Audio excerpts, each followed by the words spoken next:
인재와 기술, 인프라가 어우러진 활기찬 경제.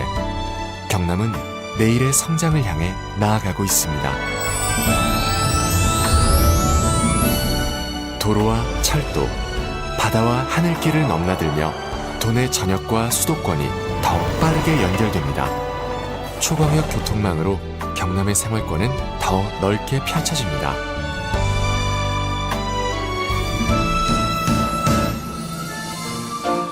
누구도 소외되지 않도록, 누구도 꿈을 잃지 않도록 모든 순간을 따뜻한 손길로 보살피며 함께 걸어가는 세상.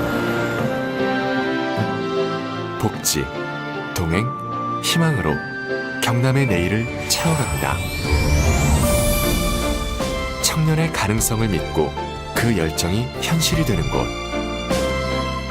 오늘의 도전으로 내일을 그려나갑니다.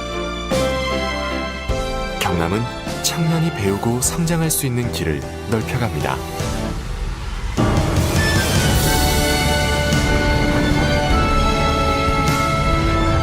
지구를 넘어 무한한 가능성 속으로 경남의 또 다른 도약이 시작됩니다.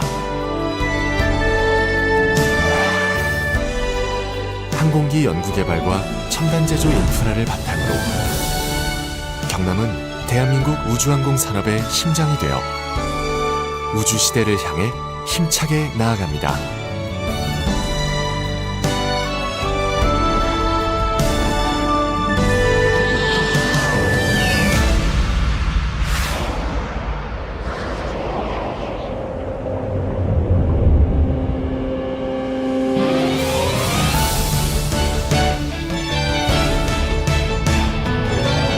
자연과 문화, 사람과 기술, 미래와 우주. 우리의 상상들이 음표가 되고 하나의 선율이 되어 아름답게 울려 퍼집니다. 일상의 특별함을 더해 관광의 지평을 넓히고 AI 혁신을 통해 산업의 경계를 넘어섭니다. 모두 함께 행복을 누리는 따뜻한 공동체를 만들고 끝없이 펼쳐진 우주를 향해 꿈을 쏘아 올리는 것. 이 모든 것이 경남의 판타지입니다. 상상이 현실이 되고 꿈이 일상이 되는 곳. 이곳 경남에서 당신의 내일은 눈부신 가능성으로 피어납니다. 그 가능성 위에 당신과 함께 펼쳐갈 경남 판타지.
상상해 보세요.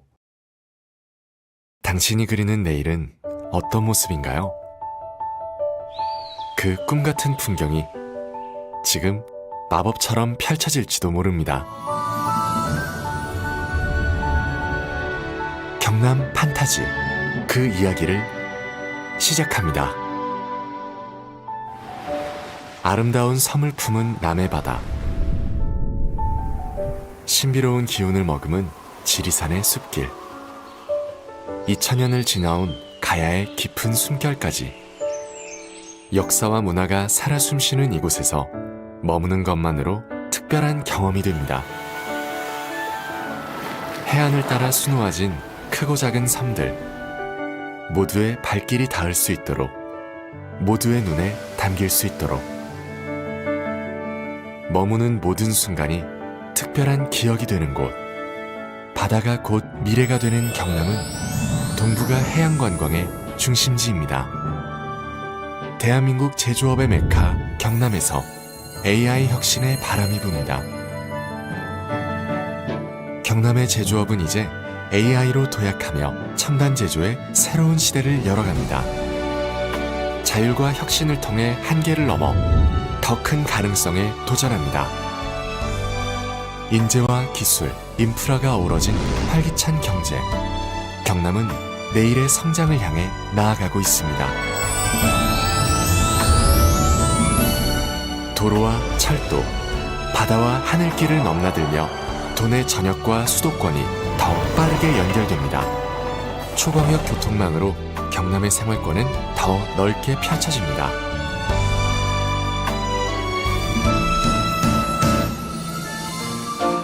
누구도 소외되지 않도록, 누구도 꿈을 잃지 않도록 모든 순간을 따뜻한 손길로 보살피며 함께 걸어가는 세상.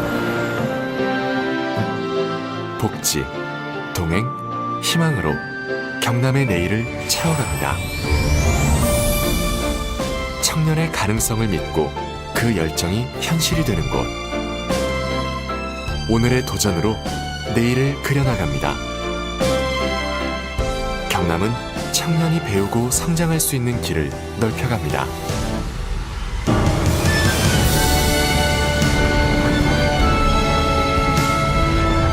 지구를 넘어 무한한 가능성 속으로 경남의 또 다른 도약이 시작됩니다.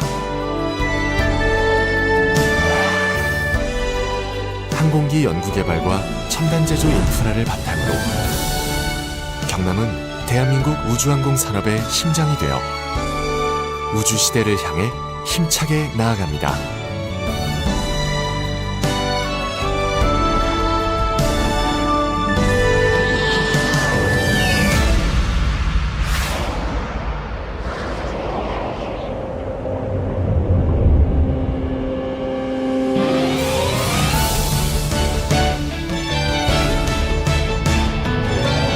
자연과 문화, 사람과 기술, 미래와 우주. 우리의 상상들이 음표가 되고 하나의 선율이 되어 아름답게 울려 퍼집니다.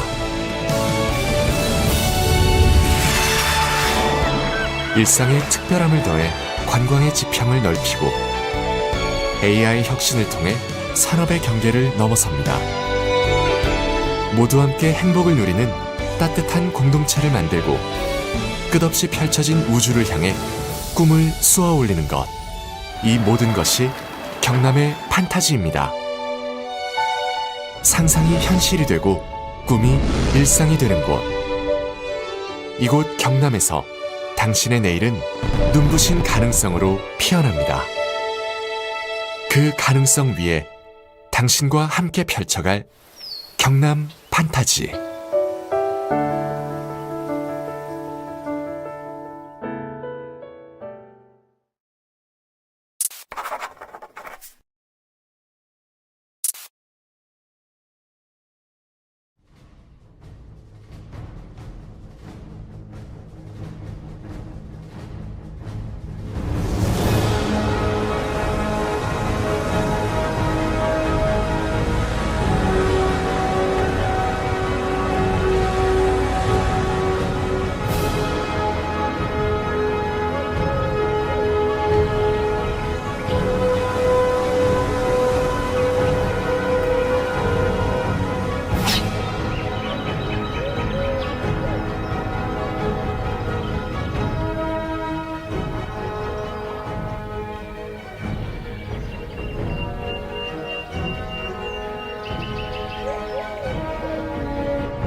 상상해 보세요. 당신이 그리는 내일은 어떤 모습인가요? 그 꿈 같은 풍경이 지금 마법처럼 펼쳐질지도 모릅니다. 경남 판타지, 그 이야기를 시작합니다. 아름다운 섬을 품은 남해 바다, 신비로운 기운을 머금은 지리산의 숲길, 2000년을 지나온 가야의 깊은 숨결까지 역사와 문화가 살아 숨쉬는 이곳에서 머무는 것만으로 특별한 경험이 됩니다.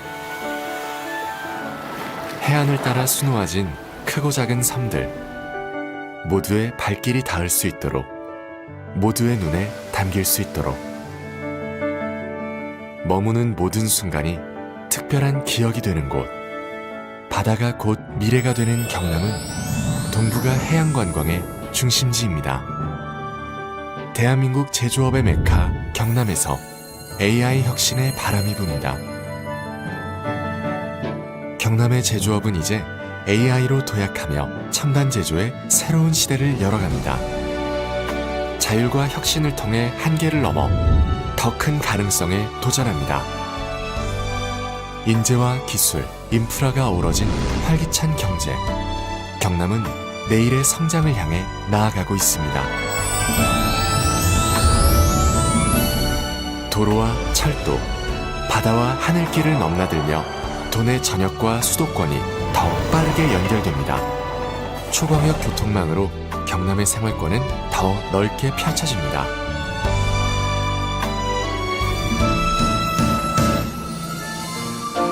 누구도 소외되지 않도록, 누구도 꿈을 잃지 않도록 모든 순간을 따뜻한 손길로 보살피며 함께 걸어가는 세상.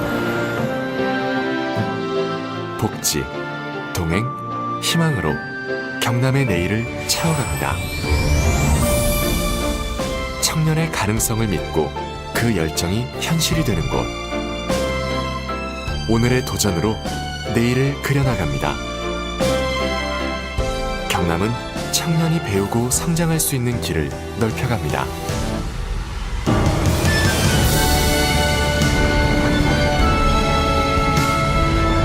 지구를 넘어 무한한 가능성 속으로 경남의 또 다른 도약이 시작됩니다. 항공기 연구개발과 첨단 제조 인프라를 바탕으로 경남은 대한민국 우주항공 산업의 심장이 되어 우주시대를 향해 힘차게 나아갑니다.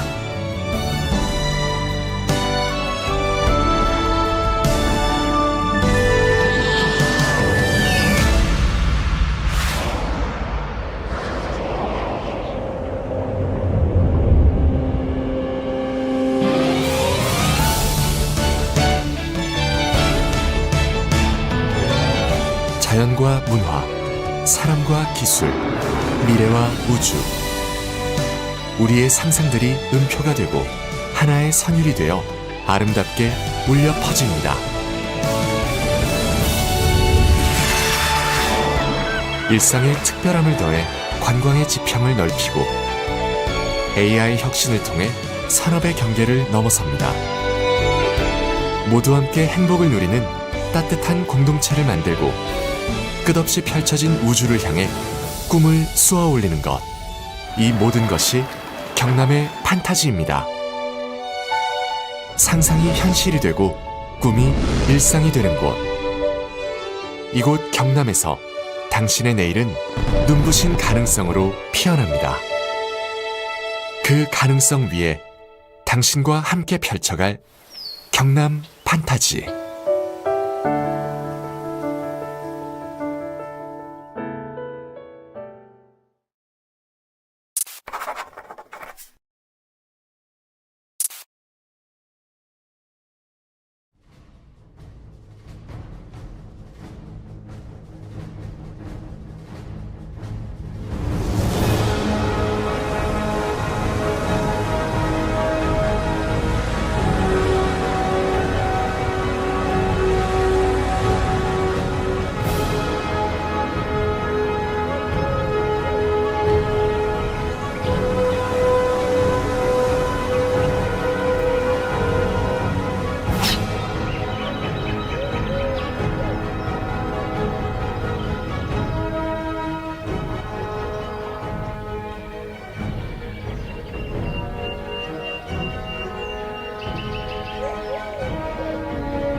상상해 보세요. 당신이 그리는 내일은 어떤 모습인가요? 그 꿈 같은 풍경이 지금 마법처럼 펼쳐질지도 모릅니다.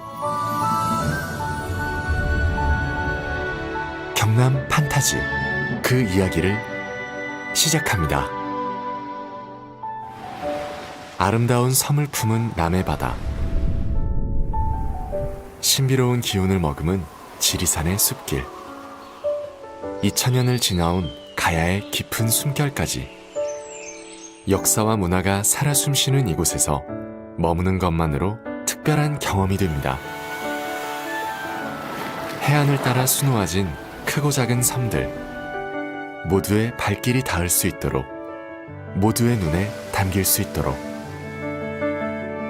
머무는 모든 순간이 특별한 기억이 되는 곳, 바다가 곧 미래가 되는 경남은 동북아 해양 관광의 중심지입니다. 대한민국 제조업의 메카 경남에서 AI 혁신의 바람이 붑니다.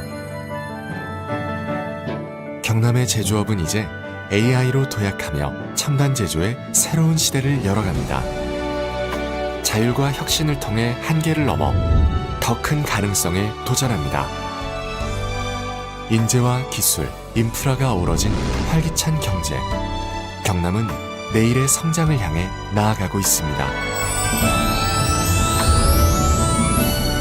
도로와 철도, 바다와 하늘길을 넘나들며 도내 전역과 수도권이 더 빠르게 연결됩니다. 초광역 교통망으로 경남의 생활권은 더 넓게 펼쳐집니다.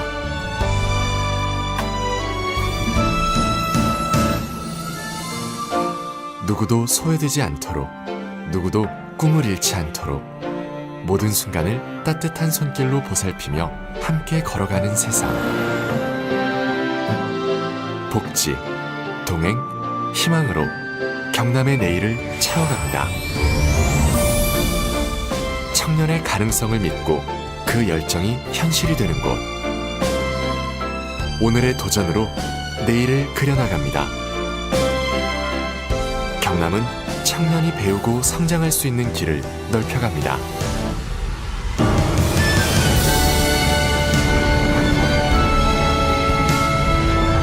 지구를 넘어 무한한 가능성 속으로 경남의 또 다른 도약이 시작됩니다.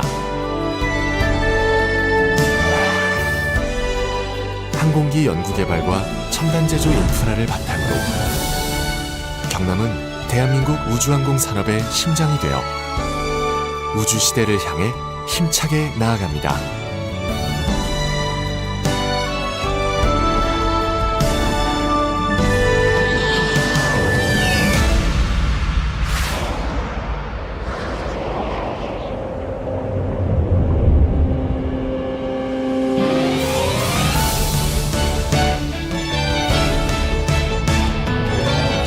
자연과 문화, 사람과 기술, 미래와 우주.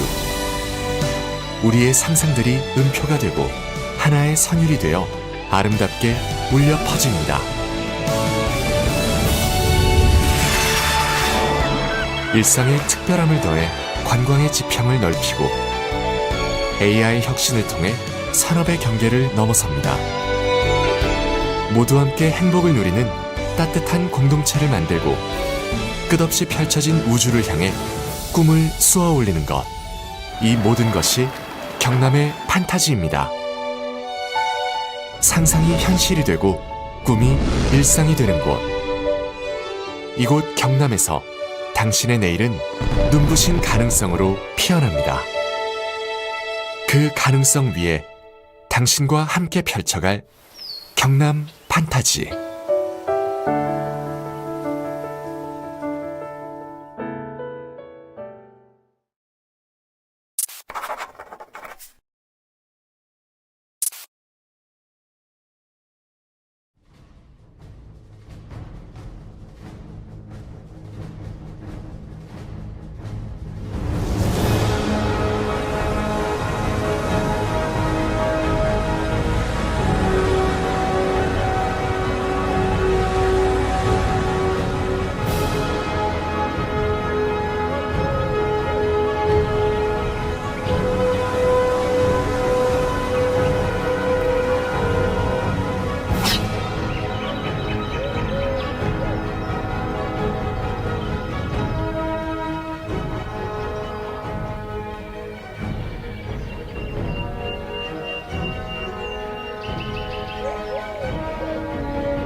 상상해 보세요. 당신이 그리는 내일은 어떤 모습인가요? 그 꿈 같은 풍경이 지금 마법처럼 펼쳐질지도 모릅니다. 경남 판타지 그 이야기를 시작합니다. 아름다운 섬을 품은 남해 바다, 신비로운 기운을 머금은 지리산의 숲길, 2000년을 지나온 가야의 깊은 숨결까지 역사와 문화가 살아 숨쉬는 이곳에서 머무는 것만으로 특별한 경험이 됩니다. 해안을 따라 수놓아진 크고 작은 섬들, 모두의 발길이 닿을 수 있도록, 모두의 눈에 담길 수 있도록 머무는 모든 순간이 특별한 기억이 되는 곳, 바다가 곧 미래가 되는 경남은 동북아 해양관광의 중심지입니다. 대한민국 제조업의 메카 경남에서 AI 혁신의 바람이 붑니다. 경남의 제조업은 이제 AI로 도약하며 첨단 제조의 새로운 시대를 열어갑니다. 자율과 혁신을 통해 한계를 넘어 더 큰 가능성에 도전합니다. 인재와 기술, 인프라가 어우러진 활기찬 경제. 경남은 내일의 성장을 향해 나아가고 있습니다. 도로와 철도, 바다와 하늘길을 넘나들며 도내 전역과 수도권이 더 빠르게 연결됩니다. 초광역 교통망으로 경남의 생활권은 더 넓게 펼쳐집니다.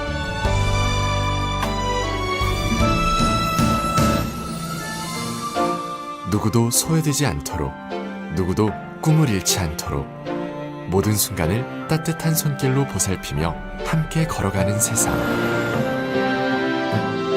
복지, 동행, 희망으로 경남의 내일을 채워갑니다. 청년의 가능성을 믿고 그 열정이 현실이 되는 곳. 오늘의 도전으로 내일을 그려나갑니다. 경남은 청년이 배우고 성장할 수 있는 길을 넓혀갑니다.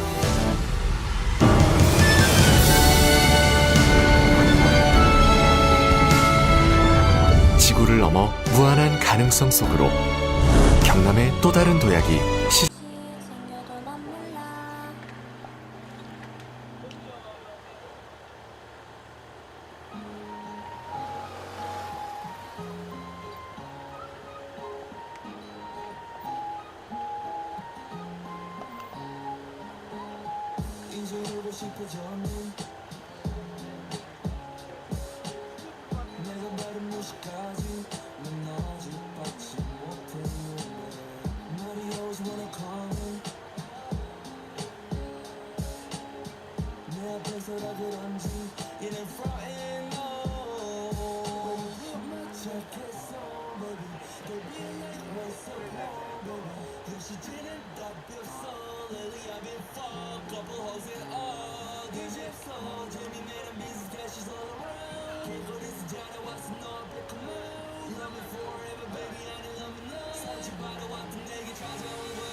Good morning and welcome to Tour de Gyeongnam 2026. My name is Derek Lon and I'm here joined by Daniel Marquardt.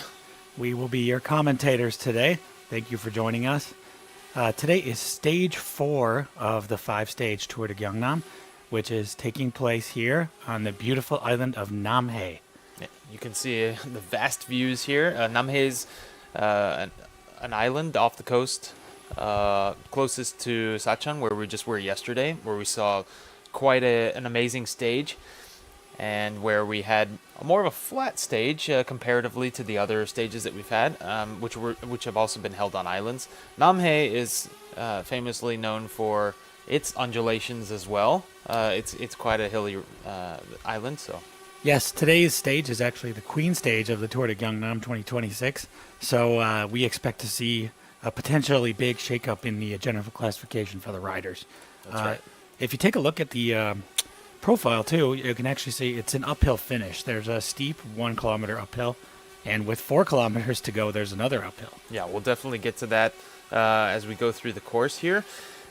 If you look at the course also, you'll notice that the total distance for today is 120 kilometers, 119.1, and the elevation is 2,102. So they're fitting quite a bit of elevation into this distance. Yes, this is not going to be an easy course, over 2,000 meters of climbing.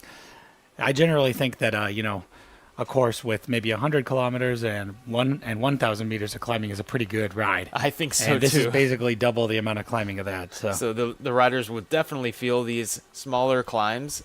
There isn't too many climbs that are over 100 meters in elevation gain. Just a few of them. One of them being one of the last climbs there, which comes at just a few kilometers to go. It starts at 113 kilometers, so with about 6 kilometers to go, they'll be hitting this last climb, the last big climb. They'll come over the bottom, they'll come over the backside of that, and then have another smaller climb to the finish, which has a less percent gradient. Yeah, so compared to yesterday's stage, I think there's really potential for a breakaway to go, or a very, very small group of riders will probably come into the finish together today. Right. So now we're just showing the individual general classification from yesterday. And Liam Walsh from Keish Body Wrap was the winner of the stage. It was very exciting, but at the end it all came back together for a huge sprint. Right now, Simone Rakani is in the yellow jersey, but the top 10 is really all pretty close together, so we expect some potential for a big GC shakeup today. Yeah, we didn't see any differences yesterday in the GC classification. There wasn't much of a switch. There was one switch only due to the placement of the finishers in the middle of that, in the middle of those classifications for the GC. But the sprint was won by Liam Walsh. He also took the sprinter's jersey yesterday. He now has a 5-point gap to the next in line. So we'll see him in the green jersey today. So Andrea D'Amato, he is looking to take those points today in the intermediate sprint. There is only one intermediate sprint today. Yes. So and to be honest, looking at the course profile, it's after a lot of hills already. So Yes. there's potential there might be a breakaway. It's not really guaranteed that's going to be contested by the field at large. I think that's potentially correct. So the other, there's kind of 2 competitions that we expect to get shaken out today as well. The young riders jersey, there are 4 riders who have the same time right now. Right. So we think that probably today they'll shake that up a bit and kind of settle their classification. And the King of the Mountains is also going to be finishing up today as well. Yes, and to go along with what you're able to see now on your screen, yesterday's race got started off with quite a punch, and you would have seen 3 take off the front, one of them being William Heffernan. He is actually one of the riders that is contending for the Young Riders jersey. He's a minute down on the rest of the Young Riders. But We'll see if he's got anything in the tank. Exactly. If we see him do some more moves like he did yesterday, then it could be that he takes that minute back. Heffernan is also in the climber's jersey now after his ride yesterday. He took all 3 the King of the Mountains points yesterday. Today there's 3 more chances to get points. And so he'll probably see some competition, though, as there'll be other people who want to get that jersey as well. Yeah, good point. He took that climber's jersey from Nils Sinchek, and Kim Yuro actually tied Nils Sinchek yesterday by taking 2 points on one of the KOMs, and it looks to me like, yes, William Heffernan will have his work cut out for him. Perhaps his legs are stinging a little bit from yesterday. After all that work, I think he was away for 80 kilometers of the race. So right. We can see now this is the point where he got caught yesterday after staying away basically solo for 80 kilometers. Yes, and he looked pretty good, actually. Even being caught, he looked like he was able to slot in and stay with the group there. So hats off to William, and hopefully he has enough energy left in the legs today that he can keep his KOM points and potentially even move himself up in the Young Riders classification. Yeah, we'll see. It'll be an exciting day of racing today. So this was just the scene yesterday of the riders going over the Sachun Bridge. There's a lot of impressive infrastructure here. Because there's so many islands, they've built lots of bridges to connect them now. Exactly. 50 years ago, there wouldn't have been all these bridges, but Korea's developed very rapidly economically, and they've connected lots and lots of these islands to the mainland now. Not only that, but the condition of the roads also seem to be improving as time goes on. Yes, the roads in this tour to Gyeongnam this year have been in truly excellent condition. Yeah, I don't see so many mechanicals, at least not caused by the roads themselves. So it is a pretty smooth course going through this tour as they jump along the islands in the south coast, getting further and further away from Busan. Tomorrow we're going to see a completely different kind of course style. It's going to be more like a criterium. Yes, tomorrow is basically a 5-kilometer circuit taking place around the industrial city of Changwon. Yes. So there's not going to be any major hills. It's going to be flat and pretty much completely urban, but it's also going to take place along the coastline, so it should be a beautiful course for the riders to take in their last day. Since it's flat, it's probably likely to end in a group sprint, but we'll have to see. I'm sure all the teams that haven't been able to get a stage win yet will be thinking about how they can take advantage of that final stage. Yes. We're seeing this incredible footage coming in from the sprint yesterday. Happy to bring that to you.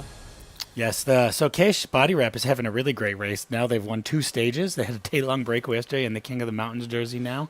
Yes. Yeah. So they have two jerseys, King of the Mountains and the sprint jersey, plus 2 stage wins. It's incredible. I guess they're used to these island races. Maybe, because they're from Australia. Yeah. It's a big island. Yeah. There you go. So here's a shot of kind of what you might see if you go for a bike ride in this area. There's lots of ships because some of they have a big shipbuilding industry in Gyeongnam province. Correct. And shipping. So they bring a lot of products into and out of Korea on massive ships into the harbors here.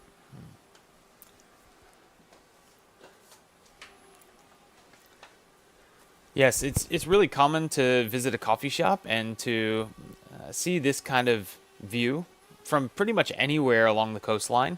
Also, if you're taking the cable car that comes out of Samcheonpo, which we would have talked about yesterday, it's really close to Sachon. You can see this kind of thing. There are so many little islands that are connected by bridges to lead out to this island, which is NamHae. You can take those bridges on the bicycle. You can drive in the car. There are many ways to get there, so it's really, really a beautiful place. Mostly the weather is decent. You do have some rainy days throughout the later parts of June and throughout July as the monsoon season kicks in. But you can catch so many good weather days down in this region. It's really a nice climate.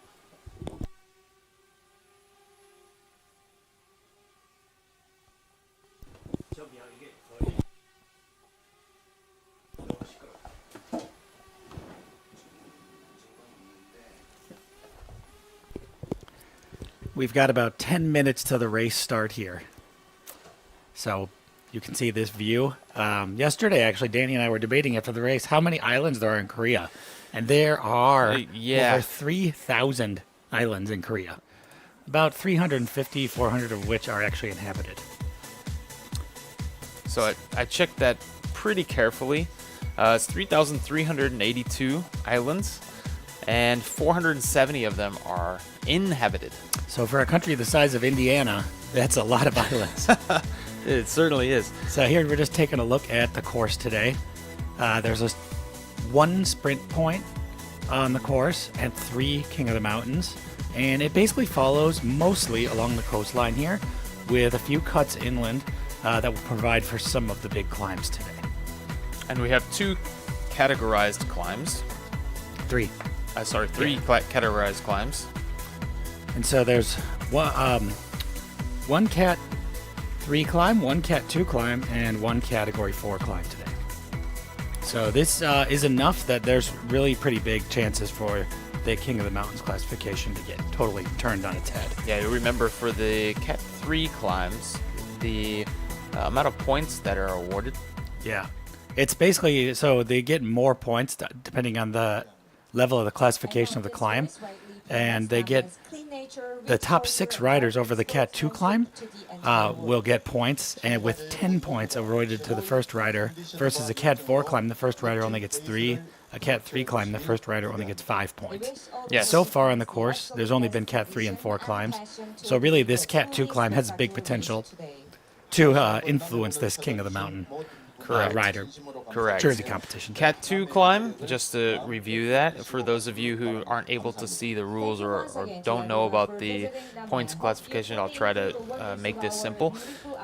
Cat 2 climbs, they have 6 places that they're awarding points. The first place gets 10 points, second place gets 8 points, third 6 points, fourth place 4 points, fifth place 2 points, and sixth place 1 point.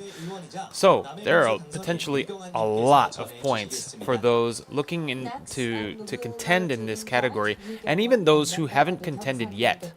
Even people who don't have any points, there's still really open game here. They could jump into the KOM jersey mix today, and Yes, potentially even be in second place on the first climb. Yes, so basically, if somebody were to win all 3 of these climbs today, Yes. they would win the King of the Mountains Yes, jersey. it would be uncontestable.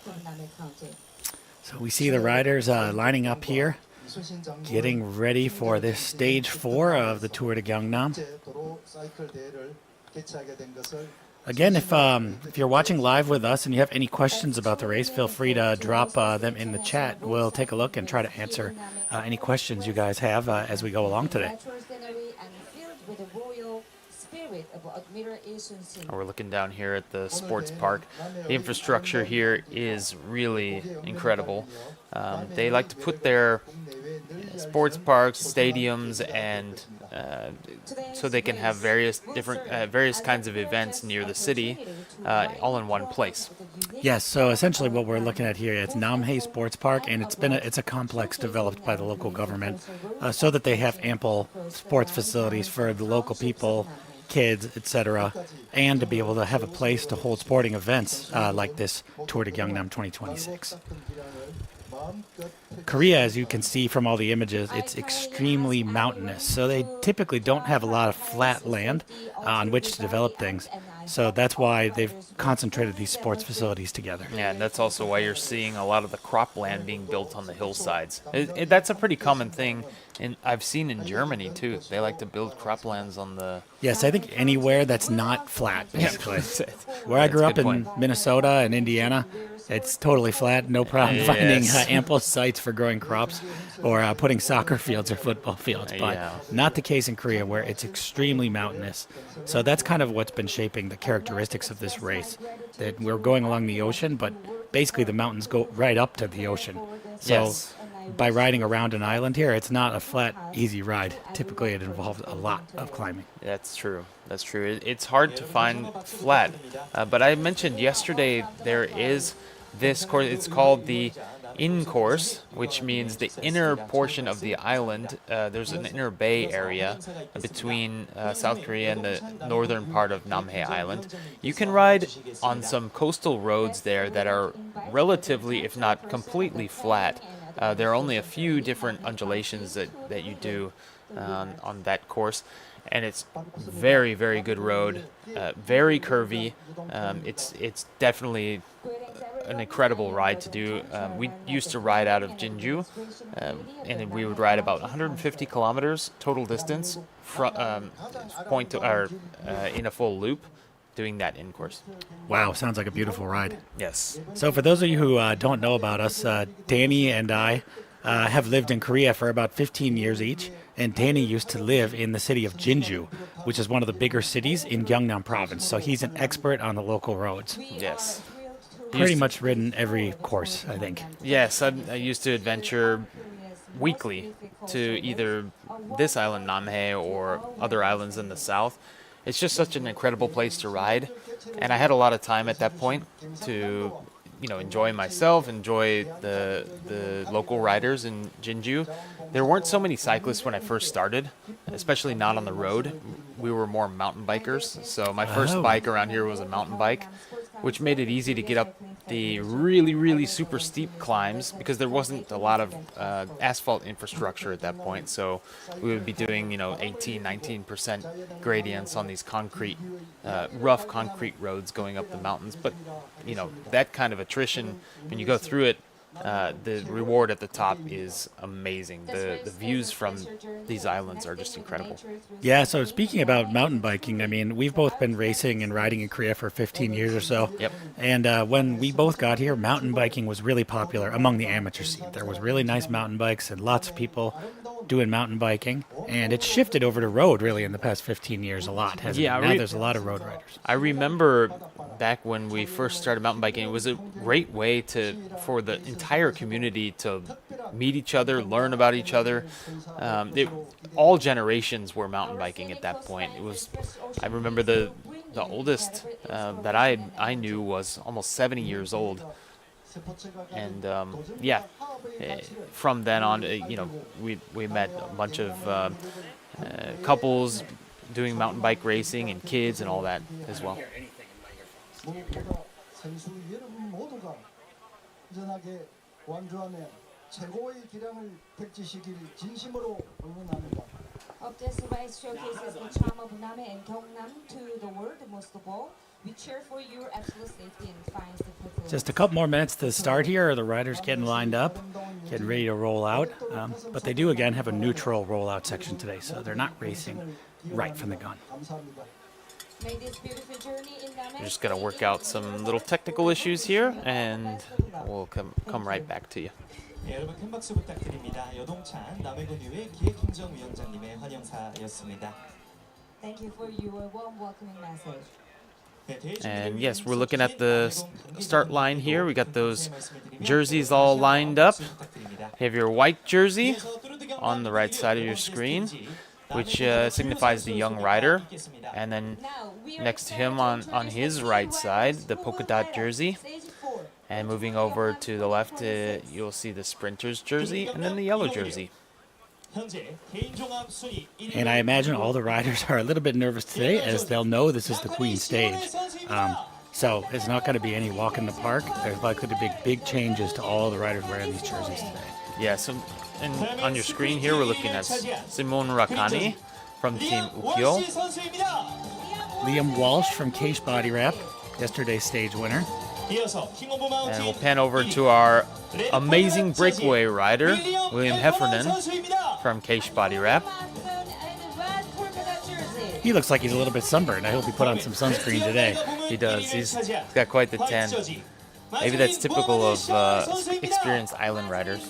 And here is our young rider leader. This is Mohammed Maslin from Malaysia Pro Cycling. And he'll be especially nervous because there's 4 riders in his competition on the same time. That's He right. is wearing the white jersey on virtue of being the first finisher yesterday in the pack of those 4 Now, riders. the moment Yes, of and the the guy actual next to start him is has almost here. has quite some energy, I would imagine, for today. He's Yeah. looking at taking So, that minute riders, back. please There's be also a possible. Korean rider from the LX cycling team who's on the same time as him. Rider Jay, who I think will probably be putting up a good fight. He's a good climber as well. Yes, he's done a lot of riding down in this region. There was a long time ago. There was a climb It's time. just north Let the of NamHae. riders begin to raise the If you stage. look on Strava on the map and look for really steep climbs, it's just an up and down climb. You can't go down a backside. It's just a one way up, one way down. It's called Gyeongnam.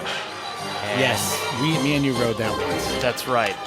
It is 6.3 kilometers at 11% average gradient. So it's quite the climb.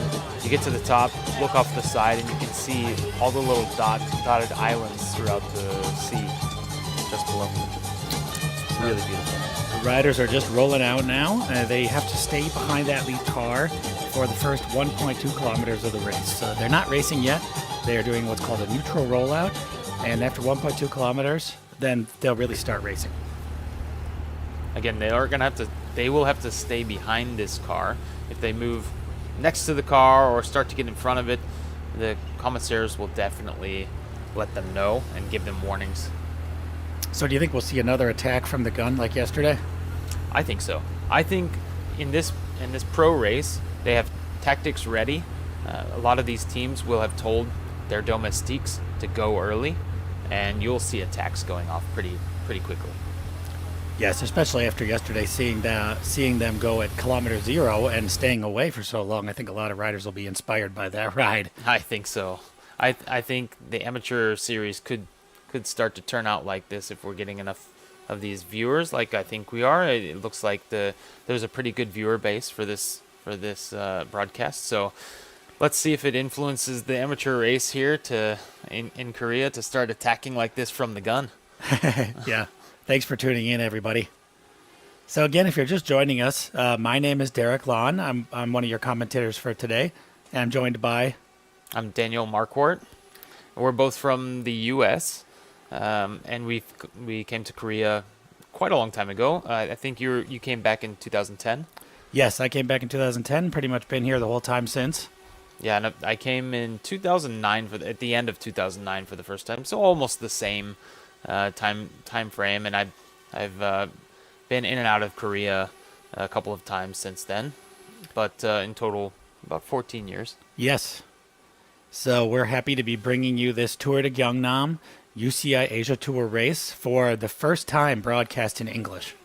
That's right. So we hope everybody's enjoying our coverage and getting to learn a little bit more about the race in Gyeongnam province and some of the riders and action that's going on in this UCI Asia Tour. Wow, they are really bunched up there close to the car. That's right. So the riders will want to maintain a spot as close to the front as possible, but since they're not allowed to actually start racing, they need to jostle with each other to get exactly to the front, but not past that car, which is not easy to do. That's right. You'll see a little bit of movement in the pack. Most of the pro riders will know that moving around isn't going to be very easy in this stage, and also there's going to be such an acceleration once the race starts. Right now, Which it looks like it started. The car is accelerating, and looks like the riders are accelerating. They'll need to get their domestiques toward the front so that they can start the attacks, which I think will be happening very soon. There you go. Yep. So you got some hard riding off the back. Yeah, 118K on tap for today, and it looks like the riders are full gas from the get-go. Already flicking elbows too. Look at that. That flick of the elbow indicates that he wants the person behind him to come forward and share the effort of blocking the wind. That's right, and he's flicking his right elbow, which means he wants the rider behind to come around the right side. Which, it looks like that's happened. And wow, already attacks are flying. This looks like a wheel-top rotor Chengdu rider. They've been very, very active in this race, and they'll want to try to get a top result. Well, this is climbing right off the bat.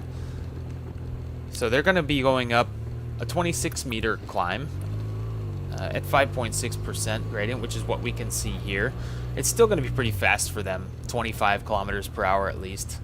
So, and maybe even more than that. So yeah, if you look at the profile of this course today, it's basically up and down the entire day, and there's 3 categorized climbs where there's King of the Mountains points on the line, but there's multiple other climbs in here that could have a potentially big impact on the race. I think the riders will have studied this, written their cue sheets on their stems like we discussed yesterday, so they know what kind of climbs are coming up and where they might want to attack. Yes. This one is a tricky one. It's going to be uphill, and then they'll have a very, very short rest of downhill, and then it kicks up again. It's on a steep uphill incline again, about the same distance as the first, and then again another rest, and then an uphill, and then finally it will come down after that third riser. So we can see the peloton's already split a bit. There's the Chengdu wheel-top rotor rider has managed to draw out some people from the peloton. Looks like they'll be joining him in a minute, and we'll see if they're able to put some daylight between themselves and the pack.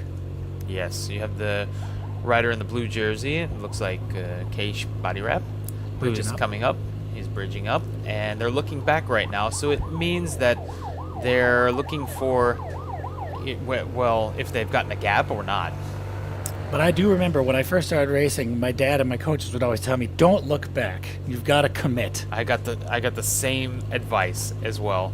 Just keep your head down, commit until you've been completely caught. Yes. So we see here on the right a little bit of tourist information about some sites here in NamHae. One of the themes of this race this year is honoring the Naval Admiral Yi Sun-shin, who was a famous Korean Navy admiral in the 1500s. He's credited with designing what's called the Turtle Ship, which was a famous Korean battleship. And he lived in this region, the Gyeongnam region, and defended Korea from invaders. And he was very famous for being able to utilize the tides and the islands in the area to protect Korea from anybody trying to invade the country. Good point. And also, there's some historical significance of NamHae in particular, because the waters off NamHae, the Noryang Strait, as it's called, is the site of the historic Battle of Noryang of 1598. This is where Lee Sun-shin had basically a battle where with Japanese invasions, where his life was taken. Oh, wow. So this is a very important, that's why they have a memorial to him in NamHae. Yes, this is the final battleground. Well, battle water. Yes. I guess we could call it. So hopefully the riders have better luck today. Yeah. Here they are just cruising over the hills here. There's a breakaway here off the front. We see the rider there in the Korean National Championships jersey, national champion jersey. That's Jae-bin Yoon riding for the Rujai Insurance team. And he'll be looking to show his stuff, as this is the biggest race in Korea of the year. So the Korean riders will all be hoping to get a great result on home turf. It looks like we have some great representation here. Two from wheel top rotor, but we're looking at also Team Another rider. Ukyo here and Aisan, both from Japan, both of those teams there. And now we're seeing the rotation through from the second of the wheel top rotor riders, and behind him is your Keish body wrap rider, and he is followed by Yoon Jae-bin from Rujai. Yes, our Korean national champion, who we'll be rooting for to get a good result today, as we're a little bit biased having lived in Korea for so Yeah. long. Yeah, well, actually, knowing him as well is also a help. That helps, yes. Keish Body Rep has really been an impressive team. They haven't missed a major breakaway of this race, have they? Yeah, I've seen that. That's incredible. It's amazing they have enough riders that can keep it going. It looks like they've already got quite a gap here. This is not to be expected for so early in this race. But we did see yesterday that there was a big gap that was let open with Heffernan and two of the Korean riders, one from Seoul team and the other from LX. So, yes, we're looking at, I think, quite a big gap compared to what I was expecting. Yes, it's similar to yesterday with people going off the front immediately.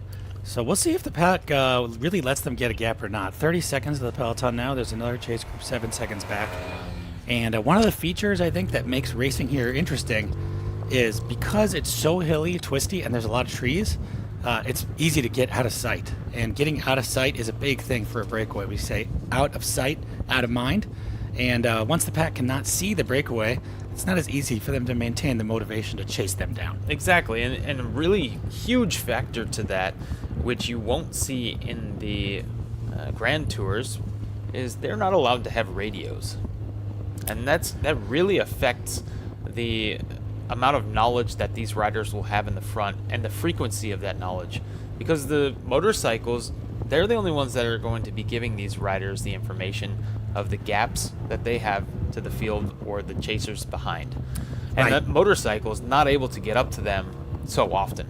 Right, so right now I think these guys, they won't have this information that they're 16 seconds ahead of a chase group and 30 seconds ahead of a peloton. They're just thinking to themselves, we got to keep going, establish ourselves as a breakaway, don't look back, just keep the gas on for now. Yeah, and what I've alluded to in previous stages is they kind of have this instinct of how hard they're going versus how hard they think the field is probably going at this point, because they'll know what the course undulation, what the course elevation and profile are like. They'll understand what the field is probably going to want to do tactically and which riders need what. So also in their established breakaway, they'll know which riders are going for which points because they would have done their homework most likely. Yeah. And another thing with that is that I mentioned before in previous stages, they probably would have put a piece of paper taped to their stem or to their handlebars somewhere to show them what they need to do or what they need to watch out for, whether it's a rider in a certain classification or whether it's a climb that's going to be coming up or a intermediate sprint point, what mileage marker that's going to be at. Yes, exactly. We got rider Noah Blannon right now on the front from the Case Body Wrap team, just drilling it, trying to keep the pace high. This course is just extremely undulating, so you can see they go uphill slowly, and then they really are going to be blasting down these hills through this beautiful countryside. And that's probably a little bit easier for a breakaway to do than for the pack, actually. Yes, they are really punchy climbs. They're very short, but they're easy to stay with a pack because there's not enough of a climb in each of these, at least at this point, to really set the riders apart. That mostly the riders will bunch up, as you can see here, they'll bunch up at the base of climbs, small climbs, and then they'll string out as the climb gets toward the top. And they'll string out a little more as they're coming down the backside of the climb. And then again, it's just going to happen over and over and over again, that process. Bunching up and then stringing out, bunching up, stringing out. It looks like a rubber band being stretched over and over again. Yes. Wow, this is really beautiful scenery. I think you were discussing this a little bit yesterday. Yes. The terraced rice paddies here along Yes. the hillsides. Yes, this is a really common thing on the islands. They have to utilize the totality of their land, or at least as much of it as possible, so that they can grow enough food to survive. Yes, and with such little flat land, they had no other choice but really to utilize these hillsides. That's right. We're getting word that rider number 16 and rider number 42 are in this. 16 is, we know that Jabin from the Rougai Insurance team, he is number 6. And rider number 14 is Simone Rakhani. He is back. He's the leader's jersey. He's back with the peloton right now. But looks like there's 5 riders in this breakaway, and we will see if they're able to go. But they have 19 seconds on the pack, so they've lost a little bit of time already. But that won't dissuade them. They'll keep working together and to try to see if they can do something. So if you just saw, we went through a small tunnel there. That tunnel was built over the hillside to let animals cross the road safely in between the forest. Yes. So that's a common feature when you're out riding in Korea. Typically the tops of the hill passes or mountain passes will have a small tunnel, and on top it's forested. They use that to let animals cross over. Interesting. And there isn't a ton of wildlife, but you will find some what we call deer. They call it gorani. Yep. And they're a little bit different from what you would see, at least in the U.S. and in some other Western countries. They have a more rounded nose. And actually, the gorani has these really long, sharp fangs. Right. They almost look like something out of a book, like a fairy tale book, when you see the Exactly. deer for the first time in Korea. If you've seen a saber-toothed tiger, you can think of a saber-toothed deer almost, because their teeth are actually very long. They Yeah. stick out of the mouth quite a bit. The squirrels in Korea also have pointed ears rather than rounded ears. That's which right. also makes them look like something straight out of a fairy tale. They're a little fluffy, I think. So, Jae-bin Yoon here, rider number 6 in the Korean National Championship jersey, just pulling off after taking a pull. He'll slot right back in behind rider number 42. That's Noah Blannon from Case Body Wrap. And there are 2 riders there from the Chengdu Wheel Top Rotor team, just driving the pace. They'll be motivated to work together as there's 2 of them in this group of 5. But at the same time, the other riders will also want to rely on them probably. They'll think to themselves, well, if you guys have 2 riders, we're going to make you guys do a little bit more of the work since you have more chances to win. Just coming here along the ocean, you can see that in the background is a school there located right there along the ocean. Those kids must have a really nice view when they're studying. Oh, yeah. Absolutely. It must be a treat to go to school here. But perhaps they wouldn't know. Perhaps they wouldn't know. If you grow up in This a is place all I like this, maybe this is all you know. Yeah. But if you grow up in a place like Minnesota, Indiana, and then you get to come to the ocean, you're able to appreciate the beauty of it a bit more, I think. That's right. Another thing about the schooling here, the kids do wear uniforms to almost every school. I think actually every school. Well, starting in middle school. Yes. Elementary now, I think they're allowed to wear. They have freedom in what they wear. Okay. Middle school and high school typically have uniforms. Good point. Yep, this breakaway still just chugging along. That is rider number 126 from Team Aisan. That is Keito Kamiya from Japan. Aisan Racing is a team out of Japan, but they do have, it's a mix of Japanese and foreign riders. And you also have number 142 there from Wheeltop Rotor, Timofey Ivanov. And the rider, I think the idea with these Asian teams getting riders from other countries is that they want to be able to bring those riders from Europe's knowledge and teach the Asian riders about kind of maybe some of the experiences they've had in Europe, etc. For sure, that would be one of the motivations there, as well as increasing team power. But yes, if you're recruiting a rider that's had, you know, a huge history of big races and has great palmares, then definitely you're going to be flowing that knowledge and that experience and even that power into this developing riding culture in Asia. Yes. To touch base on Timofey Ivanov, he is a puncher, so this is his kind of course. And to talk about his results a little bit, he's had third GC in the Tour of Pongyang Lake in 2024, so that's rather recent, and then third in a stage of the Tour of Hainan, which is that island just south of China, off the coast of southern China, in 2025. So really recently. So most of these riders in this break have some pretty good experience and results, so should be an interesting battle to see if they stay away. Who will be able to take this stage? Exactly. They're just coming around. This course is going to be full of not super sharp corners, but corners that they can take really at full speed. But with considering how fast these riders are going, it'll still take technical skill to be able to read the course quickly and decide how much speed and if they can pedal through the different corners. Exactly. This is a great image here from the motorcycle. You can see them really getting leaned over. They will be relying on their tire sidewalls, or not sidewalls, but the tire close to the sidewall to be pretty sticky.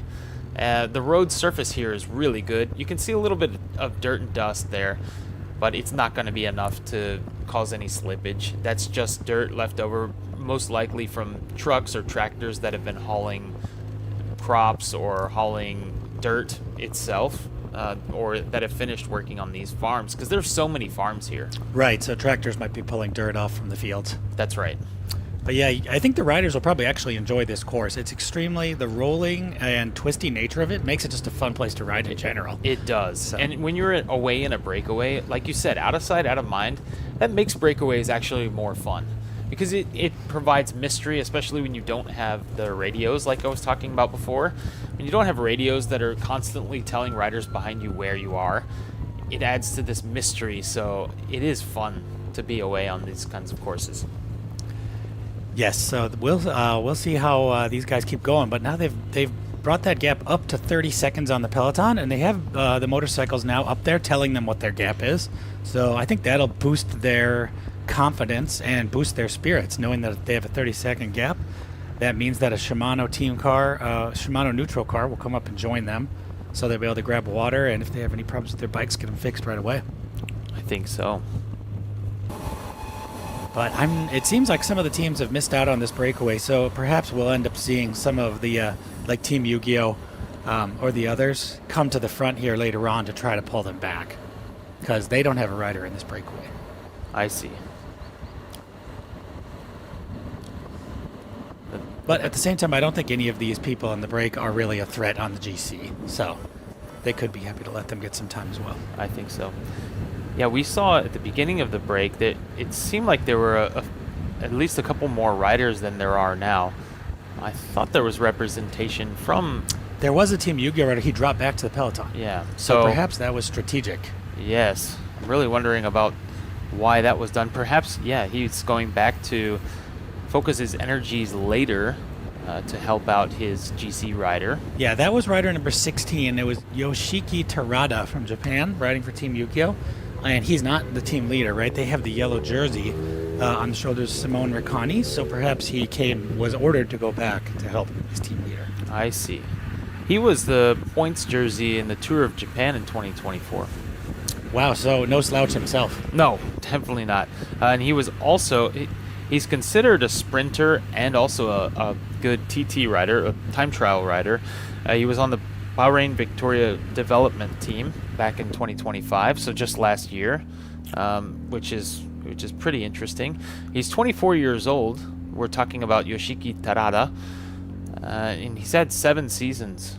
under his Okay, belt so an as well. experienced rider. He's an experienced rider at a young age, so I will be very curious to know what they were pulling him back for, or what he dropped back for. So interesting. Look at the pack right now. They are just cruising. You can see the yellow jersey and the green jersey are at the very front. The riders are taking up the entire road. And this is a twisty, hilly road. You know, typically on a road like this, they would get stretched out quickly. But Yes. I think this is an indication that they've decided, all right, we can let this breakaway go. Why don't we just take a moment to enjoy the scenery? Exactly, and you'll generally see that the yellow jersey and the green jersey are a little bit more protected, at least wind-wise. But it looks like it's slow enough that they can just ride out in the front, stay safe, make sure that there aren't any wrecks happening in front of them, which can happen on occasion and can cause a little disruption in their tour. So it looks like they're riding in a really safe position, not too much wind. They're able to save energy still. Yep. We can see 2 Rougai insurance riders at the front. I think they'll be happy that they sent Jae Bin Yoon off to the front off in the breakaway today. So perhaps they're up there, just sort of blocking and ensuring that it's not too fast of a pace, so that they can get some time. That's right. Yesterday we saw Heffernan from Keish Body Wrap stay out for 80 kilometers. It was my understanding and actually guess that he was out there on orders, but also on instinct, to basically take over the responsibility for the whole team, let them rest in the field. They don't have any responsibility to chase him down. Every other team does. Yes, So you're right. they were able to sit and wait, and for at least for 80 kilometers, there was still quite a bit, 50 kilometers left of the race when he was caught, a little less than that. So there was a little responsibility they had to keep their rider toward the front. But it looked like everything panned out well, and they were eventually able to take that win. Yep. So right now the riders are getting onto a bigger road right now. So this is not necessarily a highway, but this is what a main artery road looks like in Korea. And so they're going to be using this. It's going to be a lot probably easier riding than the roads they were just on. Not as hilly and not as steep. When you're out in the countryside, especially in this area where there aren't so many inhabitants in a small area, where it's not so congested, you're not going to see a lot of cars. So you can see here, of course, they've closed down the road for these riders, but the traffic in these areas is not that much. Yes, the cars go fairly quickly on these roads, about 100 kilometers an hour. They do have speed limits, they do have speed cameras, and they have them very frequently, so the drivers aren't able to go so fast. But in these areas, there really aren't that many cars like you'd see near the bigger cities. So it's a beautiful place to ride, even on these artery roads, the larger artery roads. Let's just take a look at where some of these riders are on the GC right now. We have rider number 142 and 145 there from the Rotor Chengdu wheel top team here. But I think that we don't really have anybody here. Yeah, they have rider number 141, Petr Rukhanov, in 10th place for their team. And the rest of the riders are all quite a bit off the pace. If you look at the GC results right now, essentially there are up to 11th place is a minute and 38 seconds down, and after that everybody is 6 minutes or more behind the yellow jersey. So it's not going to be easy for anybody who's behind 11th place to really move up and be competitive in that GC. That's fight. right. So I think that's part of the reason that this peloton is not chasing very hard. They're not worried, even if these guys finish with a 5-minute gap in front of them in the end, it's not going to affect their leaders of the races ranking. Everybody in the top 11 seems to be sitting in this pack here. So it does look like a safe break for them. Yes, so the riders here in the pack just fanning out across the whole 2 lanes of traffic here, taking advantage of the nice, wide, smooth road. But still, the Yu-Gi-Oh team is setting the pace on the front. They do have that responsibility, I think, as they have the yellow jersey, but it's not a very fast-paced right now.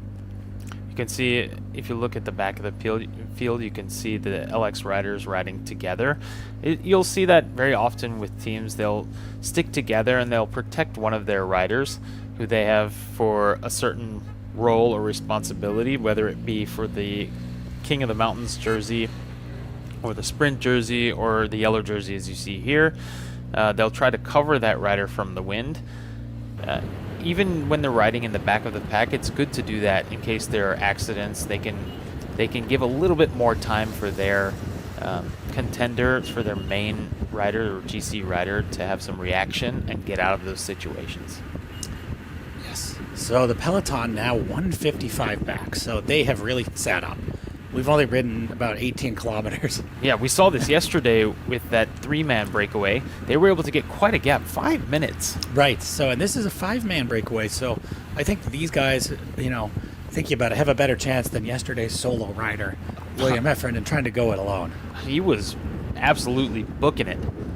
I think he averaged, 42 kilometers an hour? All by himself. Yeah, after all that undulation and climbs. Yeah, definitely. He was booking it. But these guys would definitely have a little bit better chance, especially with having 2 riders on the same team. They'll be purely motivated to keep this break going as long as they can. So on the front there, that's Jae-bin Yoon wearing the Korean national champions jersey from Rujai Insurance. And just following him are 2 riders from the wheel-top rotor Chengdu team out of China. And those 2 riders will be maybe taking potentially longer pulses. With 2 riders, they might have more responsibility to ensure the break sticks. We would have seen yesterday, sort of toward the end of the race, Jae-bin Yoon was trying to take off on multiple breakaways. Yes, so he's motivated, I think, to get a home result here. I think so. And I'm wondering if that took anything out of his legs. I think he's trying to show us right now that it didn't. Yes, agreed. So we could see the green jersey just veering off to the side of the road there. It looks like he was blowing his nose. So riders also have all kinds of needs, and if you get a stuffy nose or a runny nose often when you're bicycling. That's right. And riders will blow their nose, but they want to do it off to the side of the road to ensure that they don't hit anybody with what they're getting out. Yeah, and sometimes they signal. I like to signal when I'm blowing my nose and give about 3 to 4 seconds before I actually take action so that riders behind, riders who know me, know my signal, which is a straight hand down toward the ground. They know that means I'm going to, spray the area behind. So definitely they move over to the side that my arm is not on. So we see rider number 1 here. That's Dylan Hopkins from Rujai Insurance. He was last year's winner of the Tour de Gyeongnam. He went back to the cars. Maybe he had a mechanical or was getting some food and was just taking a little draft off that chief commissary's car before trying to jump up. Yeah, now Dylan Hopkins is sitting in 40th position. There's quite a large gap between him and the GC at 8 minutes 32 seconds. So I would imagine that he's taking on the role of a domestique at this point. Yeah, that would make sense. I'm not sure where he is in the other classifications. I'll take a look, but I think it's pretty safe to say that he's going to be a domestique in this particular tour. Yes. So rider Noah Blannon there on the front from the Cage Body Wrap team, taking a strong pull, followed up by Jae-bin Yoon, Korean national champion from Rujai Insurance team, and 2 Chengdu wheel top rotor riders, number 145 and number 142. They are Timofey Ivanov and Andrei Stepanov. They're working together. Yes, and we would have talked about Timofey Ivanov a few minutes ago. Andrei Stepanov. So about him, he's an all-arounder. His most recent victory, if it would be, or a result, was 4th in the GC at the Trans-Himalaya cycling race in 2024. Just the name of that race sounds really hard. Exactly. Trans-Himalayas. Yes, so it must mean he's very, very good at climbing. I've done some riding in the very western side of China, next to the Himalayas, there in Yunnan province. It's extremely difficult, very, very long climbs, super high elevation. The highest elevation I hit at that point was 4,700 meters. Wow. Which is almost non-breathable. Yeah. You can't put in any real effort. Well, plenty of air down here in Gyeongnam as That's these riders true. are riding right here at sea level along this beautiful coast. So they won't be Yes. worried about low oxygen today, but more about, I think, just making sure they have enough power. So I would imagine that if he's really good at this Trans-Himalaya race, he will have that perhaps elevation training, maybe. But that's from 2024. So let's see what he's capable of here in these smaller, much smaller climbs. Yes. Now we're seeing two riders from Team Yukio coming to the front of this peloton, just picking up the pace a little bit. As they have the yellow jersey, they really do have a responsibility, I think, to set the pace and ensure that this breakaway doesn't steal their yellow jersey. If they keep riding like this all day and let That's them right. get a 10-minute lead, then something could happen to that yellow jersey. And that makes me wonder more what happened with the rider that was in the breakaway for Team Ukyo. That was Yoshiki Tarada. I'm not sure why he would have come out of this breakaway. Yeah, that's a mystery. It seems like he's capable, and I'd really like to know. So just a little bit more information about some of the teams in this race. We are racing in what's called the UCI Asia Tour. So that's a group of international professional cycling races all around Asia, and they keep a season-long ranking based on the UCI points that riders earn by doing well in races like this. And right now, this Rujai insurance team out of Thailand, they are number one. So they are a team that is going to be marked in this race. Everybody knows they have a lot of good riders. They have 3 national champions in this race: Mongolia, and the Oceania regional champion, and the Korean national champion. That is incredible. Yeah, it's really great recruiting from them to have so many great riders. They raced this race before. Last year, I believe they took Yes. the victory in this race with their rider who is now in 40th position, Dylan Hopkins. Yep. So here's Jae-bin Yoon, Korean national champion, coming back to talk to his team car. And they are probably going to give him some strategic instructions. What should you do? How much energy should you save? Or should you go to the front and drill it? Or do you need to drop back like what rider number 16 did? I don't think they'll be telling him that. But Yeah, I doubt they would ever tell him to drop back. That would just be, I think, a waste at this point. He's better off to stay there, rotate through, try to keep a bit of a gap, and really put the pressure on that front team, Team Ukyo, who doesn't have representation in this break, and any other teams that have a GC or Jersey classification hopeful that are sitting in the pack there wondering, oh, what are we going to do about this? Are we going to put a rider in this break? Can we even catch that? So teams that are sitting on the front trying to chase this down, they're definitely going to be worried, and potentially Rujai will not have to worry as much. no, I agree. So they're still just cruising along this nice wide road, making their way through a bunch of roundabouts here. And before they get to the real meat of this stage, which they'll cut back to the coast, and there'll be a lot more rollers, plus some longer, steeper climbs here coming in a little bit later. I think the first major feature we need to watch out for today, there's a sprint point as well as 3 King of the Mountains. The sprint point comes with 76 kilometers to go, so the riders still have about 17 kilometers before that first sprint point. And there at the sprint point, they can earn both points for the green sprinter's jersey as well as time bonuses for their general classification ranking. That's right, and that sprint is 3 places deep. They give points, correct? It's 3 deep, yes. Yeah, so that'll be points are. Yeah, 3, 2, and 1. There you go.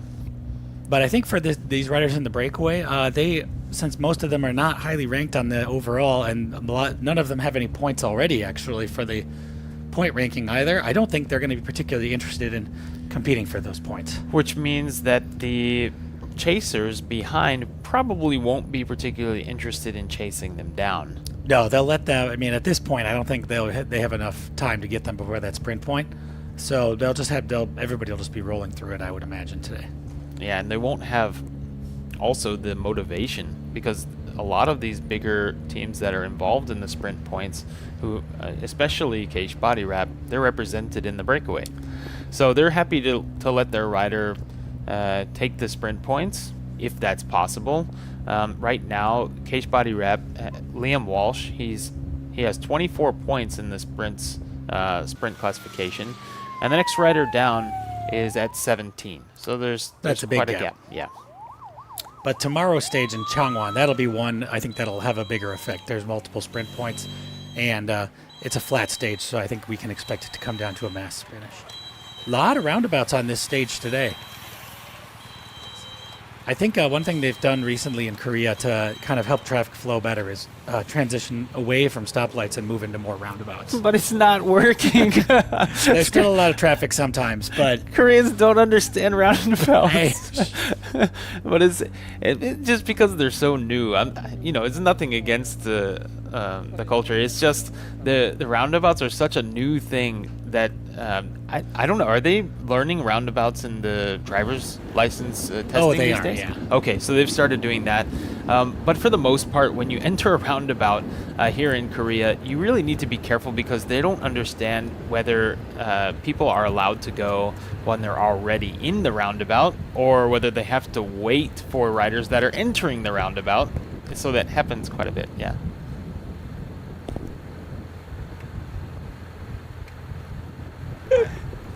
So anyway, not a as- problem for the riders today, though. it's not. They're and flying. and it's not a problem when you're driving or when you're cycling. It's just something to be noted of, and you'll actually feel really safe in a roundabout because everybody drives really slow anyway. There's nobody that's really speeding or doing nefarious things. So it's actually just a funny thing that you'll see from less experienced drivers. Yep. So out on the road here, the peloton is now 2 minutes and 50 seconds back of this 5-rider breakaway. So it seems like we're getting a repeat of yesterday. They're letting a breakaway go, and maybe they'll get on the gas later and try to reel them in. Yes, I think that's right.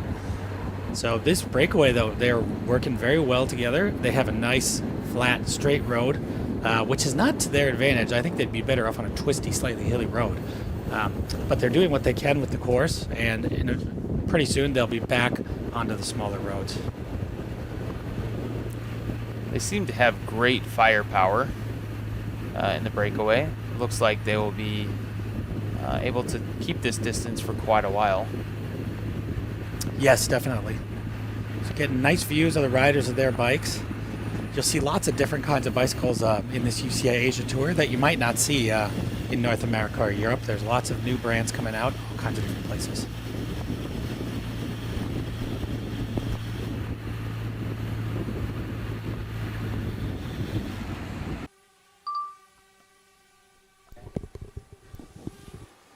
Well, we see the riders here, a nice view from the drone, cruising right along, and really nice, beautiful countryside here in NamHae. Lots of rice paddies starting to get set in.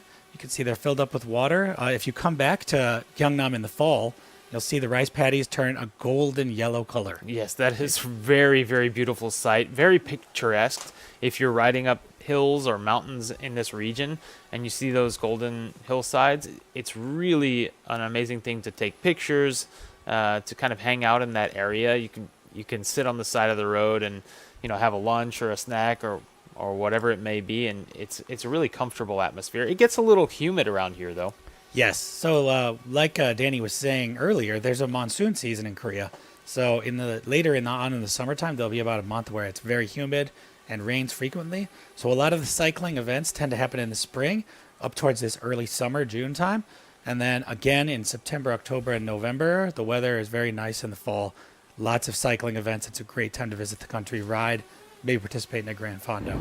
The most famous and most ridden course by international visitors is the Han River.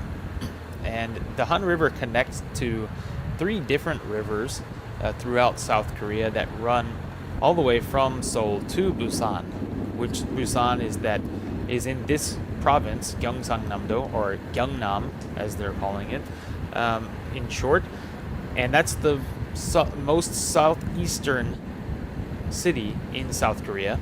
So you can ride on a bicycle path, designated bicycle path, almost completely from Seoul to Busan. That's around 630 kilometers if you're coming all the way from Incheon, which is that airport area where you fly into Seoul. Sounds like a really cool ride to try out sometime. It is amazing, and the infrastructure is so good here, and the population is dense enough that they're able to actually keep convenience stores all along the way, so that you're never really riding more than 15 kilometers without a convenience store. At Yeah, your I think you could fingertips. say that course is probably the Seoul to Busan river course is probably the ideal bicycle trip or backpacking beginner's ride. Yes, it in just one of the stages here in the Tour of Gyeongnam, it's a pretty hilly race. They will have done as much climbing as almost as much climbing as you would do riding that 630 kilometer path through the entire country. So it is a relatively flat course. They've managed to settle that course between almost all the mountains. There's only one big mountain pass over Ihwaryang. In the middle, I see. Yes, and it's quite a climb, but it is beautiful. And the road to go up, if you're coming from Seoul, the road to go up is a little rough, which is okay going up. It's a little bumpy, but on the way down, it's it's actually new asphalt. So a super great descent, good corners. They're not too sharp. And once you're done with that, you have fairly smooth sailing along the rivers through South Korea the whole way to Busan. But this Tour de Gyeongnam this year, mostly what we've been sticking to is this south coast. So not as many rivers as just islands and mountains here. Yeah, the cool part about this area is, like I said before, there isn't that much traffic.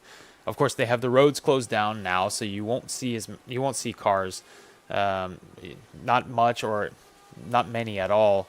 But in any event, there aren't that many cars down here anyway, so it's okay to ride on the main streets here Great view without of the, having a bicycle path. great view of the peloton here. We can see they are, it looks like, starting to chase. Now they've stretched out into a long, thin line with the bunch at the back of them. Maybe this 3 minutes and 20 seconds gap, they've decided it's too much and they need to put this breakaway on a leash. Yeah, I'm wondering if it's actually 3 minutes and 20 seconds now, because it does look like they're stretched out. It does look like more teams are coming to the front, teams that aren't represented in that breakaway. Like you said, they've decided that isn't the breakaway we really want, or at least the amount of time that they're getting is not good for us. And they need to reel this back in. Some teams will be thinking about that sprint point that is to come relatively soon. Looking at the lists of countries of riders who are participating, we see there's, of course, this is a Korean race. There's a lot of Korean riders. But there's also 16 Australian riders in this race, which is the second highest number after the Koreans. So this Oceania region, Australia, is very well represented today. Interesting to see that. The gap is up to 3 minutes, 30 seconds, though. So despite their chasing efforts now, it doesn't seem like they've really managed to close the gap. I think with that breakaway working well together, the pack is going to have to step up their efforts. Right now, it looks like they're going fast, but this is not necessarily a chasing hardstyle effort like they were doing yesterday when they went in to reel in that breakaway. Right now, they're more just keeping it somewhat on a leash rather than letting them get 5 minutes plus. If you look off to your left side of the screen there's a paralleled road that's right next to that coastline. It's a very small road. I see that. It's off to the left. That is what I call the NamHae in course. So it's the innermost road you can do on this island, and it skirts the side the whole way exactly like that.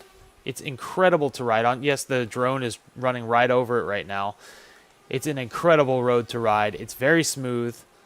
We came down here in the winter one time.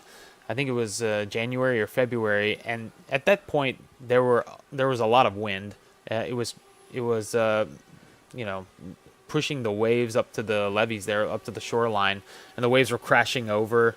I remember getting splashed with water. It was incredible to try to get through that, and eventually we had to get into somewhere warm and warm up, because it does get kind of cold down here. But in this time, this is the perfect time to come and ride. 24 degrees out right now, I believe. Yes, it's 24 degrees with a high of 28 today. Absolutely beautiful weather, perfect for this region. It's just warm enough that you could visit one of the beaches on another portion of the ride that we'll be on. In about 40 kilometers, 30 to 40 kilometers, we'll be hitting some nice beach areas. Maybe after the ride, the riders will jump in and take a quick dip. Let's see. Hopefully after they finish. Yes. Pack stretching out now, so maybe that we'll see that gap start to come down a little bit. It's interesting seeing this is a nice wide long road. The pack of about 130 riders here is really stretched out. I mean, you can see it's a couple hundred meters long from the front to the back. So earlier on, when they were really going slow, you could see the pack was all bunched up. Now that the pace has picked up a bit, the riders are stretching out in one long big line here. Team Yu-Gi-Oh there on the front. I think they are, as they have the yellow jersey, they feel responsibility to set the pace. But they are being followed by a variety of teams with other riders. That looks like a Casebo rider following him from Korea Sports Promotion Agency. That team will also not be satisfied with not having a rider in the break. Yoon Jae-bin is the Korean national champion, but he's riding for the Rujai insurance team out of Thailand. The gap is now up to 3 minutes and 38 seconds. So that break is working together seemingly very, very well, able to keep increasing their lead on these guys.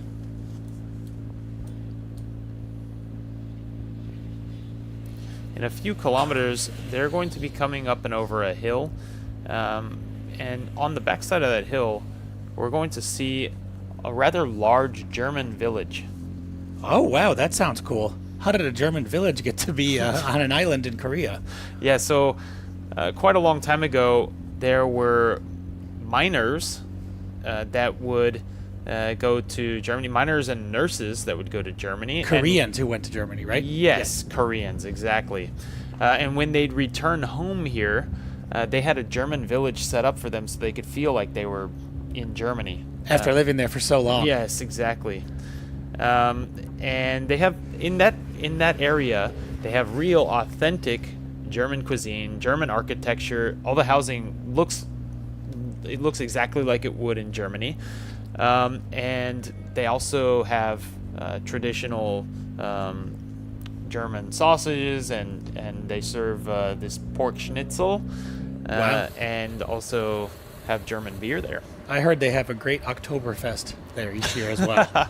Yeah. Maybe something to ride around the island and then enjoy Oktoberfest at the NamHae German village. That's right. If you're a German and you'd like to come and visit South Korea, this may be the place for you to feel like you're at home away from home. Yes. So now we're rolling through the first feed zone of the day. All the teams have assistants there on the side of the road to give out water bottles and food, and sometimes even socks filled with ice to throw in their backs. We said it's 24 degrees Celsius, but the riders will still be feeling a lot of warmth from this sun. That's right. That ice is going to play a really key role as it starts to get hotter. And ice, it cools down the body, it lowers the heart rate, and it keeps the riders from using too much energy. Yet now we're running through this feed zone. It looks a bit chaotic. Yeah, it looks a bit chaotic. There are a few bottles laying on the ground there. Bottles can be potentially hazardous. Yeah. It's good if the bottles are really squishy, and that way they can just kind of roll over the bottles. But if the bottles are a bit harder, then they're, number one, hard to grab, and number two, when the riders ride over them, sometimes it can cause a little bit of disruption in their riding. Yes. I think one thing to note here is that because cycling is a green sport, they're not allowed to throw any garbage or water bottles except at the feed zone. Correct. So all the riders will be getting on a new water bottle, but before they get it, they'll want to throw their empties at that feed zone. Then afterwards, the teams and the race organizers will pick up all the garbage and water bottles and get rid of it so that there's no garbage littered after the race. That's right. There are designated zones. They are just before the feed zone and just after the feed zone, where riders are allowed to discard bottles or potentially other items. But they're generally supposed to be keeping their trash with them in their pockets. Right. And if they're discarding things outside of those feed zones, they can be fined. Right. Or So we've had penalized. some fines in this race for various rule breaking, but nothing too serious. Yeah, nothing too serious. It's been a relatively safe and yeah, not too bad race.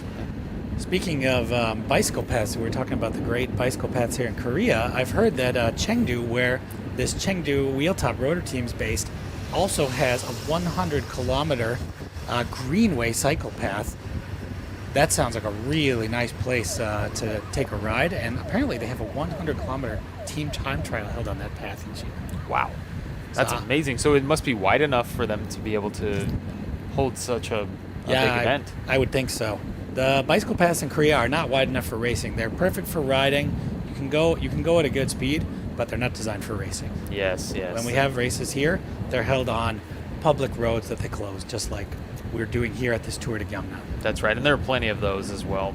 And again, they don't have too much traffic on them, so it can be a really easy thing to set up in South Korea, especially in the countryside. You can take over a road, just talk to the local council.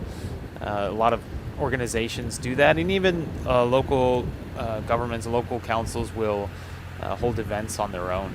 Yes. So we got some nice side views of the riders here. Interesting to see their different uniforms.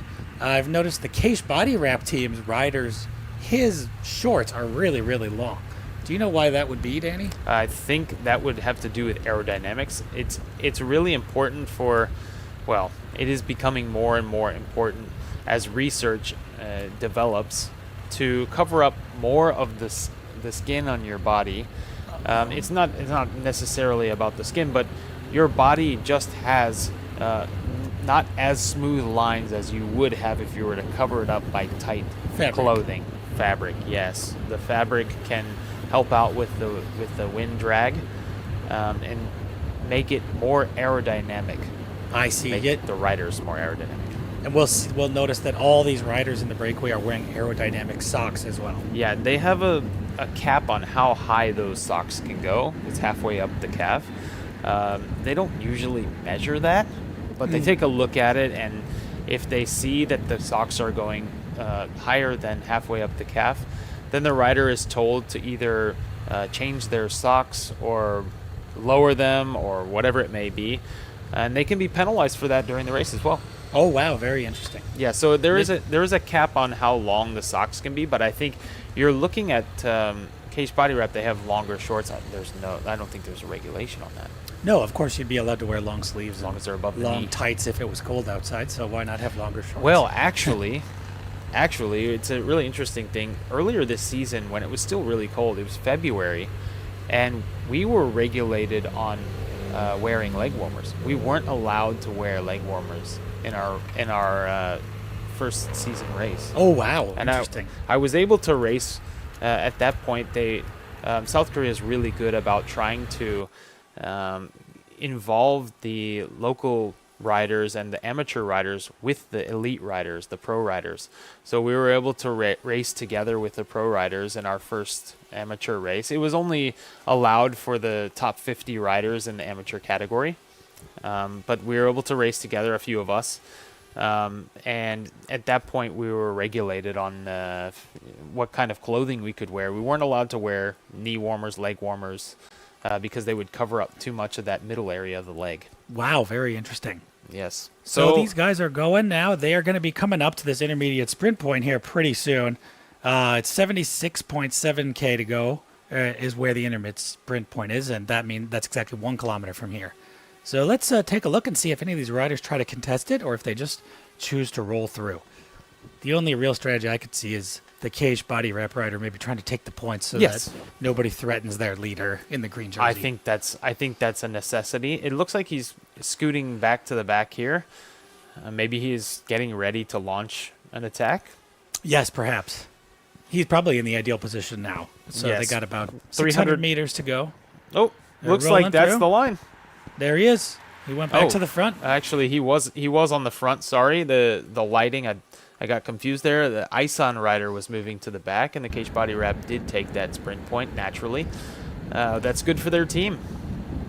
Yes, so his motivation, I think, there will be to keep any other riders from the break that could potentially get sprint points later on from threatening that green jersey. Yes. He'll also pick up a few bonus seconds.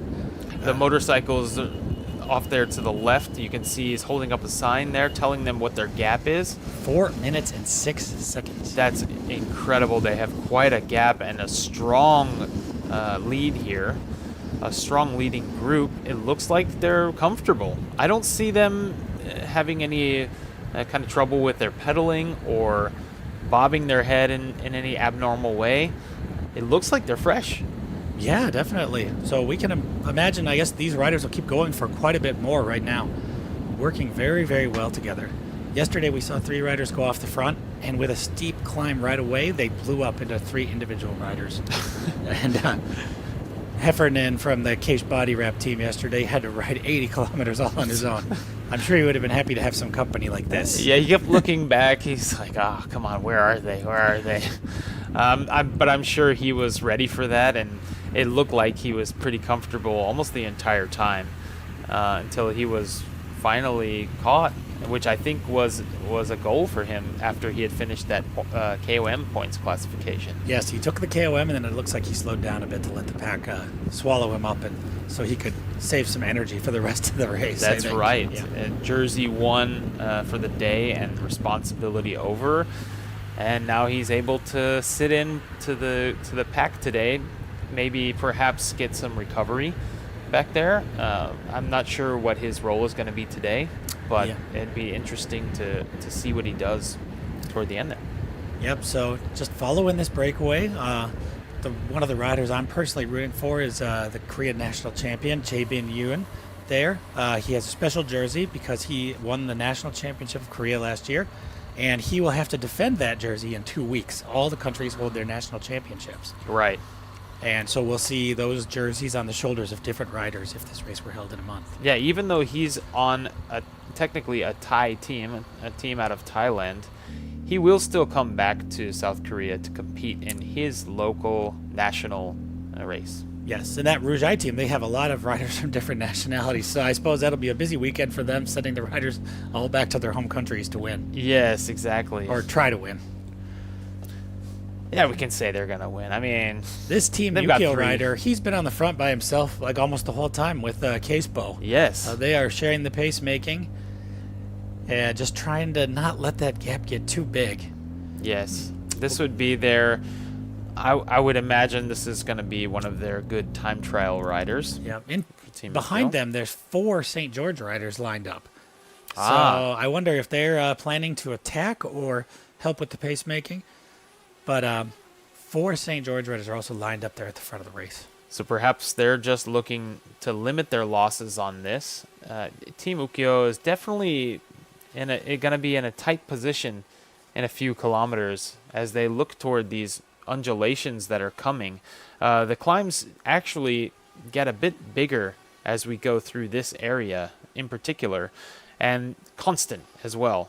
You're only going to have a real good rest when we're 68 kilometers in.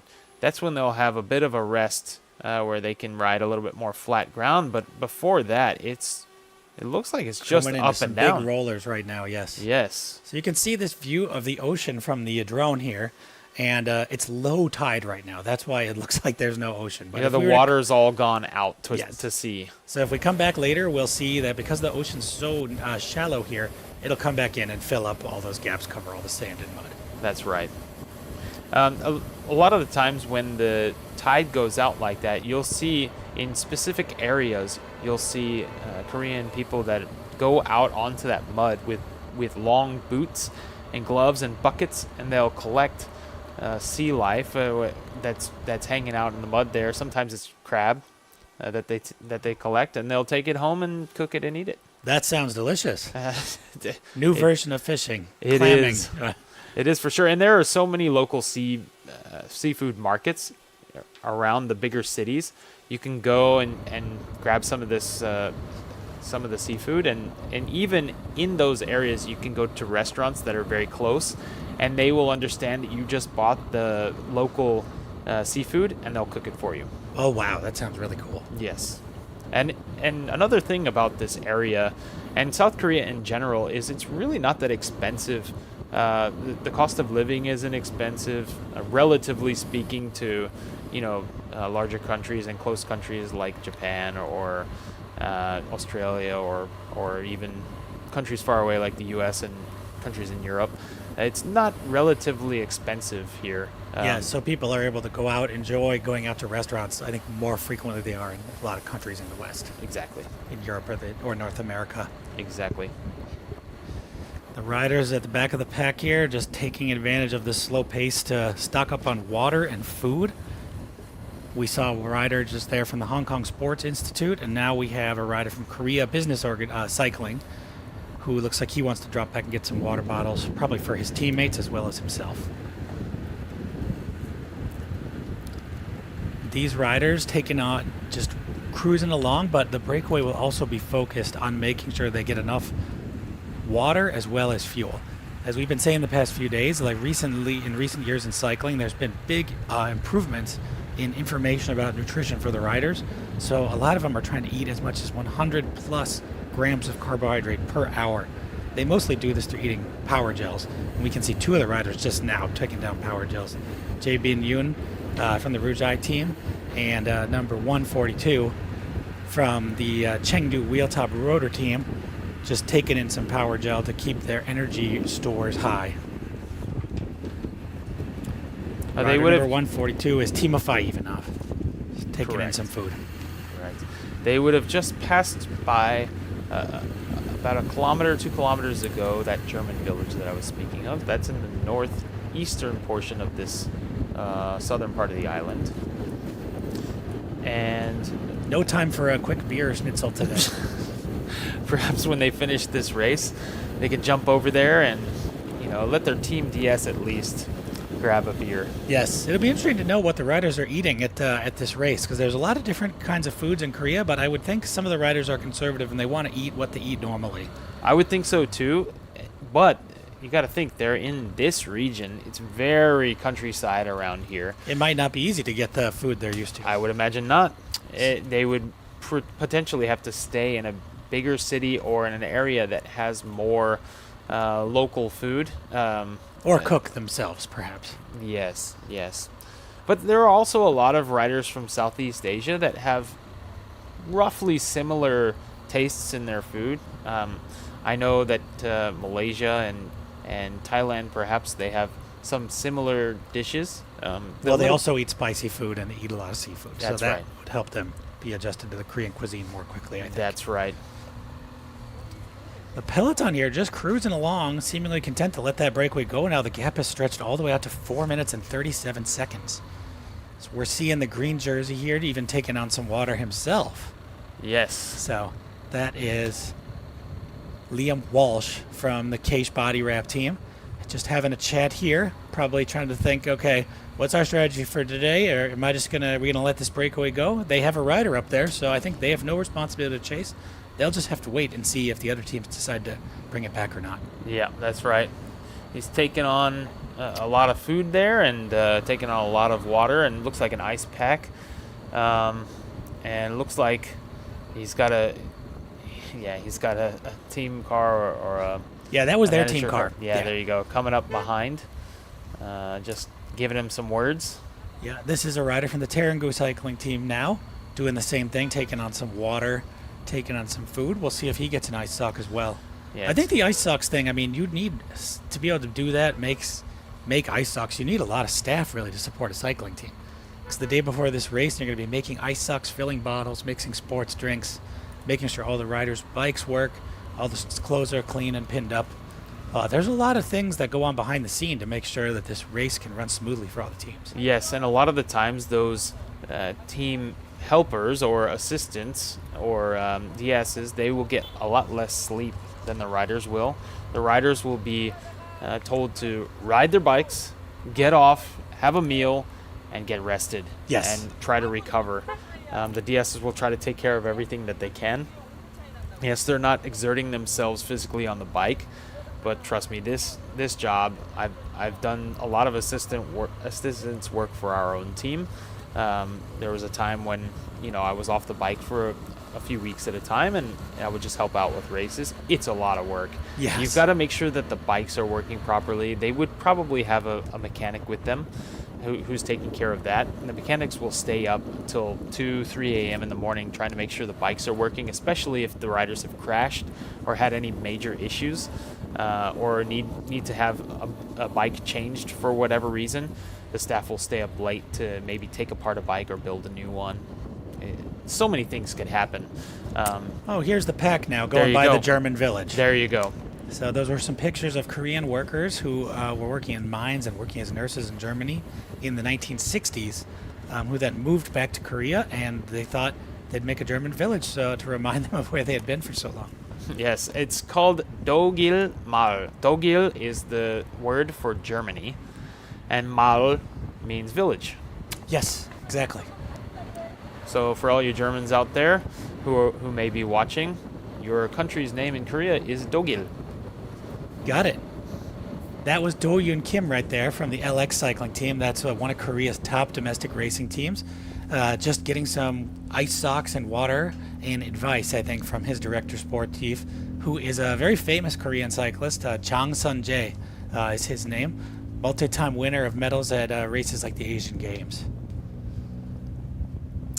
And just Peloton here cruising along. Team Yukio taking responsibility for the pacemaking. They have 2 riders up there, and pretty much every time the camera has been on the front of the peloton, we've seen one of those 2 guys at the front setting the pace. So they do not have an easy job either. There's only 6 riders allowed per team in this race, and Team Yukio is going to be using these 2 guys right now.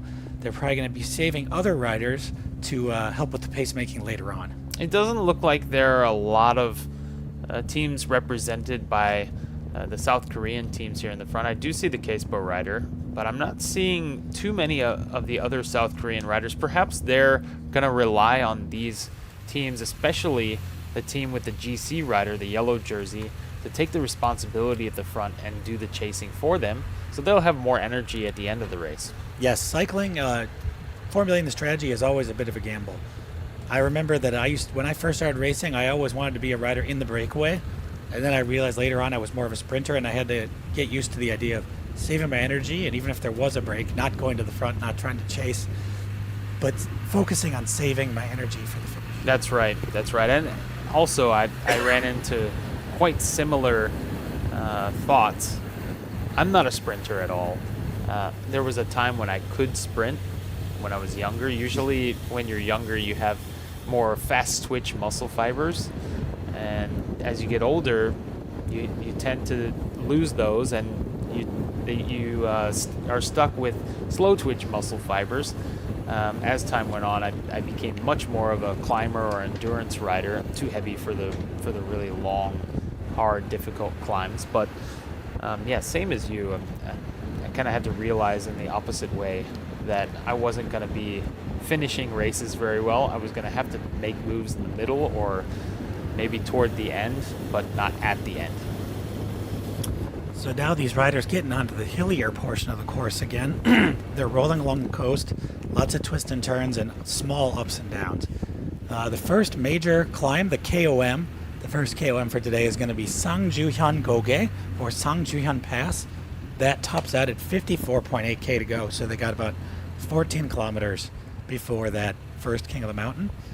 And interestingly, since there's 3 King of the Mountain points today, and one of them is a Category 2, if this breakaway stays away till the finish and somebody wins all 3, then they would be winning the King of the Mountains jersey. That's right. You saw yesterday Heffernan just naturally being out in the breakaway. Perhaps that was a strategy for them.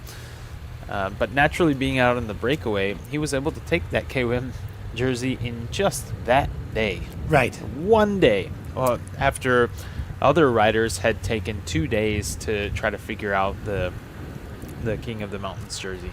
But except for the Category 2 climb today, there's a Category 3 and a Category 4. Those points will all be swept up by these riders if that break is able to stay in front over all the KOMs. Yeah, I guess it's 13 more kilometers until we get to that KOM. This is, as you said, a Category 3, so it's not the most points you can get for the King of the Mountains jersey today. The most points you can get comes at 3.9 kilometers to go. That's a Category 2. Yes. And so then the stage finishes on a KOM. that's a Category 4 climb, it looks like. Yes, and that is exactly at the finish. So we will know today who takes the King of the Mountains jersey, but we won't know till the finish of the race. So it could be a really good tactic for those, as we see those in close contention for the KOM points. Senjek and our rider from Keish Body Wrap. Yes, who is in the breakaway. Heffernan and Kim Euro is also in there from the LX team. Exactly.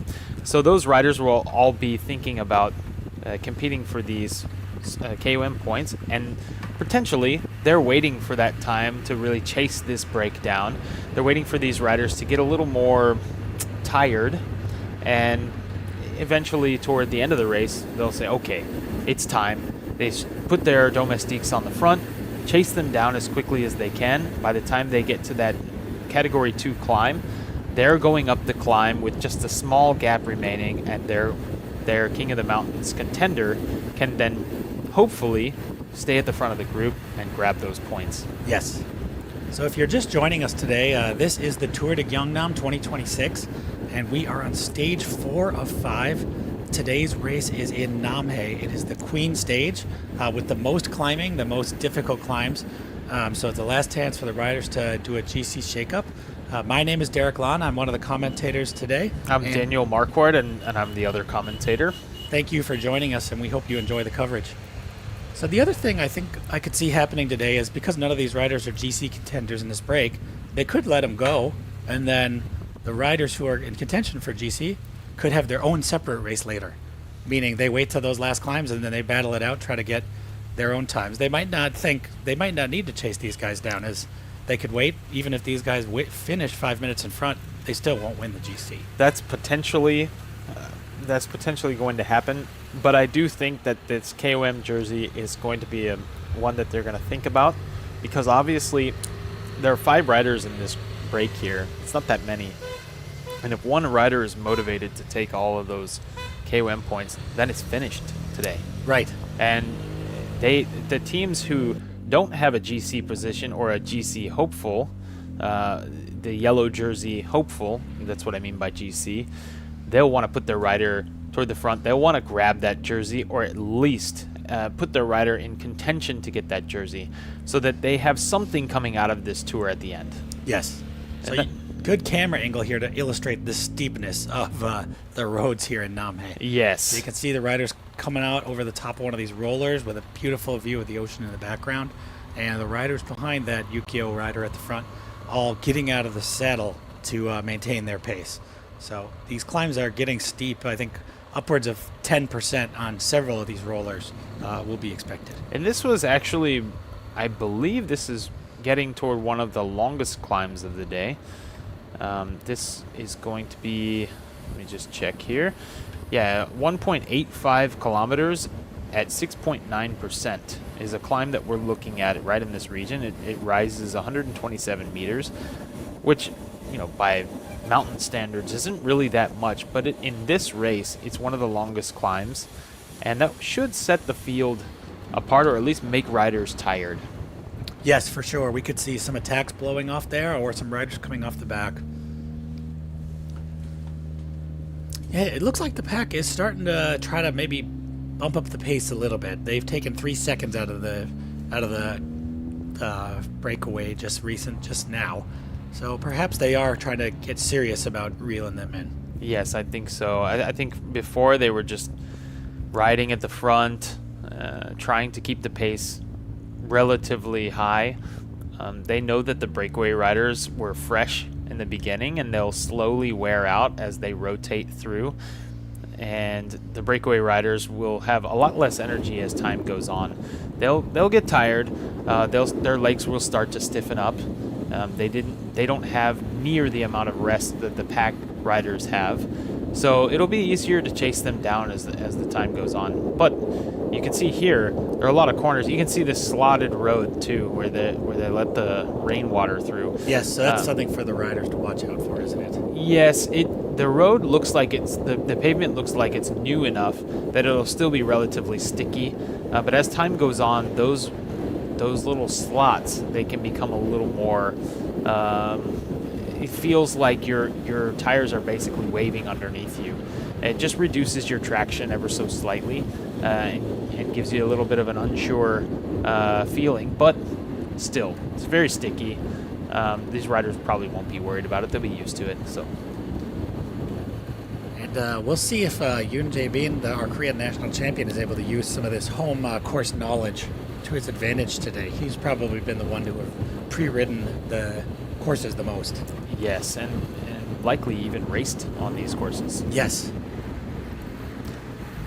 As we get toward the south end of the island, we're going to come by some beaches, some really famous beaches from this area. One of them is called Sangju Beach. That's the most popular and most well-known beach. They have some water sports that go on there. I used to come down here. My friend who I rode motorcycles with would bring jet skis down here, and we'd jet ski out to the islands. And even at some point, we did some fishing for cuttlefish. Wow. Which is it looks like a squid. Sounds like a blast. And delicious. Yes, I didn't catch any cuttlefish myself. He caught them all, but we brought them back to the shore, and then he would cut them up and mix them with ramen, what they call here ramyeon, and spicy.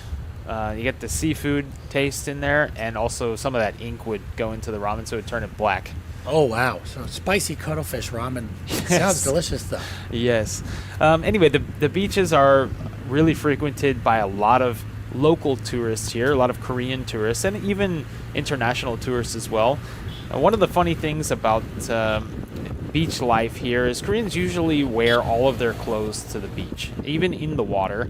You won't see a lot of swimsuits and exposed skin from men or women. Most of that is because they like to protect their skin from the sun. Yes, so they wear something called a rash guard, which protects their body from the sun. Right, the rash guard. Yeah. That's right. And it still provides that outdoor beach style look for them. So it's very fashionable. Rider number, I think it's 126 here from the Aisan team. He's been riding consistently, taking good pulls. That is Kito Kamiya from Japan. And I think his team will be pleased. We haven't seen them in any of the breakaways so far. They'll be happy to have a rider up there. And right now we're coming by what is called it's sort of like a national park. It's a national recreational area, and these are designated protected forests, but they also have facilities for people to stay overnight and enjoy the beautiful nature. And the other thing they have here is what's called the Sully Skywalk. So they've built a raised platform that goes out over the ocean with a glass bottom so that you can really enjoy a nice view of the nature. There's also another famous temple here called Bodhi Am that's perched on the side of a cliff. The mountain is called Gumsan Mountain. This is a very historic Buddhist temple known for its panoramic views of the ocean and surrounding islands. Yeah, you can actually take a hiking trail up there. It's not too long. It's really good for novice hikers. They're showing on the screen here that platform with the glass bottom that you were talking about. That is incredible. Yep. I've actually never been there. I think it's new. Wow, we'll have to take a trip down here and do some riding. That's right. And as I was saying, novice hikers, avid hikers, anybody who wants can go from sea level, practically sea level, up to the top of this mountain where this temple rests. It's really interesting to go to the temples. You can actually do temple stays in Korea. Many of you may have heard of this. You can stay overnight in a temple and basically live like a monk does. So they wake you up at a certain time in the morning. I think it's 3 a.m. You wake up and you pray. go back to sleep, wake up in the morning again and pray, and you eat the local food, which is vegetarian. It's most of those, or I think all of the monks are vegetarian. So Sounds like that would be a really cool experience. yes, I think so. I think for many of you looking to come to Korea and tour and potentially ride your bicycle, you could hire a hotel or a minbak as they call it, which is basically a small house where you have a flat floor to sleep on. They give you some cushions and pillows and blankets. You could leave your bike there for a day, go up to and do a temple stay at Boryam potentially. I'm not sure if they have temple stays right now, but potentially you could do that and then come back down, grab your bike, ride the rest of the island, go stay in another hotel somewhere. Get a really good cultural experience. For sure. Local food, local monk life. Yes. So we're just following this breakaway. It's just the same situation on the road still. Now we're over halfway through this race, or just about halfway through. 60K to go, and they have a 5.5 minute gap. So compared to yesterday, they still actually have quite a bit of a bigger gap than Heffernan was allowed on his own yesterday. So we'll see. 60K and 5.5 minutes. We'll see if the peloton is able to reel them in. Yeah, they're starting to look like potentially they've been doing a lot of work. They're still concentrated, still not bobbing too much. When you start to see their pedal strokes become labored and more boxy, that's when you can tell they're getting tired. Their upper body will start moving around a little bit more. Right now, it looks like they're really smooth. Yes, So- they all still look like they're feeling all right. So Exactly. Good point. I think they've all been rotating through smoothly, allowing each other to save energy while still contributing to the pacemaking. That's right. But still, on the front, Team Ukyo. Yes, What are they going to do? taking responsibility as the team of the yellow jersey? It looks like this Ukyo rider is basically doing a time trial, Yes. trying to catch these riders. And now LX has put riders on the front. As you know, or as you may know, Yuro Kim, or Kim Yuro, as they say here, is in contention for that KOM classification. So he really needs to be at the front. He really needs to be in contention when this Category 2 climb comes, where there are 10, 8, 6 points available for respective positions.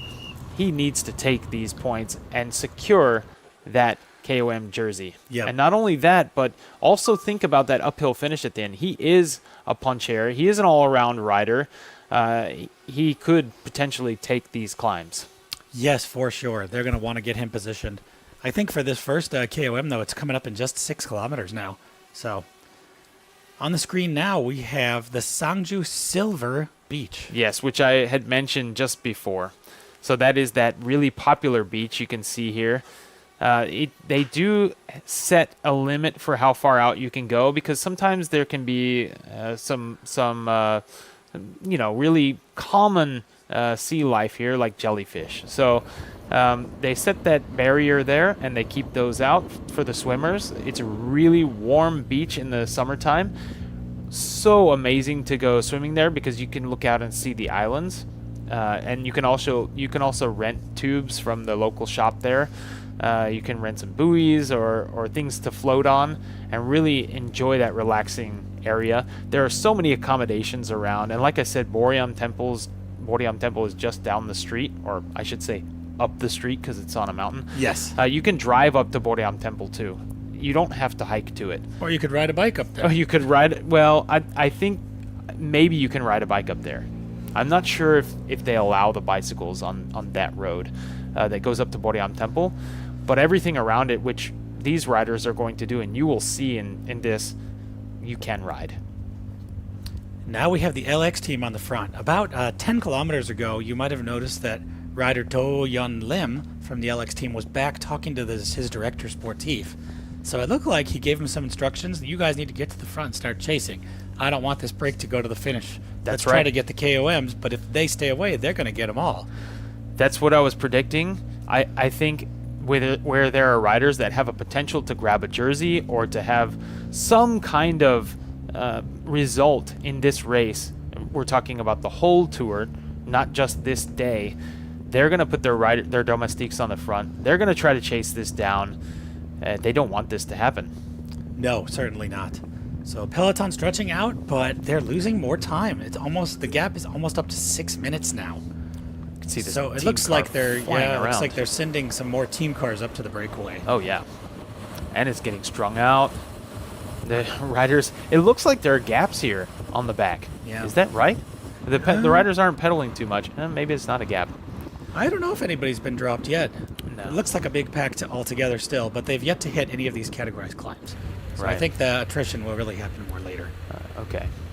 Rider number 42 sense. here from Case Body Rep, just taking his turn on the front. That's Noah Blannon, and that team has been active in all the breakaways. So he'll be wanting to contribute, but not use too much energy because he'll have to also think about trying to take some of these KOM points as well as attack and fight to the finish. So they're just rolling through that KOM sign. We have 57K to go, and the top of the KOM is at 54.8 kilometers to go. So this is now going to be a gradual uphill to 170 meters of elevation. It's called Sangju-hyun Goge, or Sangju-hyun Pass. Yes, you had mentioned Noah Blannon. He's 20 years old. He's in his 5th season, and just this year he was 2nd in the national championships. For the under 23s, I would assume. Yeah. Still a good rider. That Case Body Rep team has a lot of strong Australians represented here today. It's nice to see them racing here. I think they'll get some UCI points, get themselves in front of a lot of international teams to maybe let those young riders upgrade, maybe move to Europe or other teams in Asia. Yes, this is always a good launch pad for that. It's a lot of the teams will be looking at this, or the riders will at least be able to place this in their resume. Yes. So I think strategically the riders are on the right side of the road now to ride in the shade provided by these trees, because this sun is going to be beating down on them. It's not too hot yet, but that sun can take a toll on your body. That's right. And when you're doing climbs in South Korea, the sun can get pretty hot, and there are a lot of trees on the side of the road. It's not like places like Dubai where you don't have any cover. There is cover in a lot of places, as you can see. And it's a good strategy if you're trying to set KOM times or trying to reach PRs or go really fast and stay cool. It's a strategy to move to different sides of the road so that you can take advantage of that shade, because just a little bit of coolness on your body can really make a huge difference in your overall time up these climbs or in a race. Yes, for sure. So they're on a long climb right now, but it doesn't look like they've decided to change their strategy. Nobody is attacking. They are just keeping up their steady pace making, and I think they'll probably leave it till they get close to the top to fight it out for these KOM points. I think so. They wouldn't want to risk dropping any members of the group who could be contributing to the pace making later on. Yes, and I also think that they would understand in this breakaway, they would understand that the field behind is going to get more and more motivated to chase them down as time goes on. So they will also increase their efforts as time goes on, but not so much as to go into the red zone and put themselves in danger of being dropped.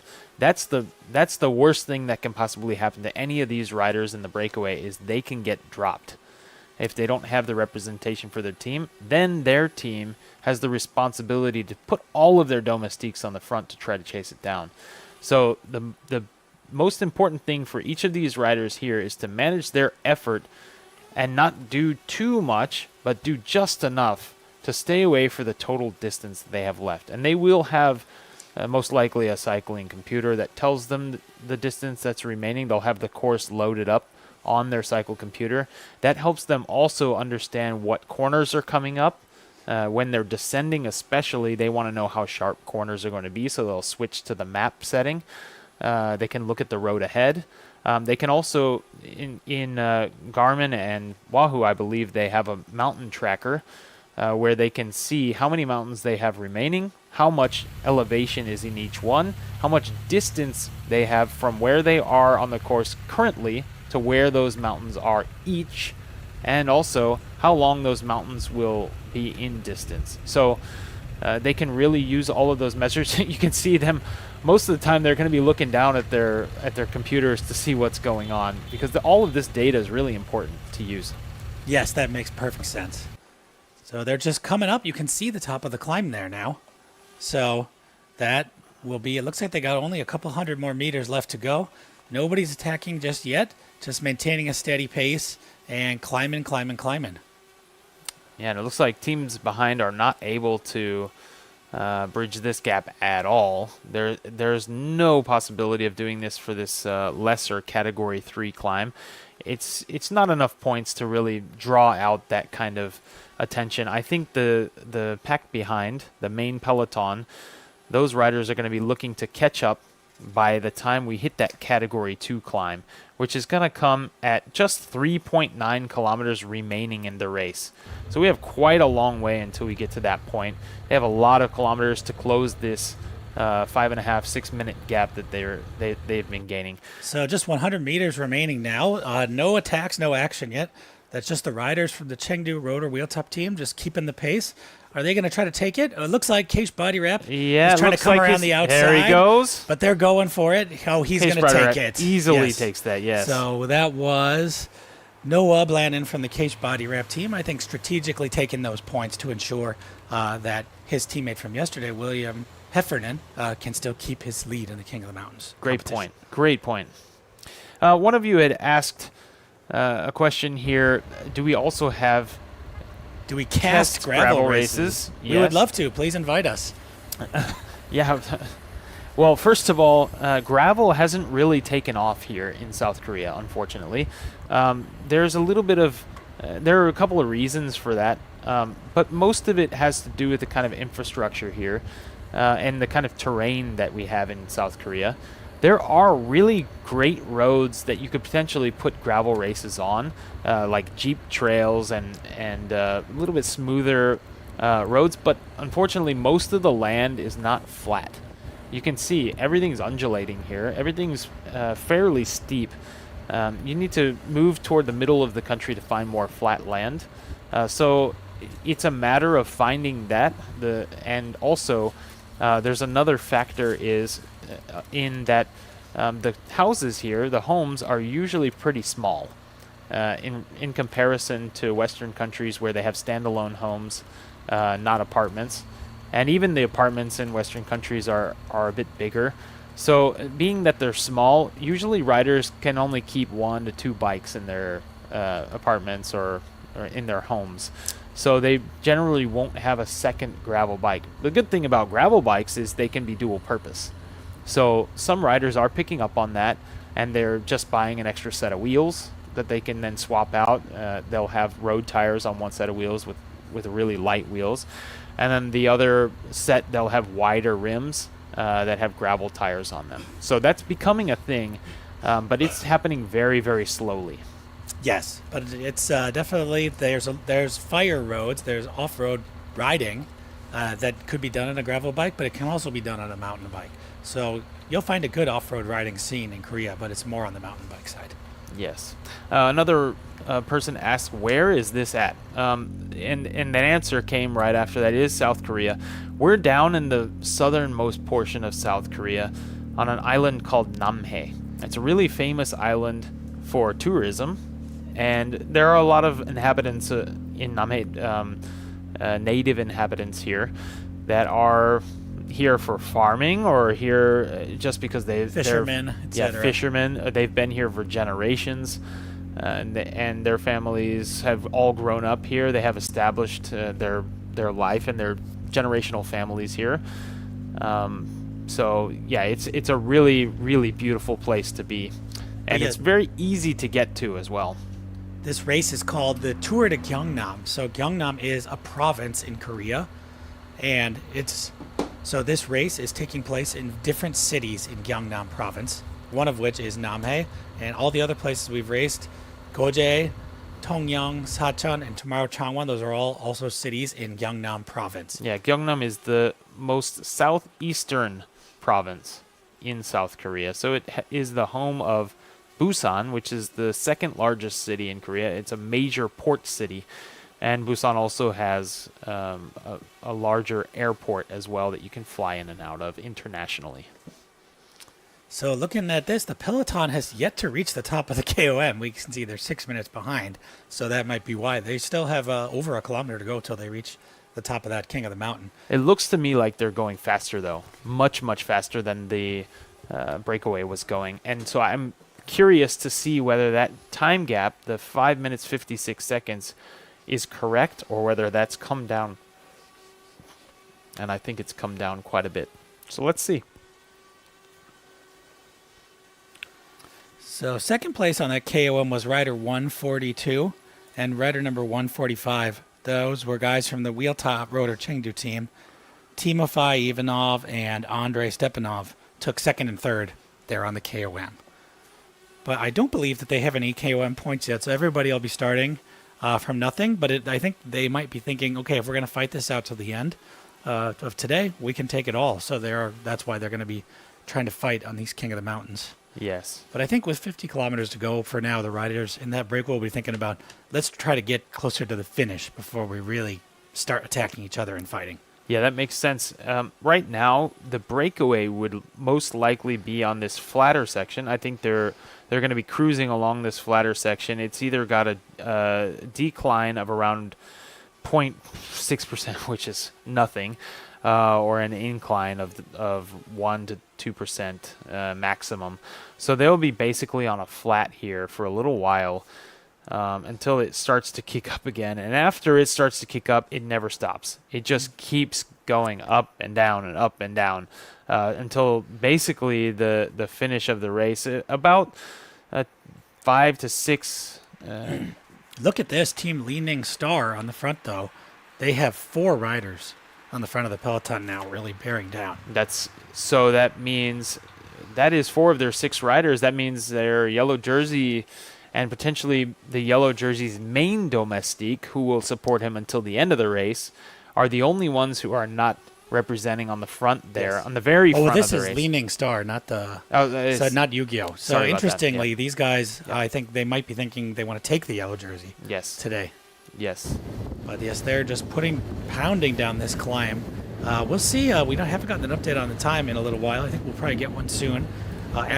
Now that both groups have gone over the top of this climb, and see if the peloton has maybe made any inroads into this breakaway or not. Yeah. So one thing that I was trying to get at there with Leaning Stars, Simon Pelaud is just 2 seconds off of the GC position. So, but yeah, very good point. Team Ukyo should be also at the front there, protecting their yellow jersey rider.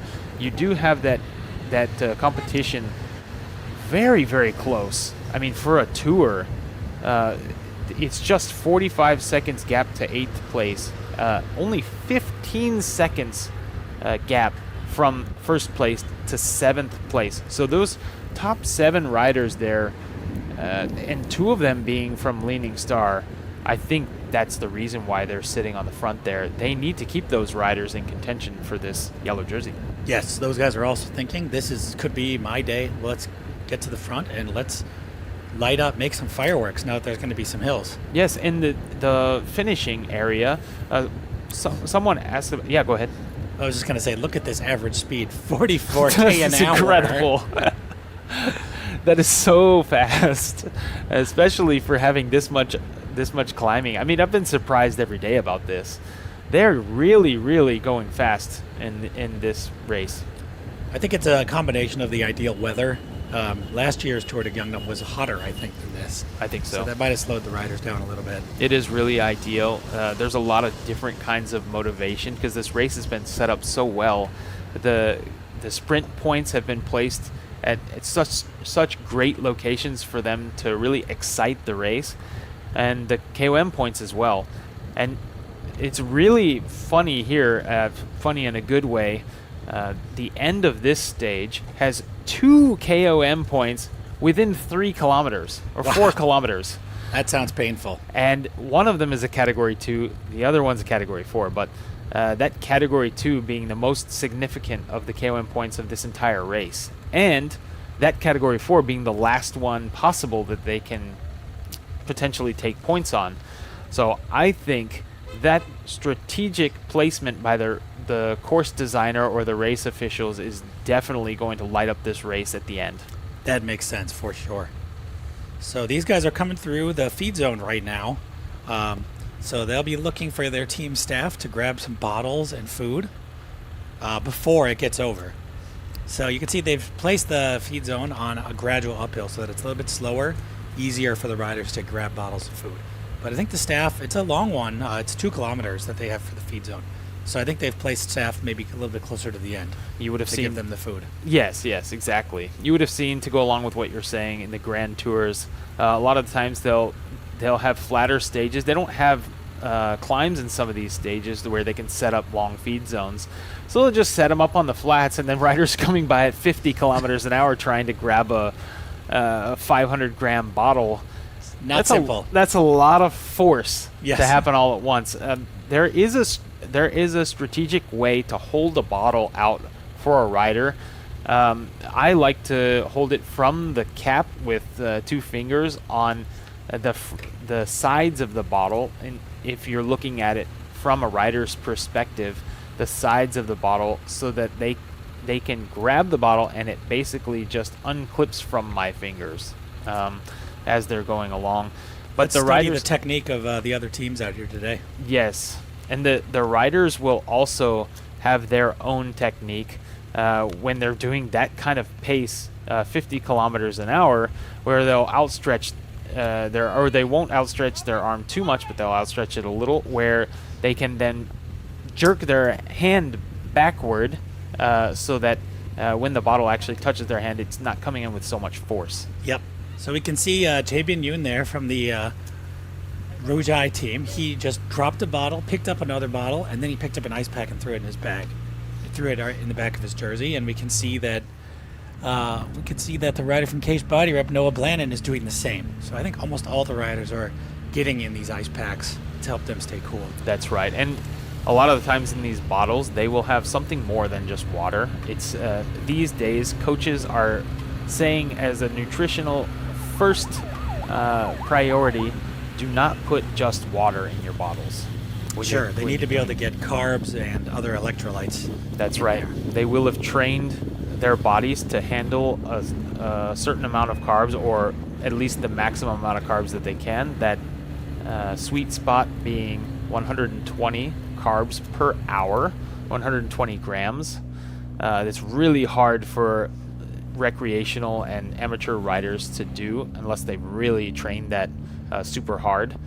But for these riders here who are expending tons and tons of calories and carbohydrates, they can usually take in that much. Their bodies have been trained to handle that. They have to train their legs and their stomachs as well. Yes, exactly.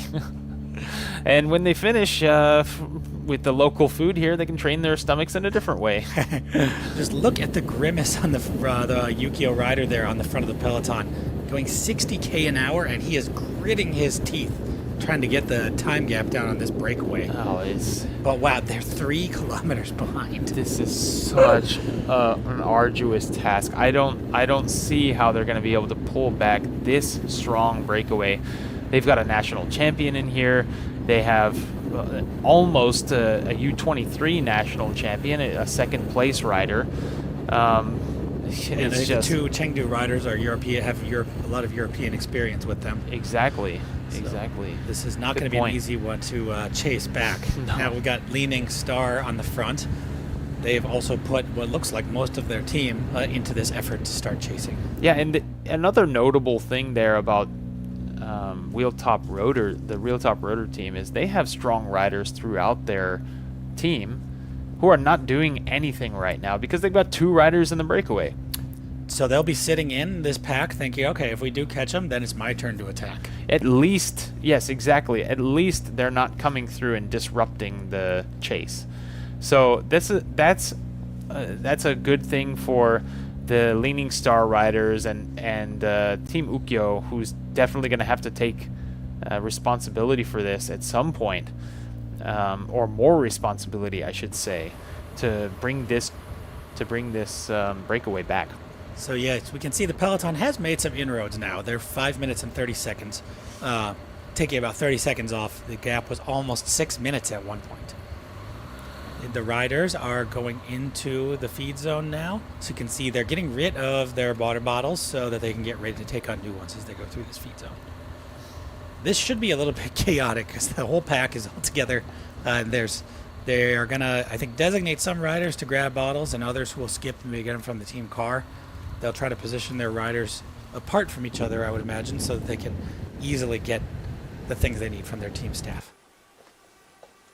This breakaway continuing to charge through the beautiful countryside of NamHae here in the Tour de Gyeongnam 2026. Working together like clockwork. I mean, this is almost like a team time trial level of coordination. Yes, they are actually riding very close to each other. They look super organized. They look like they have an understood, maybe even unspoken agreement here that they're going to ride well together. They're not going to attack each other, at least not yet, not until the really important KOM points come. And let's see what their gap is like at that point. It's going to be a bit of a climb, but it's not a super long one. So the pack behind the peloton is going to have to catch up to at least within 30 seconds if they're going to want to take the KOM points from these riders, I think. That would be my guess on the amount of time gap that they can have and logically catch these riders by the top of the climb. 30 seconds gap by the base of the climb is probably as large a gap as they should allow that breakaway by the time they get there. And they need to really calculate this from now, because they've got 30 kilometers left until that, a little less than 30 kilometers. If you think on a breakaway like that with 5 men who are really strong and have shown that they can achieve great results, and a lot of those guys being actually climbers too, this group really has to do a lot of work right now. They need to focus, they need to put their heads down, and they need to time trial better than the group up front is. Yeah, we'll see if the peloton is able to get it together and put some time, grab some time back from those guys. It doesn't look like it's strung out enough. It looks like everybody's kind of relaxed going through this feed zone. There's a little bit of a washing machine effect as riders on the right grab bottles, but it doesn't look strung out enough to me to show that the front of the race is really trying to chase those riders down, and they need to do it now.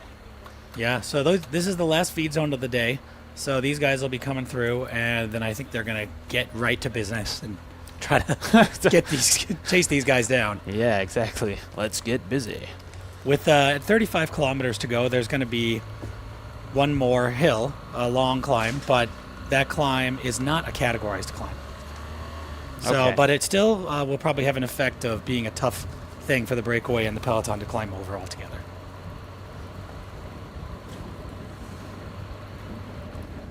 Now the peloton descending. The feed zone was strategically positioned on a long gradual hill so that it would be easier for the riders to grab their bottles.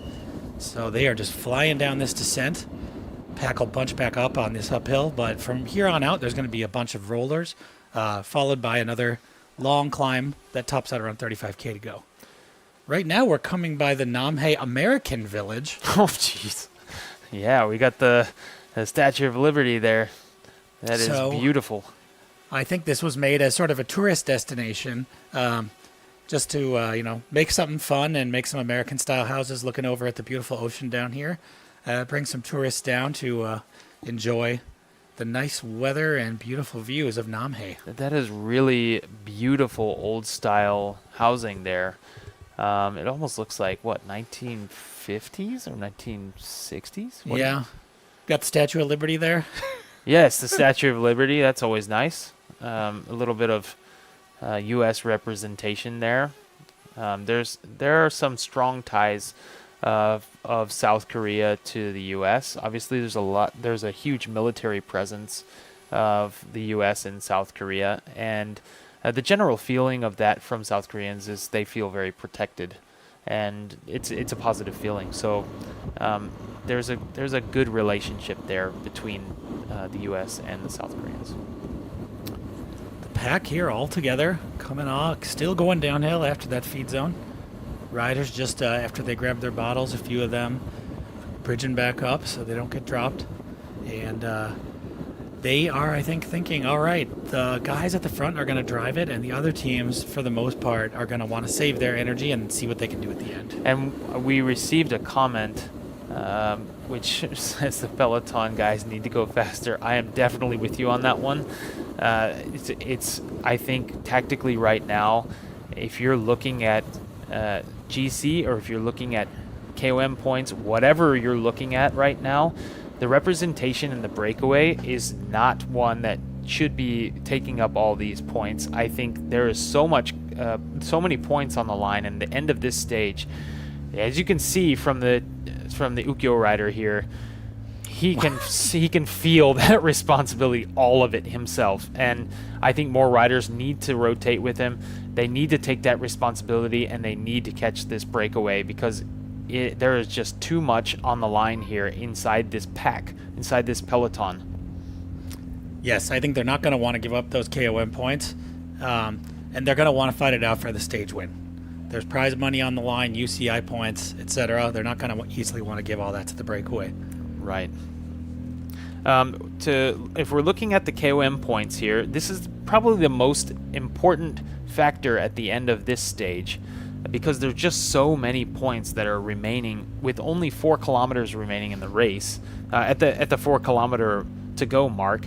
Right now, William Heffernan from Keish Body Wrap is in first place with 11 points. Of course, we would have seen the first KOM points being taken by another Keish Body Wrap rider in the breakaway, but right now he is not in contention for the points. He got 5 points, though, for finishing up on that KOM climb. So he will have moved into 5th place in the KOM jersey standings, I believe, at this point, which is good, but he still needs another 6 points to then take over that KOM jersey from William Heffernan, his teammate. In second place is Nils Sinchek with 8 points. So it's a 3-point gap between William Heffernan and Nils Sinchek. Also, Kim Euro has 8 points. LX Cycling. Nils Sinchek is on team Leaning Star. So potentially Leaning Star do have a lot of responsibility here to put Nils Sinchek in contention placement, with, like I said, within 30 seconds of the breakaway by the base of that climb, and potentially Nils could re-secure his top spot in the KOM jersey classification. After Kim Euro from LX Cycling, who also has 8 points, same as Nils Sinchek, you have Tejbayar Batsaikan from Mongolia. He's on the Rujai insurance team. He has 6 points. So 5 points away from William Heffernan. If he takes that KOM points here toward the end of the race, he will move himself up into first place. Wow. Potentially. So there's a lot that could go on with this KOM jersey. There is so much still to go. 10 points for the first one across that KOM classification line, and 8 points for the second, and I believe it's 6 for the third place. So the riders were just passing through the small town of NamHae, and now they're with not a very big town. They just went through downtown, and they're coming out. They're going to start climbing in a little bit, and then they're going to top out with 33K to go. There is the top of the next long climb. So I think they're just getting ready to hit the base of that now. They should be here. Yes. They are flying, but they're going downhill, as you can see. There's not really many real flat moments on this course. No. It's either slightly uphill, slightly downhill, or steeply uphill or steeply downhill. And it's going to stay like that until we have about 15K to go. When they hit that 15K to go mark, it'll start to flatten out, and they'll have that flatness for about 3 or 4 kilometers, and then again, you just have that constant up and down until you hit that last huge climb, which is the largest climb of the day. It goes from 9 meters up to 198 meters, 201 meters elevation gain. So almost 200 meters of elevation gain happening just within a kilometer and a half. That'll be a doozy. That'll be a doozy. Yeah, good term. To tell you the severity of this climb, 1.74 kilometers of it, 192 meters, as I said before, 11% gradient average. Wow. So that's quite a steep climb. And as you get closer to the top of the climb, 1.29 kilometers of that climb, 175 meters elevation gain of that is at 13.6%.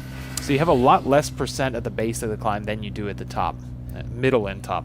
So now that the peloton seems to have really in earnest started chasing, they have now closed the gap down to 5 minutes and 4 seconds. But with their only 36K remaining, have they left themselves enough time? And it's 33K until that climb. Yeah, so under 30K to go, they really need to start moving. They need to be closing about 30 seconds per 5 kilometers, I believe it is, or even faster than that, 30 seconds per 3 kilometers. So that is not going to be an easy task. No. We will see. They might have left it a little bit too late to really start chasing here today. Yes. But they're not going to give up. It looks like they're still going to keep going. But it might be, some of them might also just be thinking about maybe we'll just launch our riders for the GC separately and forget the stage win. That's something that could also happen. It could, but if this gap remains so open like this, yeah, that's a lot of points on the line. So I think it's going to be an all-out chase until we get to the base of that climb, and then after that, you'll see riders kind of just understand that they're going to climb that climb as fast as they can, and that's what they can do. So yes, at 11%, there's not a whole lot teammates can do to necessarily help each other. That's right. You're going to see, I think, as this pace starts to increase for the peloton, you'll see that popcorn start, because we're going to go over constant climbs now. There's not going to really be much rest until you get to that 15K to go mark. Team Yukio on the front here, just keeping the pace steady, trying to club back as much time as they possibly can for their leader. They have the yellow jersey, so they feel like they have responsibility to reel this breakaway in. You can see the camera shaking there. They're going over speed bumps. The speed bumps are relatively smooth here. They're large speed bumps. They're just meant to take the cars down to about 40, 30 kilometers per hour, especially where there are sections of red painted road, full red painted road through these little building town areas. That means that the speed should be limited down to about 30 kilometers per hour. Sometimes it's 50, but for the most part it's 30 kilometers an hour, so people can cross the street. There are a lot of older folks and also even children in these smaller towns, so it's really important for them to slow cars down. So these riders now, the peloton just rolling through downtown Namyeon themselves, Yes. still 5 minutes back of that breakaway crew. So it's their turn to finish up descending and then start on that next climb. The race leaders now are in the thick of that of this next climb, and they have about 1 kilometer more of uphill before they reach the top. That'll probably be the next significant time gap spot, I think, to really tell how much progress the pack is going to be making on them or not. That's right. Because the pack, I think, can really make up a lot of time when they go uphill with all these fresh riders to go up and set the pace. It's such a quaint little town here. It's really beautiful. It's a great place to go ride. I can't say it enough. NamHae is absolutely beautiful. It's a treat for these riders to be able to do this course in this race. I'm sure when they finish, if they were able to look up from the cycle computers or the ground, they will come back and say, wow, that was a really amazing tour.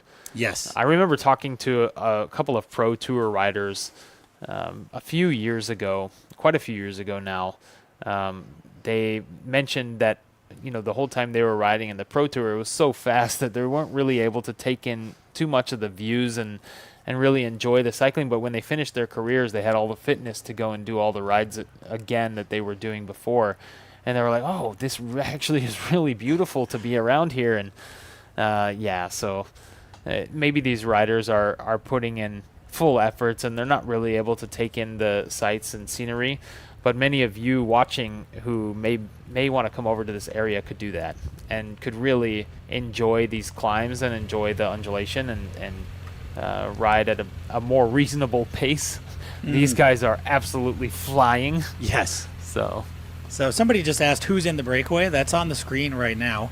But we have two riders from the Chengdu Rotor Wheeltop team out of China. And those two riders are Timanov, Chengdu, number 142 and 145, Timofey Ivanov, and his teammate Andrei Stepanov. We have Jae-bin Yoon, the national champion from Korea, riding for the Rujai Insurance team.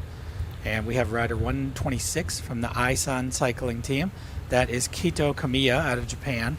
And the final rider in that group is riding for the Keish Body Wrap team. That is Noah Blanin, rider number 42. And these guys have been away pretty much since the beginning of the race, doing a great job working together, not attacking each other at all, just keeping it steady and trying to roll through. I think all the way to the finish would be their goal. So we have Jae-bin Yoon right now here, really pushing the pace on the front. Keito Kamiya. So we didn't touch base on Keito Kamiya from Aisan Racing Team. I'd like to touch base on him. He's for his top results, and very recently actually, he had 7th in the national championships in U23. He's only 19 years old. Wow, he does look young, I was thinking. He does. Fresh out of juniors, joining a breakaway in this UCI Asia Tour race. Wow, so that means he would have had junior gears until last year, right? Yeah. So I think he was probably, the results will be from juniors for the other ones. Yeah, it should be. But for right now, he's U23 results are his best, which happened really recently in 2025 and 2026. 7th in the national championships in the U23s for the ITT. So he is kind of a TT rider. And then in 2026, he was 10th in the national championships for the ITT again, individual time trial. So it sounds like his most recent big victories have been in time trials, which is good for him. It looks like he's drifting off a little bit, though. I wonder what he's doing. Okay. Well, they were pushing the pace a little bit on the climb. Now they're descending, so they're done with that. They had just had a win over a 3-kilometer long climb, and now they're descending it. Right. So he's probably happy to have these bigger gears at this point, don't you think? I imagine, yes. Getting out of those junior gears. He also had a 21st in the National Championships road race in 2025. He's got some good accomplishments in his home country of Japan. He's had multiple results in different tours. And at this point, it looks like he's looking to develop his career even further. At only 19 years old, it looks like he's pretty young. Got a bright future ahead of him. Oh, yeah. So if you're just joining us, this is the Tour de Gyeongnam. We are on stage 4 here in beautiful NamHae. My name is Derek Lon. I'm one of your commentators today. I'm Daniel Marquardt. I'm the other commentator. And thank you for joining us for this exciting racing. Right now we're racing a 118K stage. It's the queen stage of the Tour de Gyeongnam. It has the most mountains, and tomorrow is the final stage, and it's a flat criterium. So we're looking to the finish of today's stage. That'll set up most of the overall classification for these riders. I think so. One thing about tomorrow's stage is it's going to have corners. They've actually made more corners than they had in previous years. Before, in Changwon, they set it up in downtown Changwon, where it went basically in a big dome building style, not dome, but tower looking formation. It would go around this huge roundabout. I actually did this course in the amateur version of the Tour de Gyeongnam. It goes around this huge roundabout, a massive roundabout, and then comes up and does a U-turn. In tomorrow's course, I believe they're going to have 4 different turns per lap. So they'll have quite a bit of technical exactly. aspects to that course that could affect the outcome. It'll be like a real criterium. Yeah, exactly. Thanks for clearing that. But also, if these riders here in this peloton, this is where all the GC riders still are. We can see the yellow jersey. They're in 3rd. If they finish together today, they'll be time bonuses available tomorrow. So it could end up being that if they don't put time gaps on each other today, they'll be fighting it out for the GC tomorrow. That's right. We'll just have to wait and see what happens. These riders are now on that 3-kilometer unranked climb right now. You can see the peloton stretching out. Riders are starting to pop off, as we said, like popcorn. Yeah, popcorn. I like to blowing call up. it popcorn. Pop, pop, pop, pop, pop.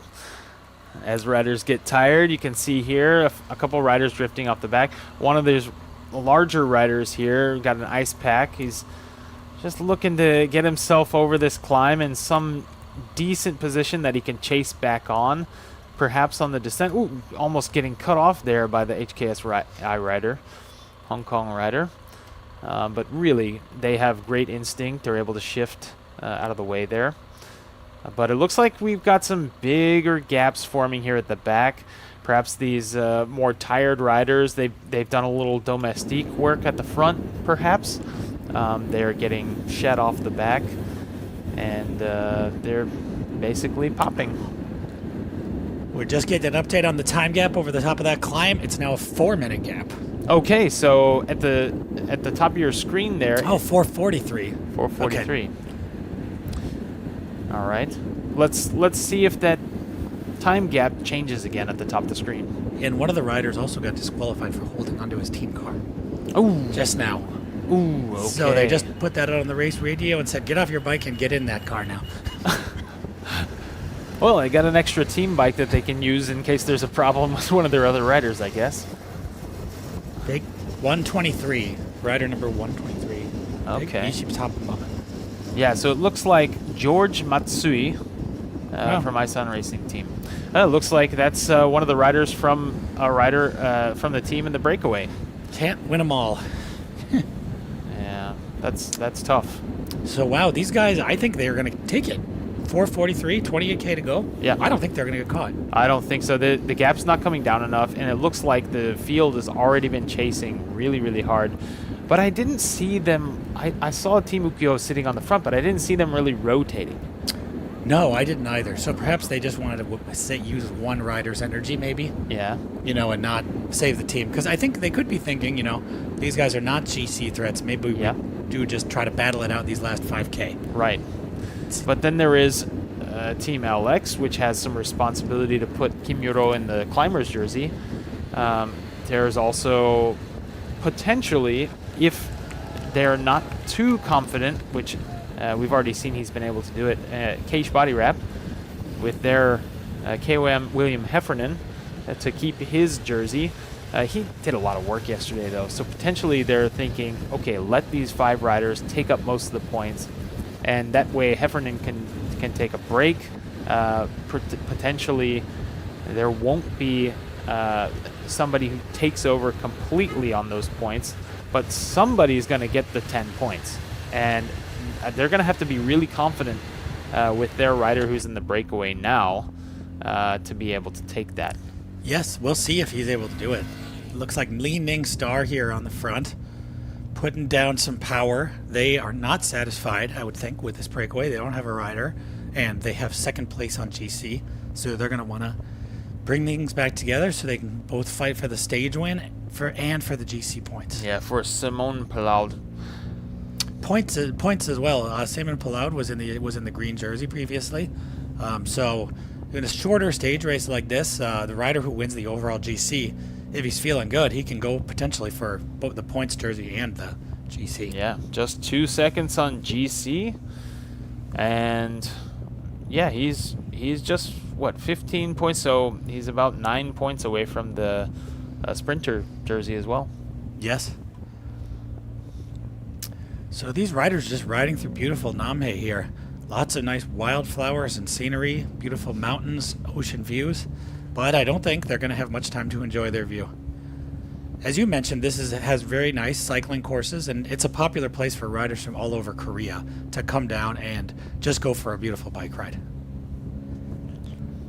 But Ling Ning Star just putting on the pressure now. I think they've sort of taken over from Team Ukyo, haven't they?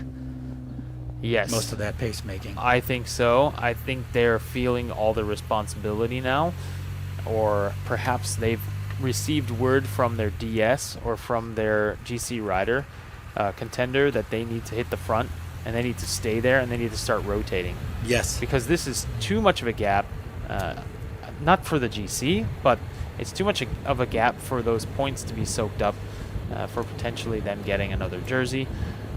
But at the same time, there's no real reason that they need to be too worried about the GC at this point in this group. I don't think this group is going to be a contender for the GC. Yep. These guys are hitting another hill now, another unranked but long hill. So it looks like they're starting to go up it right now. So we'll see if they're able to keep this pace. There's a lot of... This is not an easy course. No. There's 3 ranked climbs, but many, many more that are unranked. So this one is also looking like it's going to be over a kilometer or 2 long. Right. With multiple rollers inside of it that'll make them think they're at the top when they're really not. Right, and then after they finish this, they'll come down a pretty decent descent, and then again, boom, climbing up, pretty steep climb, and then it'll roll on from there, and they'll eventually get to this 4-kilometer section of flatness where they can not take a rest, but at least it'll be flat. It won't be uphill. And after that 4-kilometer flat section, then it's boom, boom, boom, 3 climbs in a row. The third one being that big Category 2 points classification for the KOM. And then finally, after the descent off that, you have your very last and short Category 4 climb to the finish. Yes, either way, this will be an exciting finish. Whether the pack comes together or not, this will be the only uphill finish of the race. That's right. And tomorrow being basically pan flat. Right. You won't see any more of this climbing attrition. So it looks like a few riders have been spit out the back of the peloton. They've made their own group. So we just got word that there's sort of a gruppetto starting to form. I think these riders will be thinking, all right, we need to make it to the finish within the time cut and save our energy for the sprint stage tomorrow. That's right. So that's the chief commissaire's car who's leaving them behind, saying, I'm supposed to be following the main pack. You guys are not going to be catching up to the pack, I don't think, so I'm going up to the main pack to join them. That's right. They would have gotten most likely a 30-second gap between them and the peloton. So Peloton is not small, though. Look, it's still got a lot of riders in there. No, it's definitely not small. And most of the teams are staying relatively together. Their domestiques perhaps would have dropped off the back, but with 25 kilometers left, they need to be careful not to lose too much time. Yeah. The team we've seen stick together the best at the front throughout this day has been St. George. They've been in the top 10 with 4 or 5 riders very, very consistently, but not necessarily putting their riders on the front. I agree with that. They do look really strong. And even though they're not sitting on exactly the front, they're really actually providing a great drafting potential for the riders behind. So them riding at the front of the pack is an advantage for the whole pack, actually. Somebody asked in the questions, are there time bonuses at the finish? So there are time bonuses at the finish, but they're relatively small.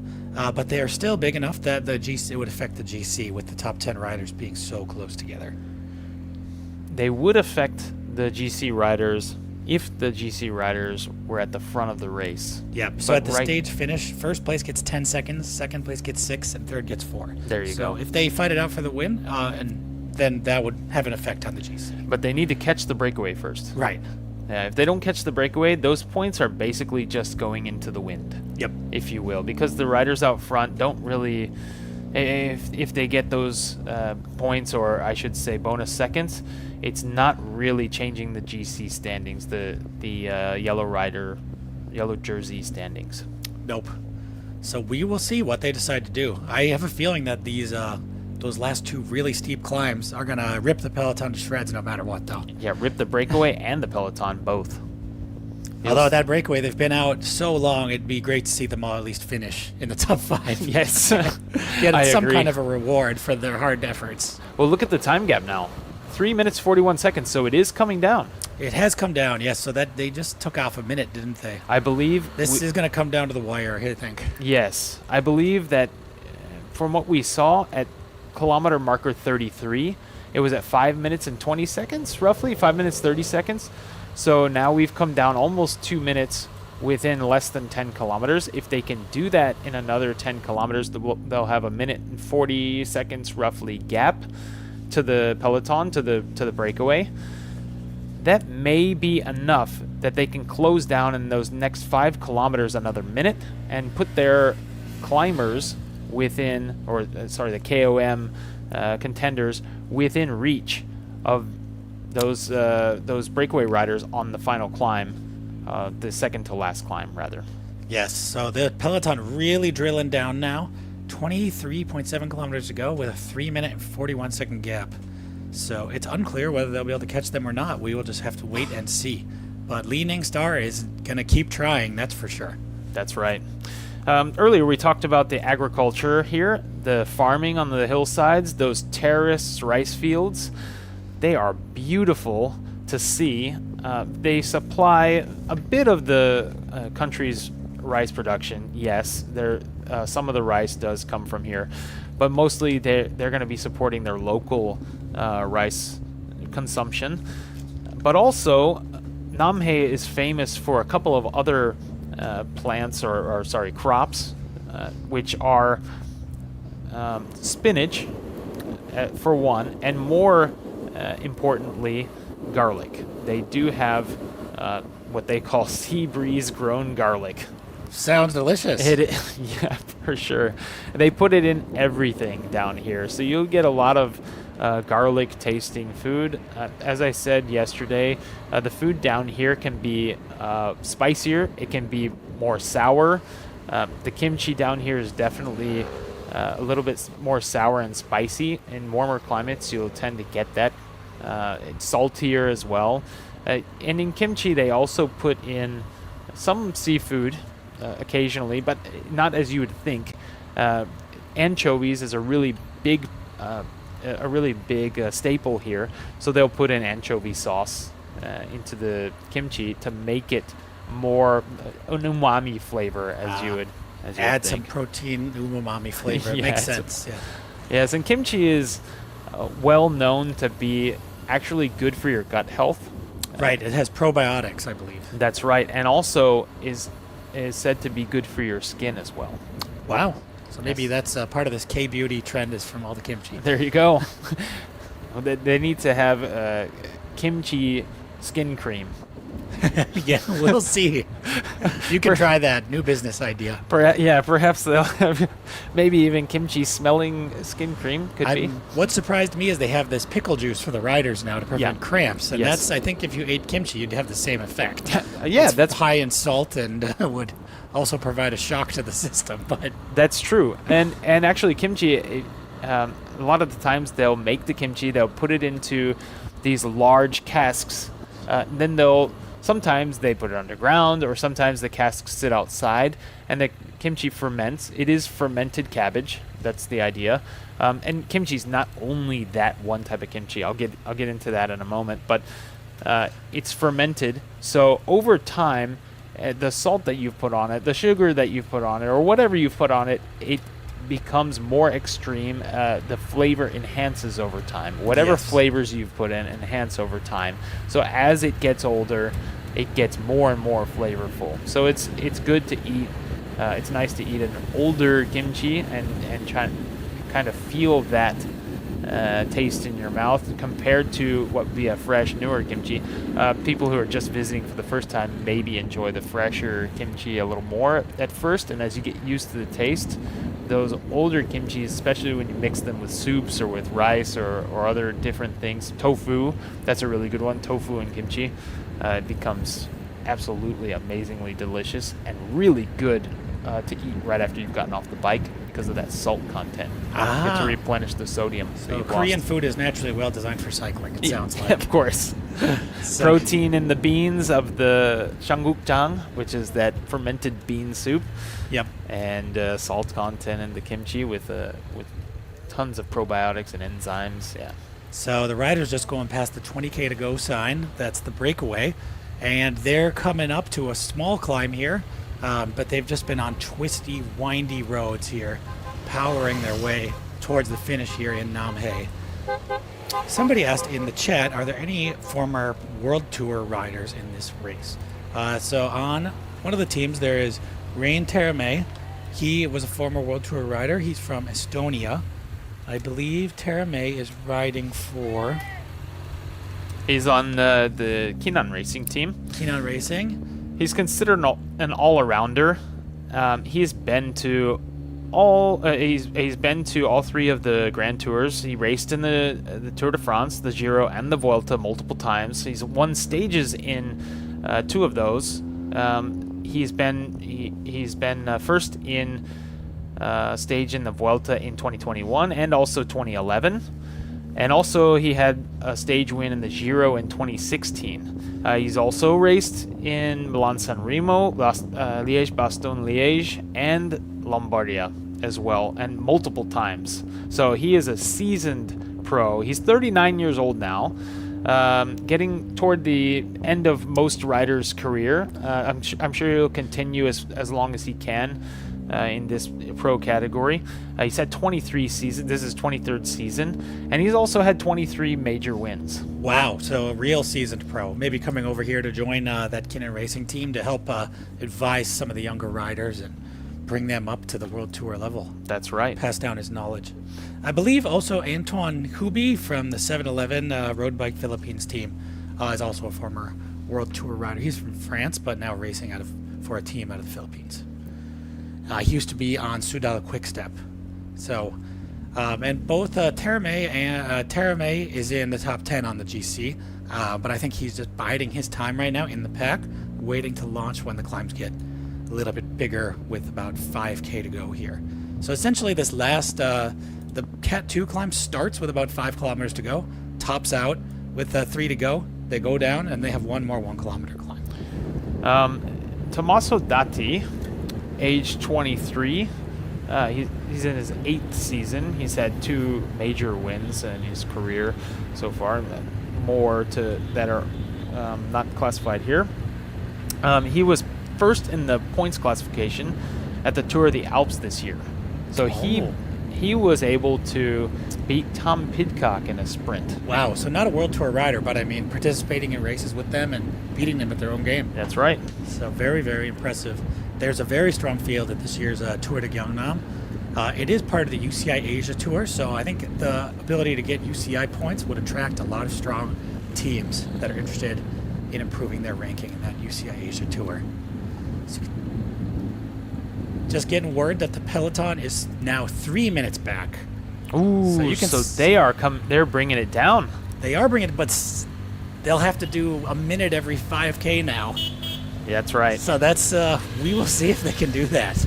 I think they can. What do you think? I think they can. A minute every 5K is possible. 10 seconds per kilometer, roughly.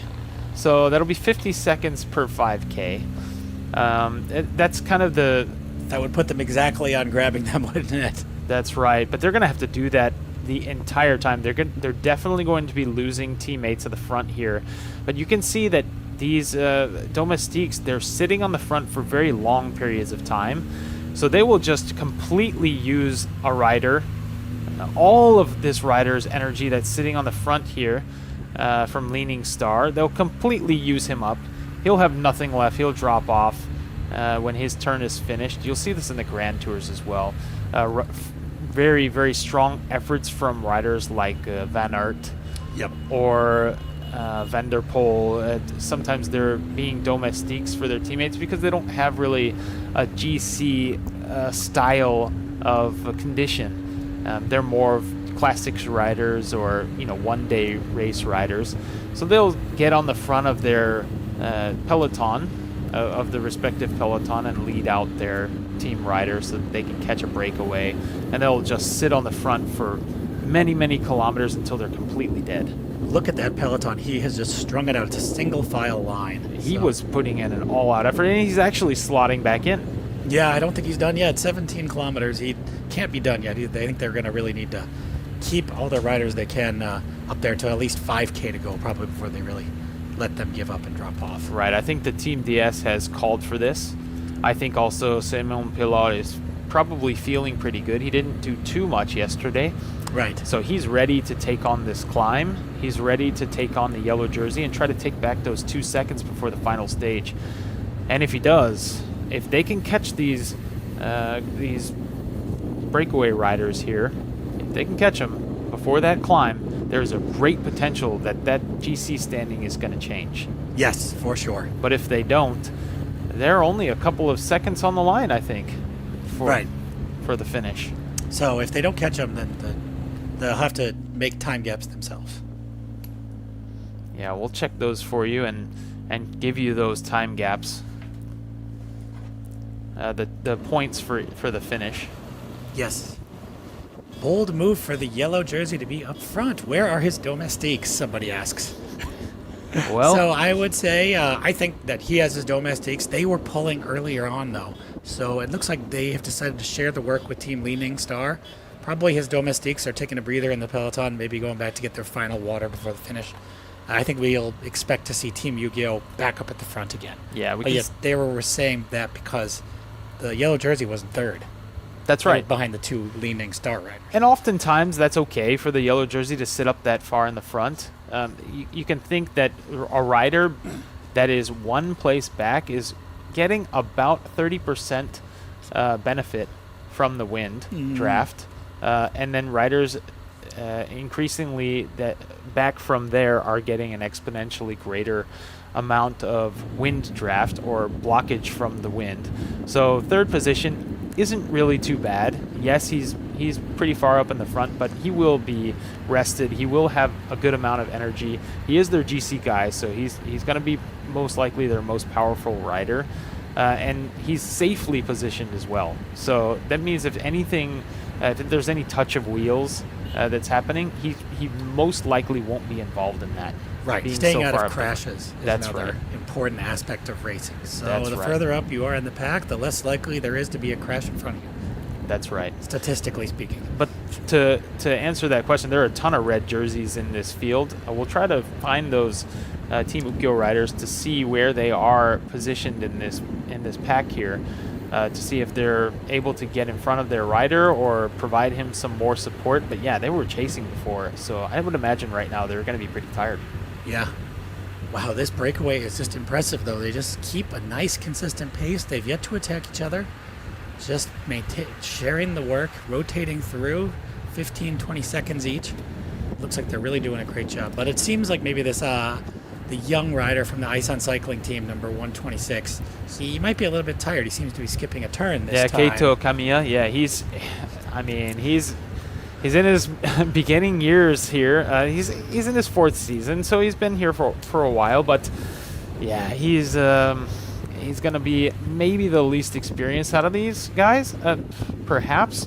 But he's strong. I mean, he has a really good time trial ability. So Is he going to play the rookie card and say, guys, I'm too tired, and he's going to sprint at the end and just blow them all away? We'll see.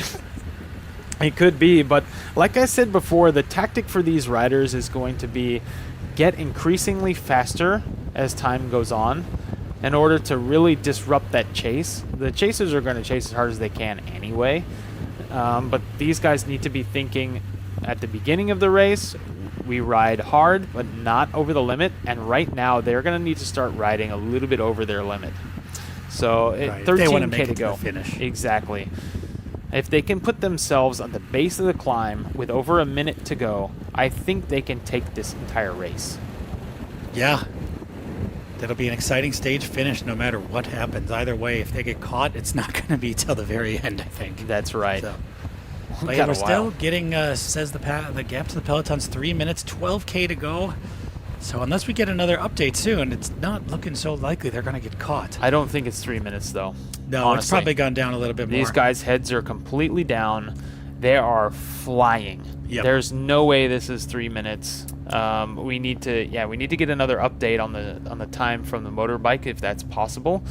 I know that they're doing it the best they can with that, but yeah, that would be really good to see this actual number a little bit more accurate. But yeah, boy, these guys from Leaning Star just on the front pushing like crazy. And there is the domestique from Team Yu-Gi-Oh of the yellow jersey. And the Leaning Star rider pulls off. He sees the yellow jersey. Yellow jersey says, "Get back in there." Yeah, there you go. And he did. So That's great. 2 minutes 37 seconds is the latest. So we have a Nukio rider behind the yellow jersey as well. So we do have at least two domestiques for Team Ukyo there. I would imagine that one of those is going to be the main Simon Rakani's main domestique that he's going to rely on to take him through until the end. See, now we have the motorbike here with the signboard. I wasn't able to catch what the signboard says, but perhaps it's going to be updated on the top of our screen. There you go, 237. Yes. So we were able to catch that. Thanks, guys, for providing that. I guess they're listening. I didn't know that was. I think it's difficult with the twisty roads to get it back and forth. Oh, so fast. absolutely. Plus, the gap is big, so the points to time it, they have to wait 2.5 minutes to be able to get a gap. Yeah, great point. Great point. It can't be easy for them to be able to do that. But again, I guess they're listening, and thanks a lot for doing that. So really great update. Almost down to 10 kilometers to go. 11 kilometers to go for these guys. They are riding through the town of Gyeongnam, just coming out of the small town.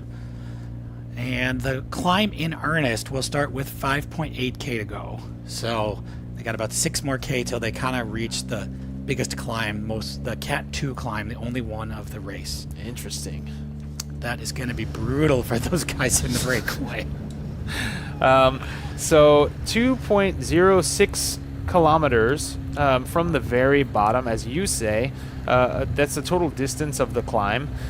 204 meters in total, 9.9% at that distance. But as you get up the climb, as that climb distance reduces, finally 1.29 kilometers till the end of the climb. 175 meters of elevation gain of that is 13.6%. Wow. That's well over 10%. Usually 10% is a number where you really start dropping riders, and you see huge fractures in pelotons and breakaways. At 13.6% average gradient for 1.29 kilometers, you're definitely going to see these riders split up. So there is potential. guarantee The it. gap 235 now. There is potential, right, with the climb like that for these riders in the pack to really jump up, isn't there? Because the guys in the break will be tired. They'll be going a lot slower, I imagine, than the guys who have been sitting in the peloton. At 235, right now, if they keep this pace, if they can put in another minute on them within 5 kilometers, potentially. Yeah. But that's still too much distance. That's still too much gap. So I think they're going to need to take away 2 minutes in 5 kilometers here. And I it wonder looks how like this- a tough ask. Wonder how these guys in the breakaway are feeling. Hopefully they're all feeling good. If you saw, they came around a big bay just now. So I think that the riders in the breakaway would have been able to see the peloton and vice versa. Maybe they waved over to them and said, "Hey guys, see you at the finish line." Actually, that's a really good point. It's really not. It's super flat there.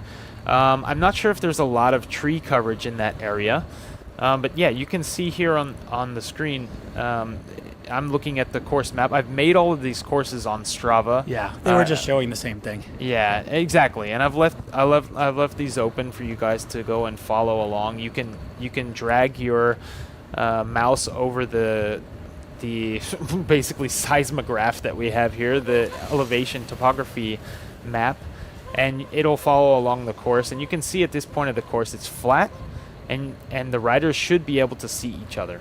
Especially just at the end of that flat section, you have a little bit of a riser where the riders below will be able to look up and see the breakaway riders just getting away into that next portion of the peninsula. Yes. Island. Wow, getting close. 8.8k to go. The riders in that breakaway are keeping a nice steady pace. The graph does not seem to be dropping too quickly. But wow, we'll have to wait and see. Yes, and they will be going over some smaller climbs here. They will be pretty steep, over 6% gradient. The gap's down to 211 now. 211, so they are bringing it down. They need to bring it back down. They need to bring it down another minute within about 3 to 4 kilometers. Wow, that is not going to be an easy ask, but LX has sent a rider to the front to help contribute. Is this Kimuro? No, I don't think they would have sent him. No, I don't think so either. But perhaps, because it they looks have like the him. young rider. They have a rider in contention for the young rider's jersey. That's true. So they might want to be thinking about how to position him as well. Yes, and you can see that there is a young rider in the breakaway. Yes, but those guys are not in contention for the GC, I don't think. Right. So I think the winner of the young rider group will come out of some of these top 4 riders right now. Oh. Yeah. Taken down 1 more second, down to 2 minutes and 10 seconds is the gap with 8.1K to go. And the Cat 2, there's 2 more ranked climbs to go. This Cat 2 climb will start with about 5 kilometers to go. And then the final climb to the finish is a 1 kilometer climb. So that'll be from 1K to go till the finish. So a lot of action still left to come in this Tour de Gyeongnam 2026. We are in the Queen stage here in NamHae. Thank you everybody for joining us, and we hope you're enjoying our live coverage in English for the first time ever of this race. Back up to the breakaway now. I think they're topping up here at the end of this highway style climb. You can see that rider 126 is really suffering to stay on the wheels. I think those guys from the Chengdu team, that with a lot of their European experience, are really helping to drive the pace. But rider number 126, he just jumped back on. Keito Kamiya. He is Looks like he'll finish no problem, but yeah, he's actually 25 over 25 minutes down on the GC. okay. So he's not going to be in contention for that white jersey. What about rider number 42? He's also young. Yeah. I believe the rider from Case Body Wrap, Noah Blannen, is also an under 23 rider. Yeah, and he's right now 8 minutes 38 seconds down from on the general classification as a whole. I'll check out what he's doing for the young riders jersey there as we start to get closer to this finish line. That's really becoming a big important thing. Right now, the young riders jersey classification, 8:46 back. Noah Blannen is actually 1 minute 30 down on the young riders jersey. So at this current time, he is virtually the first rider. Yes, but I think the peloton, it looks like they're going to keep eating in. It's going to really come down to the wire today, isn't it? I think so. Even if this breakaway does win, I don't think it's going to be by more than a minute. No, I think this on point. the climb there will be enough firepower in that peloton to be able to close that down to less than a minute for sure, or maybe even 30 seconds. Yep. So the riders now are starting the rise up to the climb. They're taking advantage of this last opportunity to get in some water and food before this steep 2.5K climb. So we're Danny and I are a little bit biased. I'm going to say we're rooting for Yoon Jae-bin of the Rujai team in the Korean national champions jersey to take a stage win on his home territory. That's right. That would really be special for the Korean riders. It'd be great to see the Koreans come out on top, at least in a portion of this race. Right now, we have a pretty solid lead, at least in the pack here. If these breakaway riders are able to take it all the way to the finish, in the pack here, Simon Rakani has a solid lead. There aren't really many points up for grabs if this breakaway is to stay away.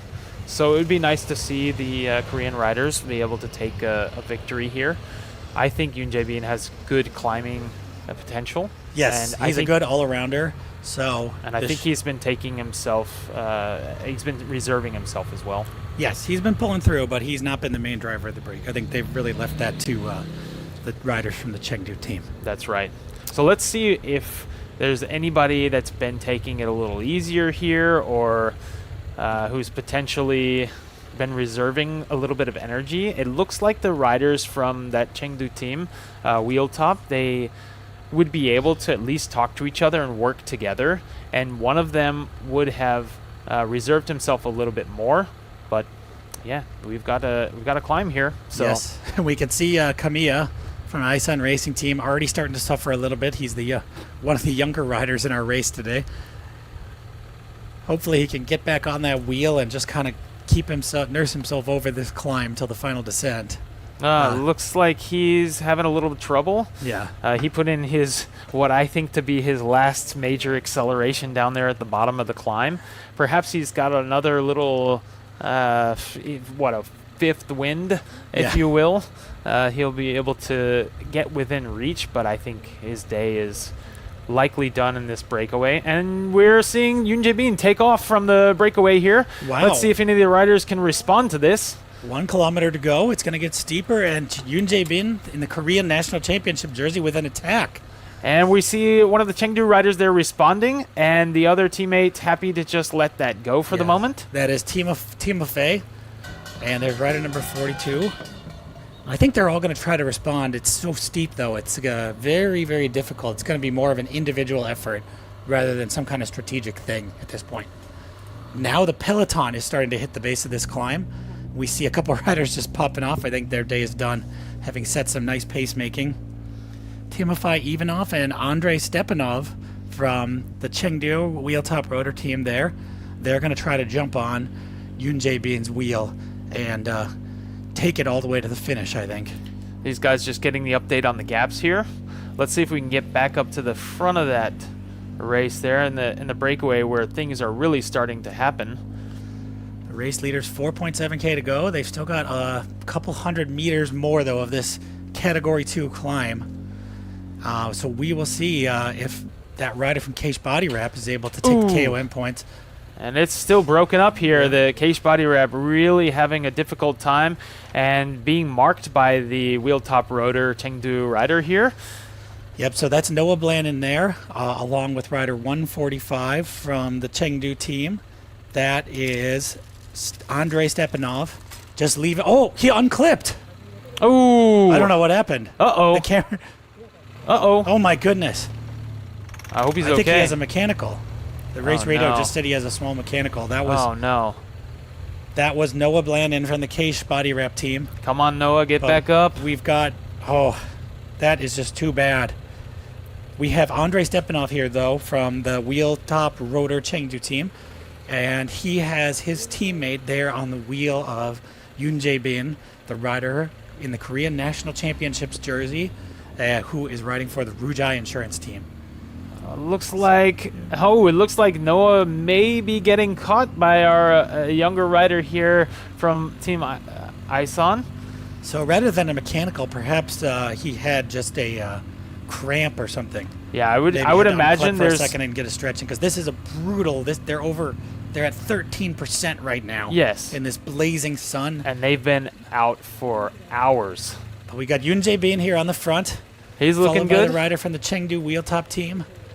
Maybe they're going to take it all the way to the top, but I think they still have a couple hundred meters to go. It's not going to be an easy thing. So we'll see. Maybe these two are going to go to the top. We'll see if the second Chengdu rider can join him. But go, Jae-bin, go, go, go. Let's go.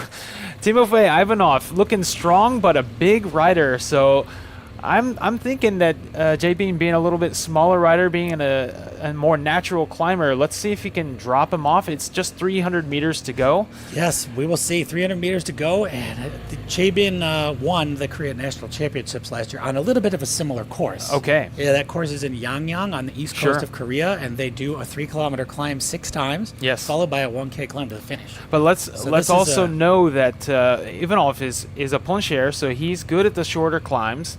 He was third in the GC Tour of Polyang Lake in 2024, and third in the stage of Tour of Hainan in 2025. So he has really strong rides in international races in Asia. This is going to be down to the line here. 200 Yes. meters to go, 150 meters to go potentially. And the gap between those three the third rider on the road, it's not that big. He might be able to jump on when there's on the downhill, but we will have to see. Come on, Jae-bin, you can do Here it. Get we got these it. KOM We got an points. acceleration. Oh, Oh, and Stepanov Jae-bin's not accelerating. able to accelerate. Come on, Jae-bin, get up. He might just be going for the KOM points, though, but there's Jae-bin. Ooh, that looks Keeping like it up. an very, very strong acceleration. Yes, there goes the wheel top rotor, Chengdu rider Timofey Ivanov here, attacking over the top of the climb. 50 meters to go. He is going to take maximum KOM points. That's right. 10 points for this KOM. We will see what he decides to do, if he tries to go away on his own for the stage win or if he waits for his teammates. I think he looks strong enough to be able to do this on his own. And he is needs to. absolutely smashing it. But come on, Jae-bin, you got to get up there. So let's see where Yoon Jae-bin is, the rider in the Korean National Champions jersey. He should be cresting the climb now, and he is going to have to tuck and do the ride of his life on this descent to catch back up. Yeah, that's right. It looks to me. There's Jae-bin going over the top. It looks to Come me. on, come on, come on. The gap is really big here. This is not going to be easy, but Jae-bin's going to have to tuck, really use his descending skills, and power his way to the finish to at least stay away from the peloton. Now the third rider coming over the top. That's Stepanov from the wheel top rotor Chengdu team. I think it's a better bet right now, judging by how far and how strong and how powerful Timofey Ivanov has been on that last part of the climb. I think it's a better strategy for Jae-bin right now to tuck in and try to stay away from the rider behind him. Yes. So that you don't have Could two be. wheel top rotor riders taking first and second. Jae-bin needs to manage his effort and get this second place secured. So they are on the descent now. 3 kilometers to go. He just passed the 3 kilometers to go sign. But there's one more Category 4 climb to the finish. So when they hit 1 kilometer to go, That's right. they're going to have another short and steep climb they have to go over. But not as hard as this one they just did. Wow, that was a doozy. Oh man, that looked difficult. And you saw the Keish body wrap rider. I think he was having trouble with his legs. I think he was having cramps. Yes. So I hope that those 2 riders there in 4th and 5th were able to make it to the finish ahead of the peloton. Yeah, After this long day they've put in. Exactly. Get their heads down on this descent, coast, shake the legs out a little bit if possible. Don't lose too much aerodynamic advantage. Get your legs just fresh enough so that you can put in that last effort over the Category 4 climb, which isn't much. Yes, so we got Timofey Ivanov here at the front of the race doing a great descent. Looks very confident on his bike. No trouble for him riding a course that he's probably never even ridden. But here he comes into a sharp corner. Had to slam on his brakes quite a bit there. Lost a lot of his momentum. But Now he's going to go straight into this Category 4 climb. It's not that steep. It tops out at about 5.6% gradient. So it's just going to be a couple of bends, and he'll be at the finish line here. Let's see if Jae-bin's been able to make up some ground behind there, get in full time trial tuck position, and just put in the ride of his life, as you say. Ride like a man possessed. But hopefully he's not getting caught by the rider behind. yes, that's Stepanov. Timofey Ivanov looking over his shoulder. I wonder where Yoon Jae-bin is. He's thinking, is the Korean national champion on Yeah. my wheel? Is he coming up? He looks comfortable. So he's just going to try to keep a steady pace, I think. The highest pace he can maintain, but he'll be thinking about the fact that there's a 1 kilometer climb left to the finish. That's right. He is on it now, 0.8K to go. It looks like he is going to take the victory. Yoon Here we Jae-bin. are on Jae-bin. Yep. That's the Korean national champion jersey on his back. In second place, he is also going to be on this final climb now, trying to get back up. He to has the a leader. motorcycle in sight, but he doesn't have the rider in sight. So he will be just thinking right now, okay, this is too short a distance until the end. I need to manage my effort. I need to make sure that I have enough left so when I get potentially caught by this next wheel top rider, I have enough to sprint away from him at the finish. Yes, that So he might needs to be what keep he's that thinking. gap. So here we go, Timofey Ivanov here What an coming around the effort. bend. Nice view over the town, but he will not have the time or energy to enjoy it. That's true. He is going to be thinking, what is ahead of me? Don't hit these cat eyes on the side of the road. Don't make any mistakes. Take the corners on the inside. Make the shortest line possible. Smooth out the lines. And let's get to the finish. And he is going to be down to just a couple hundred more meters to go here. Looks like he is going to take the stage win here. Yes. Congratulations to Timofey Ivanov. Not quite there yet, though. Little bit more steep parts. Wow, this has been a tough stage, though. It has. They really left all the fireworks parts till the end. 200 meters to go now for Timofey Ivanov.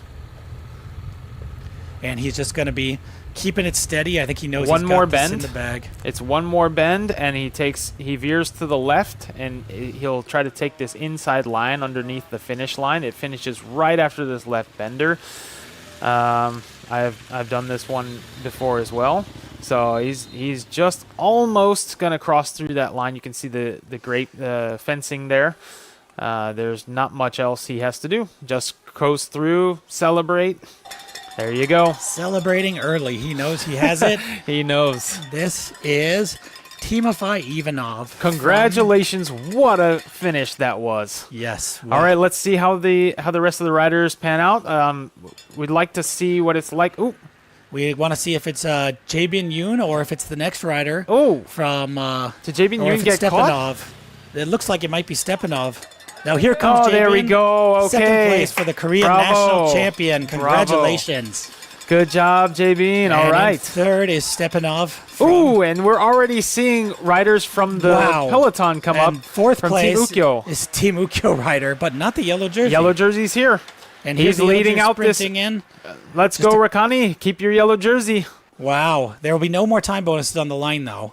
So they are sprinting just for placings on the stage. And Rakani, Wow. if Rakani retains that. Let's see who that fourth rider was, though. That's going to be really important for the jersey classification potentially. Yes, we did not. I think it was a Team Yukio rider as well. Yes. But we do not have the results quite yet. Yeah, but the point is, those points that were available at the end of the race, he would have soaked up some of those points. So or some of the bonus time, I should say. No, only 3 riders get bonus time. Yeah. So Yeah, then, so no more then it bonus doesn't seconds. matter. It was Okay.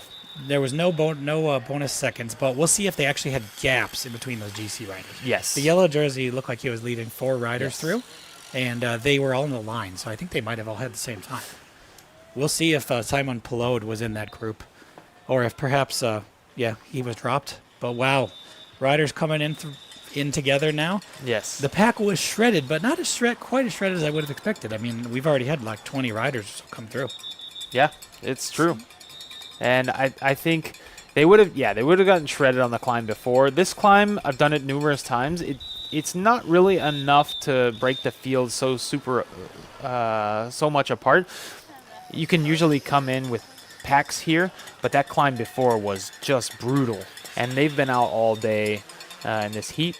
It's not that hot, but they've been out in the sun, so it would have taken a lot of that the salt out of their bodies, the sodium, and that's what leads to the cramps. Yes.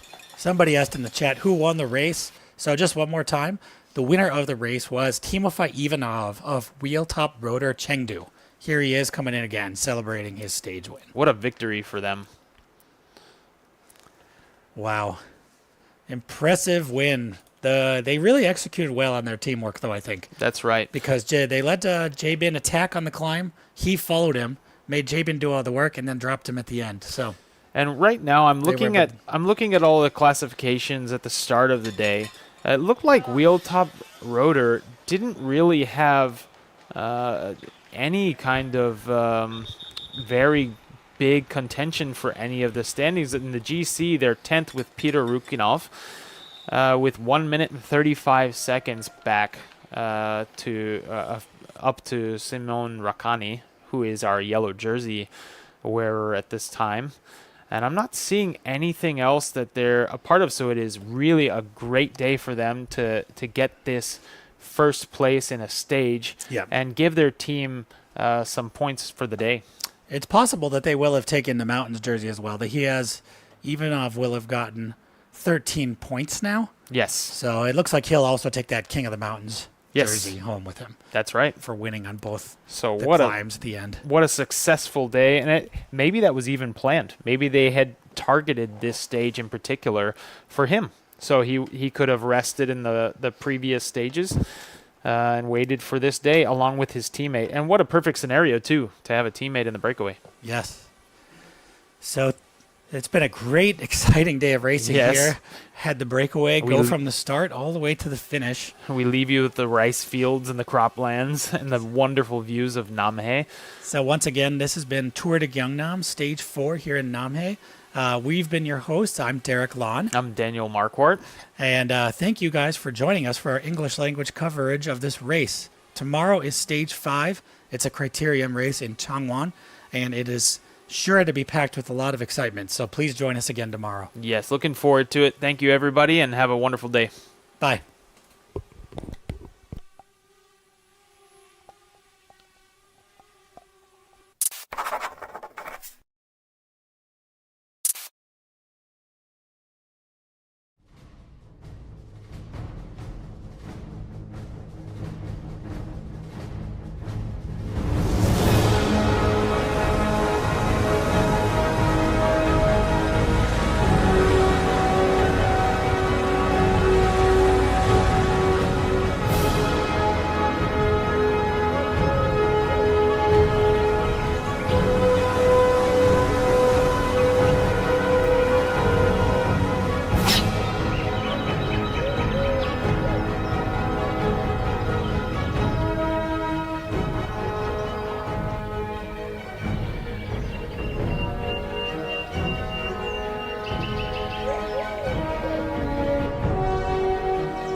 상상해 보세요. 당신이 그리는 내일은 어떤 모습인가요? 그 꿈 같은 풍경이 지금 마법처럼 펼쳐질지도 모릅니다. 경남 판타지 그 이야기를 시작합니다. 아름다운 섬을 품은 남해 바다, 신비로운 기운을 머금은 지리산의 숲길, 2000년을 지나온 가야의 깊은 숨결까지 역사와 문화가 살아 숨쉬는 이곳에서 머무는 것만으로 특별한 경험이 됩니다. 해안을 따라 수놓아진 크고 작은 섬들, 모두의 발길이 닿을 수 있도록, 모두의 눈에 담길 수 있도록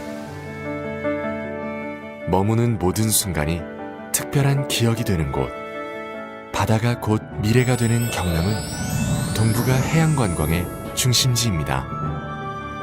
대한민국 제조업의 메카 경남에서 AI 혁신의 바람이 붑니다. 경남의 제조업은 이제 AI로 도약하며 첨단 제조의 새로운 시대를 열어갑니다. 자율과 혁신을 통해 한계를 넘어 더 큰 가능성에 도전합니다. 인재와 기술, 인프라가 어우러진 활기찬 경제. 경남은 내일의 성장을 향해 나아가고 있습니다. 도로와 철도, 바다와 하늘길을 넘나들며 도내 전역과 수도권이 더 빠르게 연결됩니다. 초광역 교통망으로 경남의 생활권은 더 넓게 펼쳐집니다.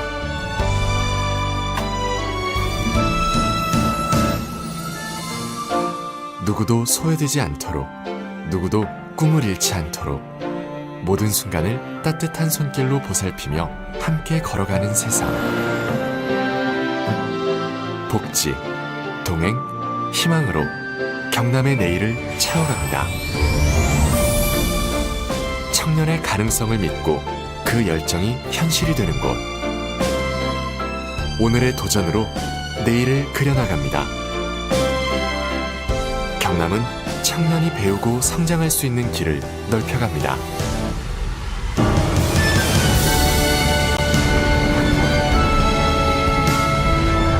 지구를 넘어 무한한 가능성 속으로 경남의 또 다른 도약이 시작됩니다. 항공기 연구개발과 첨단 제조 인프라를 바탕으로 경남은 대한민국 우주항공 산업의 심장이 되어 우주 시대를 향해 힘차게 나아갑니다.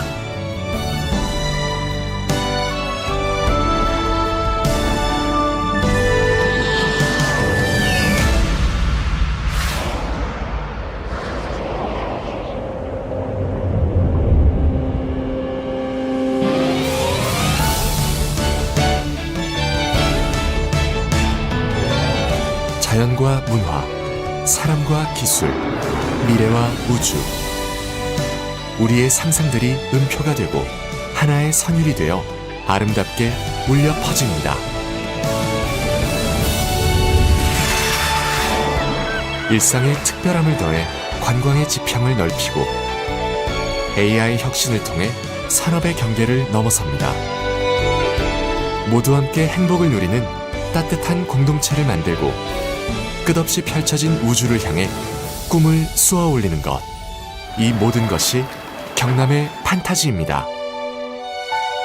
상상이 현실이 되고 꿈이 일상이 되는 곳. 이곳 경남에서 당신의 내일은 눈부신 가능성으로 피어납니다. 그 가능성 위에 당신과 함께 펼쳐갈 경남 판타지.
상상해 보세요. 당신이 그리는 내일은 어떤 모습인가요? 그 꿈 같은 풍경이 지금 마법처럼 펼쳐질지도 모릅니다. 경남 판타지 그 이야기를 시작합니다. 아름다운 섬을 품은 남해 바다. 신비로운 기운을 머금은 지리산의 숲길. 2000년을 지나온 가야의 깊은 숨결까지 역사와 문화가 살아 숨쉬는 이곳에서 머무는 것만으로 특별한 경험이 됩니다. 해안을 따라 수놓아진 크고 작은 섬들, 모두의 발길이 닿을 수 있도록, 모두의 눈에 담길 수 있도록 머무는 모든 순간이 특별한 기억이 되는 곳. 바다가 곧 미래가 되는 경남은 동북아 해양 관광의 중심지입니다. 대한민국 제조업의 메카 경남에서 AI 혁신의 바람이 붑니다. 경남의 제조업은 이제 AI로 도약하며 첨단 제조의 새로운 시대를 열어갑니다. 자율과 혁신을 통해 한계를 넘어 더 큰 가능성에 도전합니다. 인재와 기술, 인프라가 어우러진 활기찬 경제. 경남은 내일의 성장을 향해 나아가고 있습니다. 도로와 철도, 바다와 하늘길을 넘나들며 도내 전역과 수도권이 더 빠르게 연결됩니다. 초광역 교통망으로 경남의 생활권은 더 넓게 펼쳐집니다.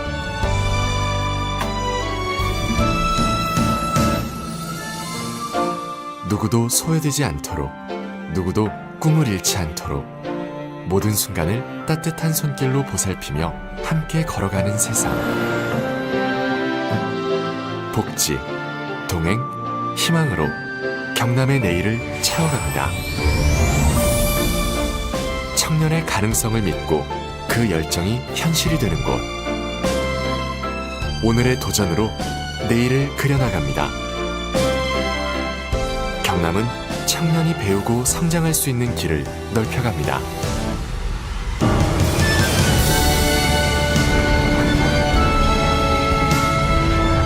지구를 넘어 무한한 가능성 속으로 경남의 또 다른 도약이 시작됩니다. 항공기 연구개발과 첨단 제조 인프라를 바탕으로 경남은 대한민국 우주항공 산업의 심장이 되어 우주 시대를 향해 힘차게 나아갑니다.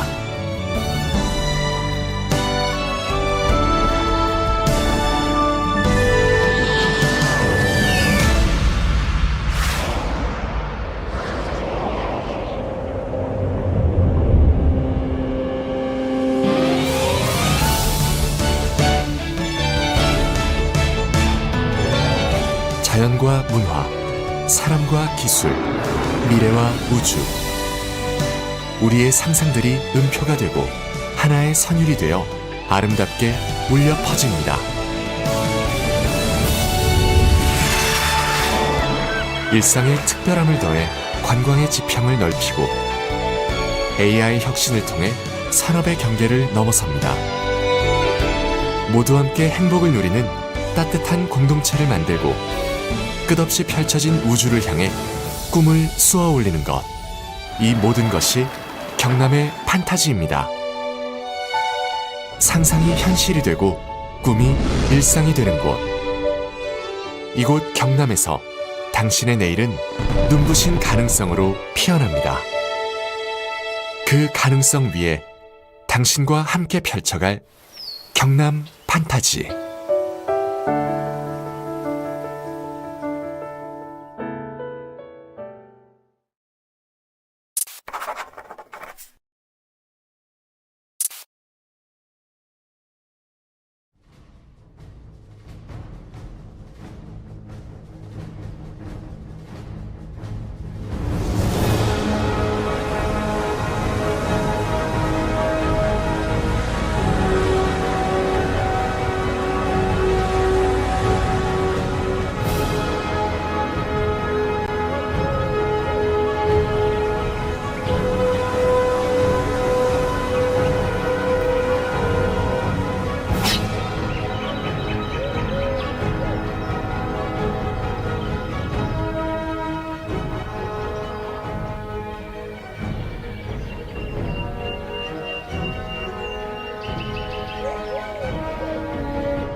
상상해 보세요.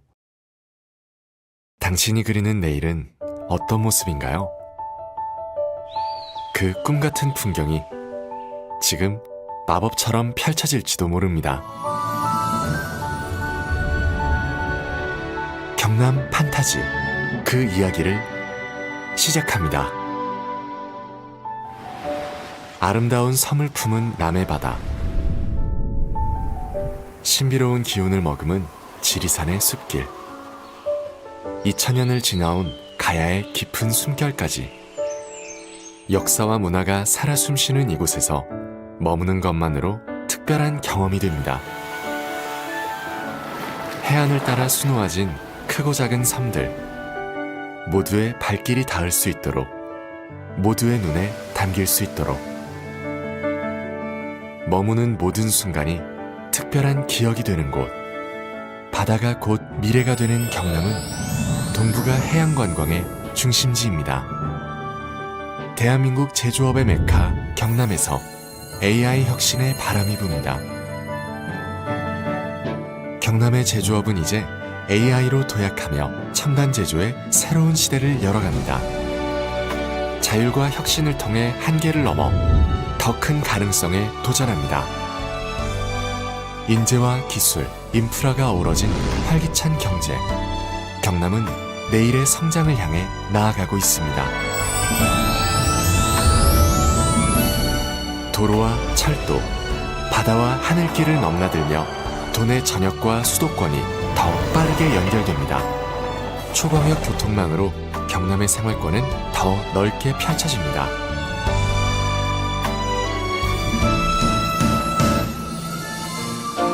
누구도 소외되지 않도록, 누구도 꿈을 잃지 않도록 모든 순간을 따뜻한 손길로 보살피며 함께 걸어가는 세상. 복지, 동행, 희망으로 경남의 내일을 채워갑니다. 청년의 가능성을 믿고 그 열정이 현실이 되는 곳. 오늘의 도전으로 내일을 그려나갑니다. 경남은 청년이 배우고 성장할 수 있는 길을 넓혀갑니다.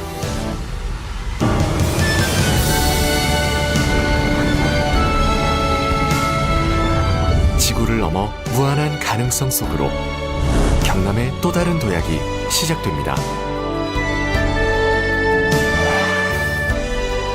항공기 연구개발과 첨단 제조 인프라를 바탕으로 경남은 대한민국 우주항공 산업의 심장이 되어 우주 시대를 향해 힘차게 나아갑니다.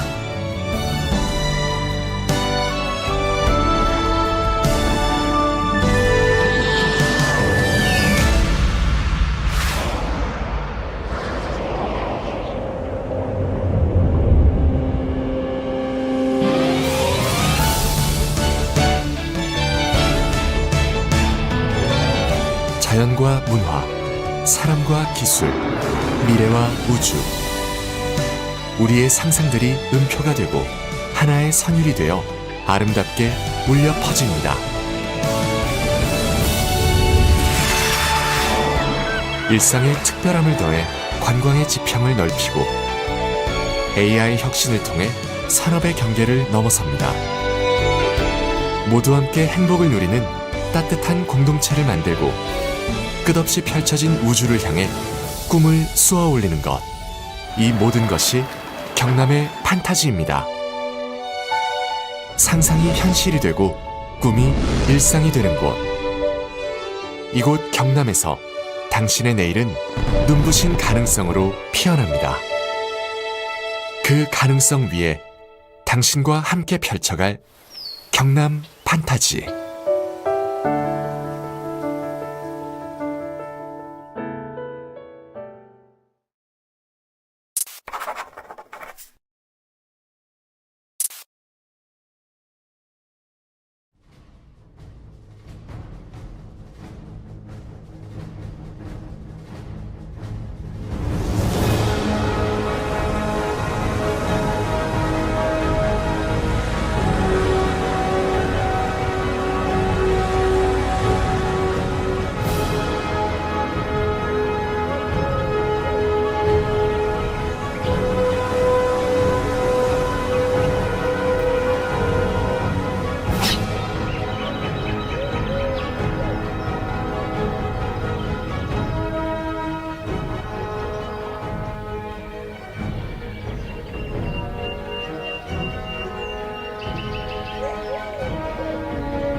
상상해 보세요. 당신이 그리는 내일은 어떤 모습인가요? 그 꿈 같은 풍경이 지금 마법처럼 펼쳐질지도 모릅니다. 경남 판타지, 그 이야기를 시작합니다. 아름다운 섬을 품은 남해 바다, 신비로운 기운을 머금은 지리산의 숲길, 2000년을 지나온 가야의 깊은 숨결까지 역사와 문화가 살아 숨쉬는 이곳에서 머무는 것만으로 특별한 경험이 됩니다. 해안을 따라 수놓아진 크고 작은 섬들, 모두의 발길이 닿을 수 있도록, 모두의 눈에 담길 수 있도록, 머무는 모든 순간이 특별한 기억이 되는 곳, 바다가 곧 미래가 되는 경남은 동북아 해양 관광의 중심지입니다. 대한민국 제조업의 메카 경남에서 AI 혁신의 바람이 붑니다. 경남의 제조업은 이제 AI로 도약하며 첨단 제조의 새로운 시대를 열어갑니다. 자율과 혁신을 통해 한계를 넘어 더 큰 가능성에 도전합니다. 인재와 기술, 인프라가 어우러진 활기찬 경제. 경남은 내일의 성장을 향해 나아가고 있습니다. 도로와 철도, 바다와 하늘길을 넘나들며 도내 전역과 수도권이 더 빠르게 연결됩니다. 초광역 교통망으로 경남의 생활권은 더 넓게 펼쳐집니다.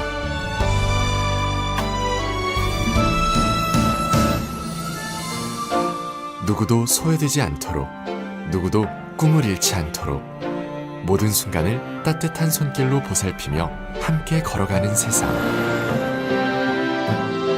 복지, 동행, 희망으로 경남의 내일을 채워갑니다.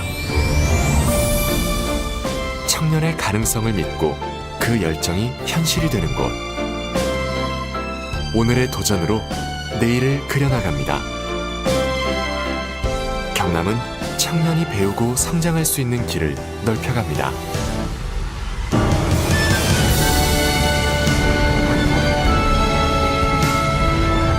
지구를 넘어 무한한 가능성 속으로 경남의 또 다른 도약이 시작됩니다. 항공기 연구개발과 첨단 제조 인프라를 바탕으로 경남은 대한민국 우주항공 산업의 심장이 되어 우주 시대를 향해 힘차게 나아갑니다.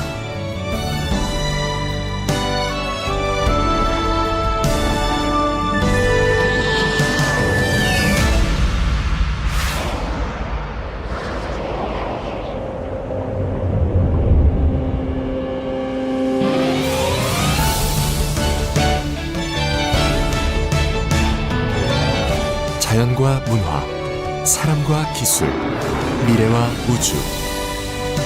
우리의 상상들이 음표가 되고 하나의 선율이 되어 아름답게 울려 퍼집니다.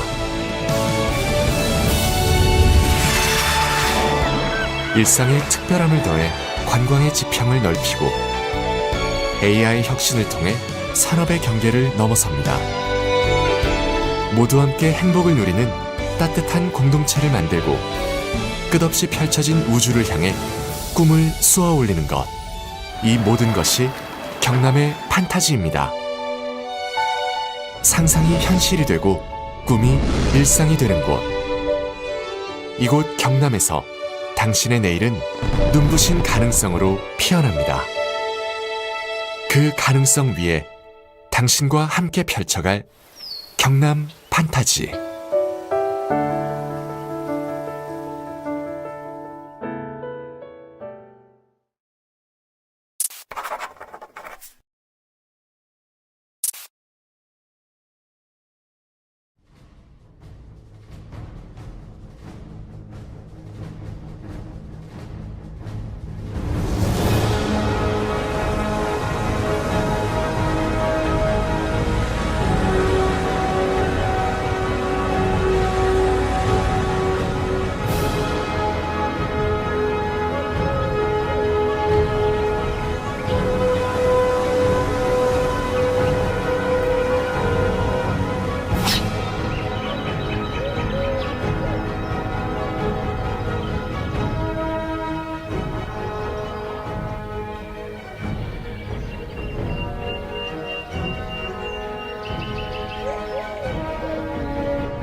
상상해 보세요. 당신이 그리는 내일은 어떤 모습인가요? 그 꿈 같은 풍경이 지금 마법처럼 펼쳐질지도 모릅니다. 경남 판타지, 그 이야기를 시작합니다. 아름다운 섬을 품은 남해 바다, 신비로운 기운을 머금은 지리산의 숲길, 2000년을 지나온 가야의 깊은 숨결까지 역사와 문화가 살아 숨쉬는 이곳에서 머무는 것만으로 특별한 경험이 됩니다. 해안을 따라 수놓아진 크고 작은 섬들, 모두의 발길이 닿을 수 있도록, 모두의 눈에 담길 수 있도록, 머무는 모든 순간이 특별한 기억이 되는 곳, 바다가 곧 미래가 되는 경남은 동북아 해양 관광의 중심지입니다. 대한민국 제조업의 메카 경남에서 AI 혁신의 바람이 붑니다. 경남의 제조업은 이제 AI로 도약하며 첨단 제조의 새로운 시대를 열어갑니다. 자율과 혁신을 통해 한계를 넘어 더 큰 가능성에 도전합니다. 인재와 기술, 인프라가 어우러진 활기찬 경제. 경남은 내일의 성장을 향해 나아가고 있습니다. 도로와 철도, 바다와 하늘길을 넘나들며 도내 전역과 수도권이 더 빠르게 연결됩니다. 초광역 교통망으로 경남의 생활권은 더 넓게 펼쳐집니다.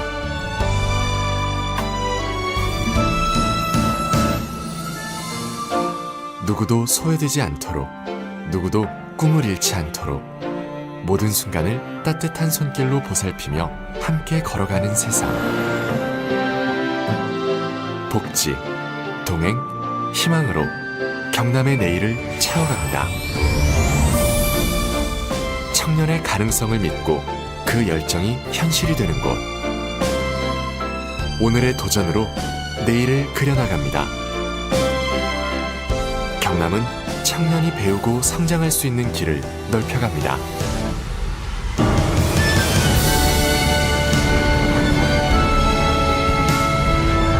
지구를 넘어 무한한 가능성 속으로 경남의 또 다른 도약이 시작됩니다. 항공기 연구개발과 첨단 제조 인프라를 바탕으로 경남은 대한민국 우주항공 산업의 심장이 되어 우주 시대를 향해 힘차게 나아갑니다.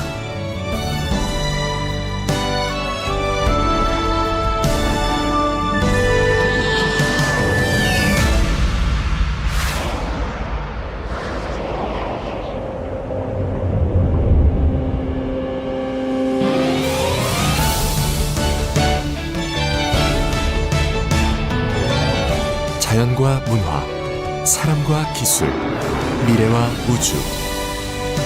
우리의 상상들이 음표가 되고 하나의 선율이 되어 아름답게 울려 퍼집니다. 일상의 특별함을 더해 관광의 지평을 넓히고 AI 혁신을 통해 산업의 경계를 넘어섭니다. 모두 함께 행복을 누리는 따뜻한 공동체를 만들고 끝없이 펼쳐진 우주를 향해 꿈을 쏘아 올리는 것. 이 모든 것이 경남의 판타지입니다. 상상이 현실이 되고 꿈이 일상이 되는 곳. 이곳 경남에서 당신의 내일은 눈부신 가능성으로 피어납니다. 그 가능성 위에 당신과 함께 펼쳐갈 경남 판타지.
상상해 보세요.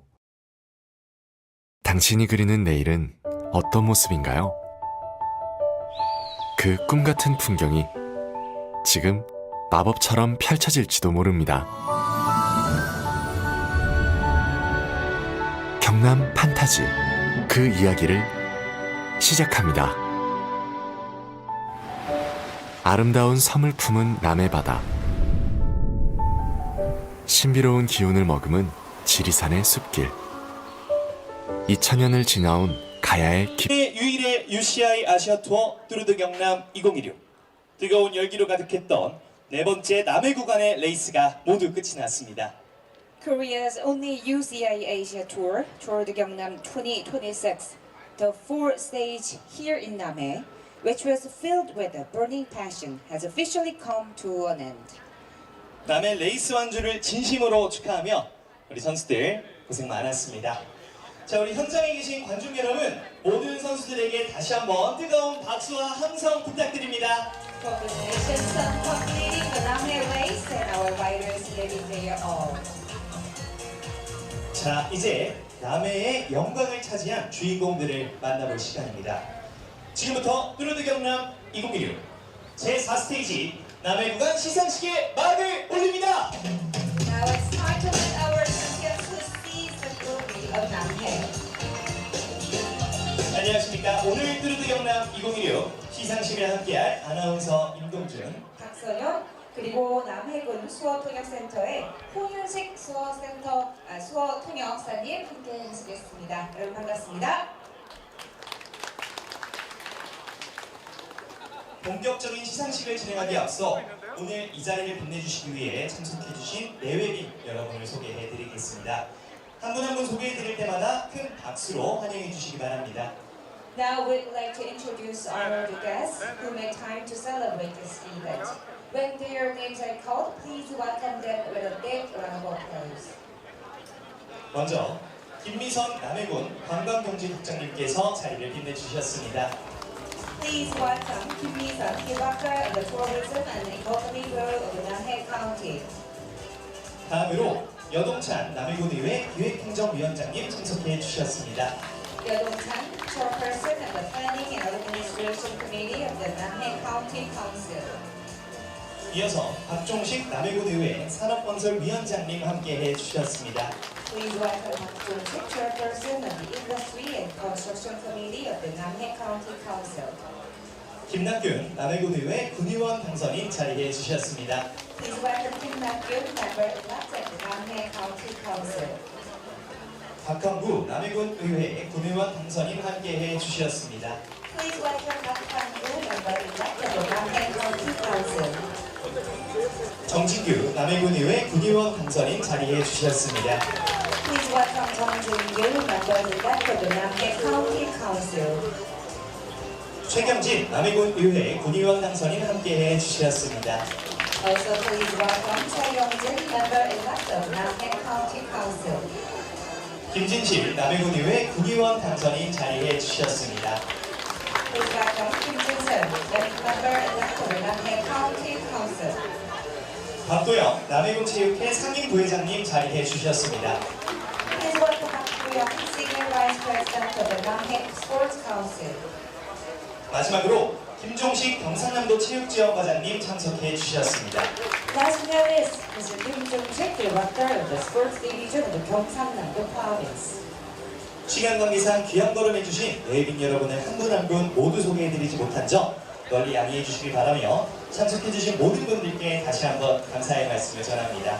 Once again, we express our deepest gratitude to everyone for your precious presence. 그럼 지금부터 본격적으로 시상식을 진행하도록 하겠습니다. 뚜르드 경남 2016 제4스테이지 남해 구간 우승자에 대한 시상식이 있겠습니다. Then now we will begin the award ceremony. First of all, we will announce the winner of Stage 4 in Namhae. 호명된 선수는 단상 위로 올라와 주시기 바랍니다. If your name is called, please come up to the stage. 뚜르드 경남 2016 제4스테이지의 우승자는 휠탑 로터 청주팀 티모페이 이바노프! The winner for Stage 4 is Timofey Ivanov. up to the stage. 네, 선수에게 계속해서 큰 박수 부탁드립니다. 스테이지 우승에 대한 시상은 박도영 남해군 체육회 상임 부회장님께서 시상해 주시겠습니다. The award will be presented by Park Do-young, Senior Vice President of the NamHae Sports Council.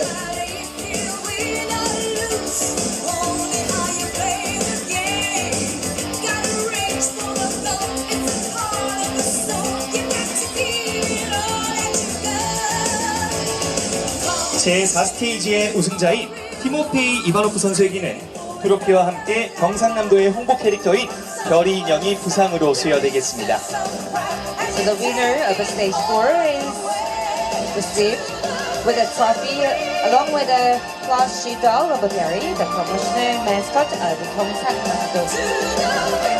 네, 시상자와 함께 포토타임 갖도록 하겠습니다.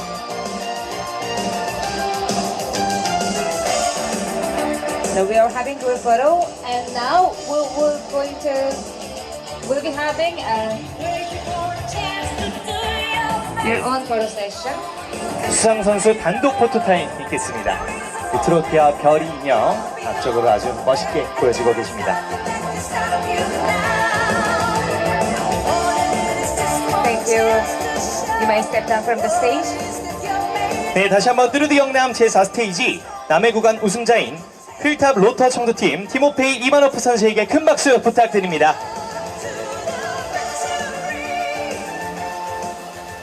다음은 베스트형 라이더 부문에 대한 시상입니다. Next is the award for the best young rider. 베스트형 라이더는 23세 미만의 선수들 중 개인 종합 기록이 가장 좋은 선수에게 주어지는 상입니다.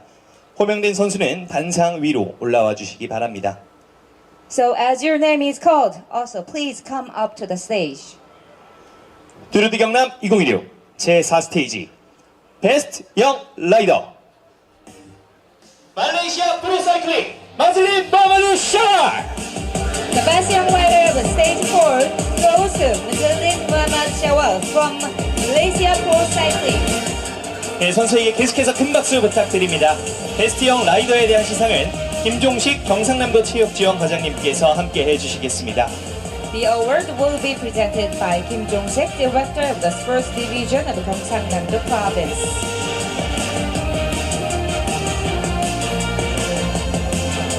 네, 뚜르드 경남 2016 제4스테이지 베스트형 라이더 말레이시아 프로사이클링 마즐린 무하마드 샤왈 선수입니다.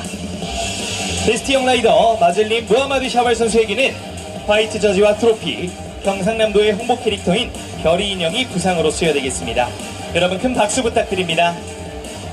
The best young rider is presented with a white jersey and a trophy and a plushie doll of Perry, the promotional mascot of Gyeongnam. And now we will be having a group photo session. 네, 시상자와 함께 포토타임 갖도록 하겠습니다.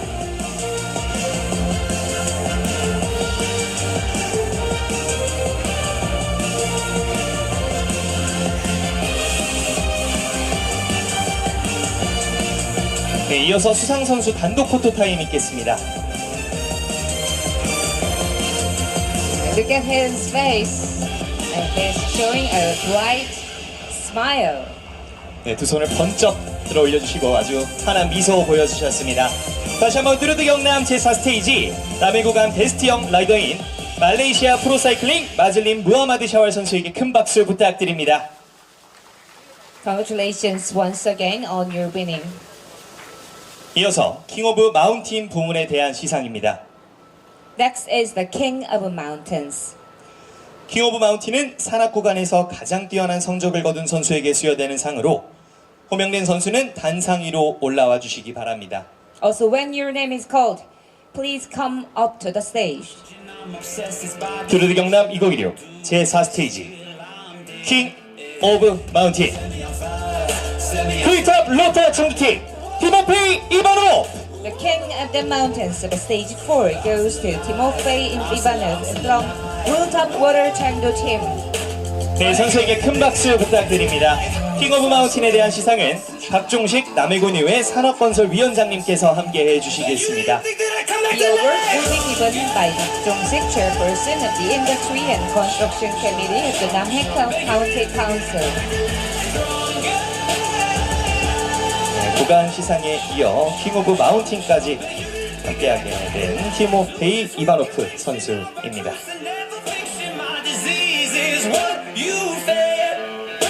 킹 오브 마운틴 티모페이 이바노프 선수에게는 레드펄 가다 저지와 트로피, 경상남도 홍보 캐릭터인 별이 인형이 부상으로 수여되겠습니다. 여러분 큰 박수 부탁드립니다. The King of the Mountain winner, Timothy Ivanov, is awarded a red polka jersey and a trophy and a doll of a berry. Today he showed us a very wonderful, powerful performance in the mountainous section. 네, 시상자와 함께 포토타임 갖도록 하겠습니다.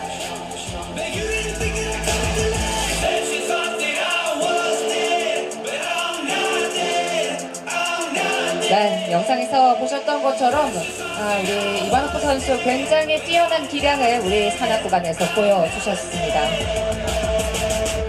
이어서 수상 선수 단독 포토타임 있겠습니다. Whether it's exclusive photo time,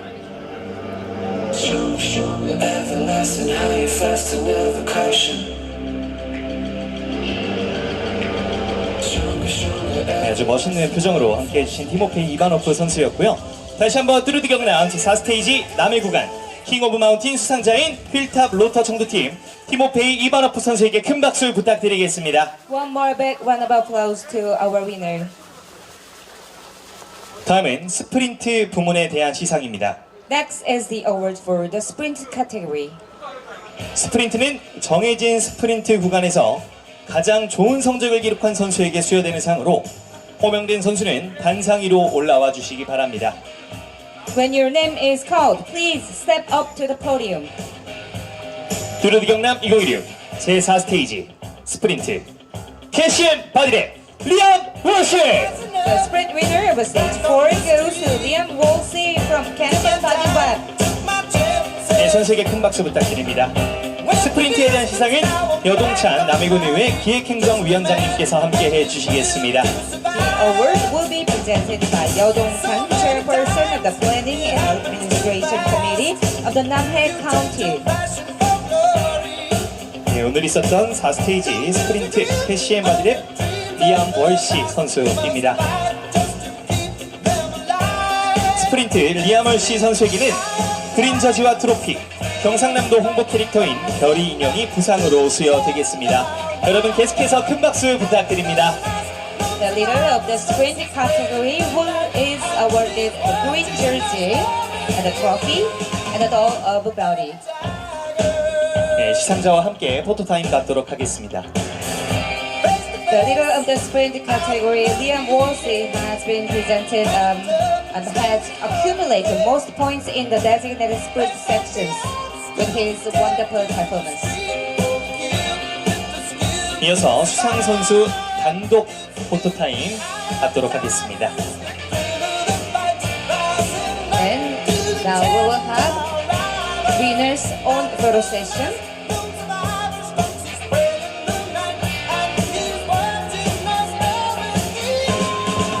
네, 우리 밝은 미소로 카메라 바라봐 주시고 계시고요.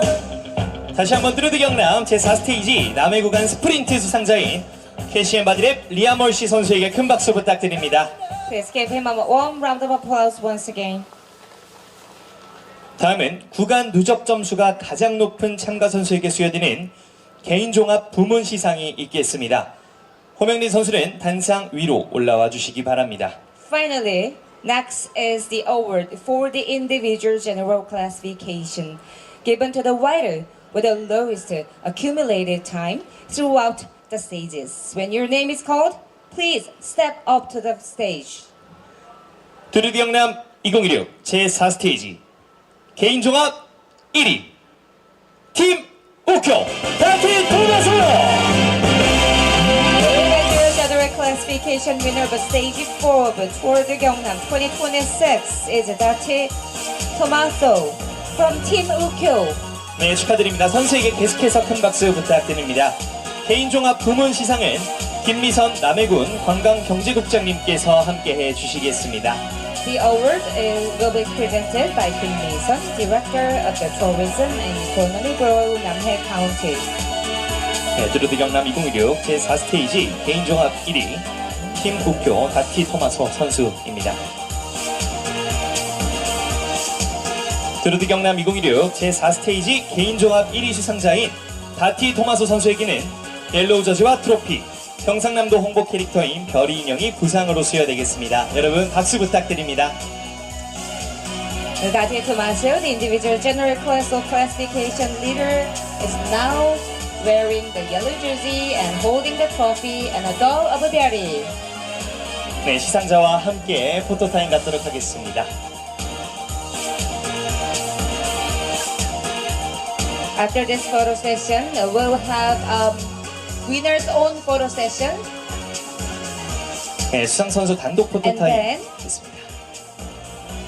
네, 이후에는 수상자와 시상자 모두 함께하는 전체 포토타임이 있을 예정입니다. 우리 시상자와 수상자 모두 준비해 주시면 감사하겠습니다.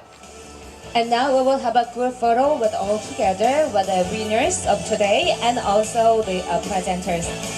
자, 우리 내빈 여러분들께서도 무대 위로 올라와 주시기 바랍니다.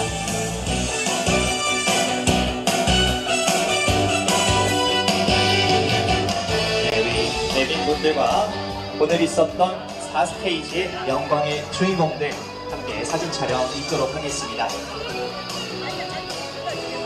무대 위로 천천히 조심히 올라와 주시기 바랍니다.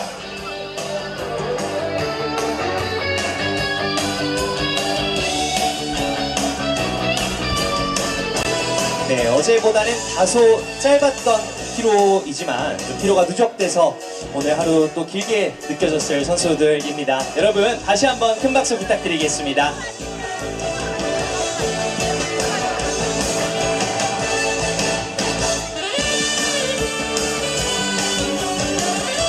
So now we will take two photo shoots. One is with all together, and then we're going to take a photo of only winners.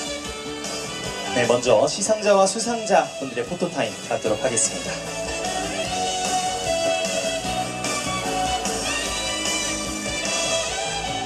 네, 좀 햇볕이 뜨겁지만요. 밝은 미소 부탁드리겠습니다. 화이팅 한번 할까요?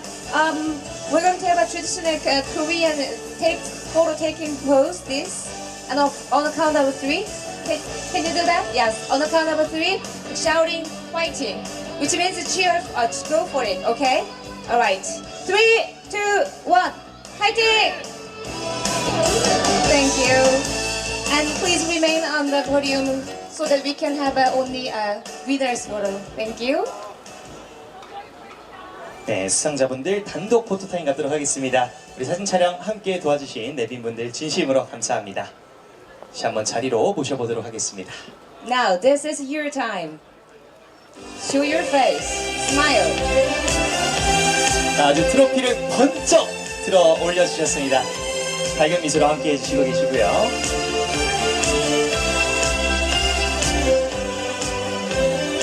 Alright, you may step down from the stage. Congratulations once again.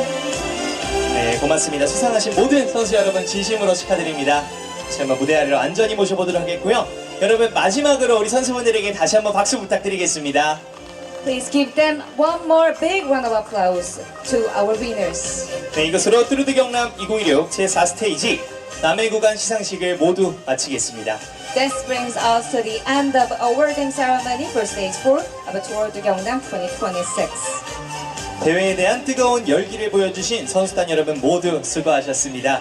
내일 진행될 마지막 스테이지 창원 구간에서도 안전하고 즐거운 대회가 되길 바라겠습니다. Congratulations to all the riders for demonstrating such incredible passion and effort today. We wish everyone a safe and exciting race tomorrow for the final stage in 창원. 지금까지 진행을 맡은 아나운서 임동준, 박선영 그리고 수어통역의 홍윤식이었습니다. 여러분 고맙습니다.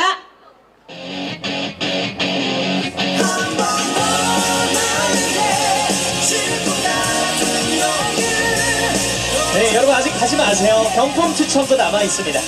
예.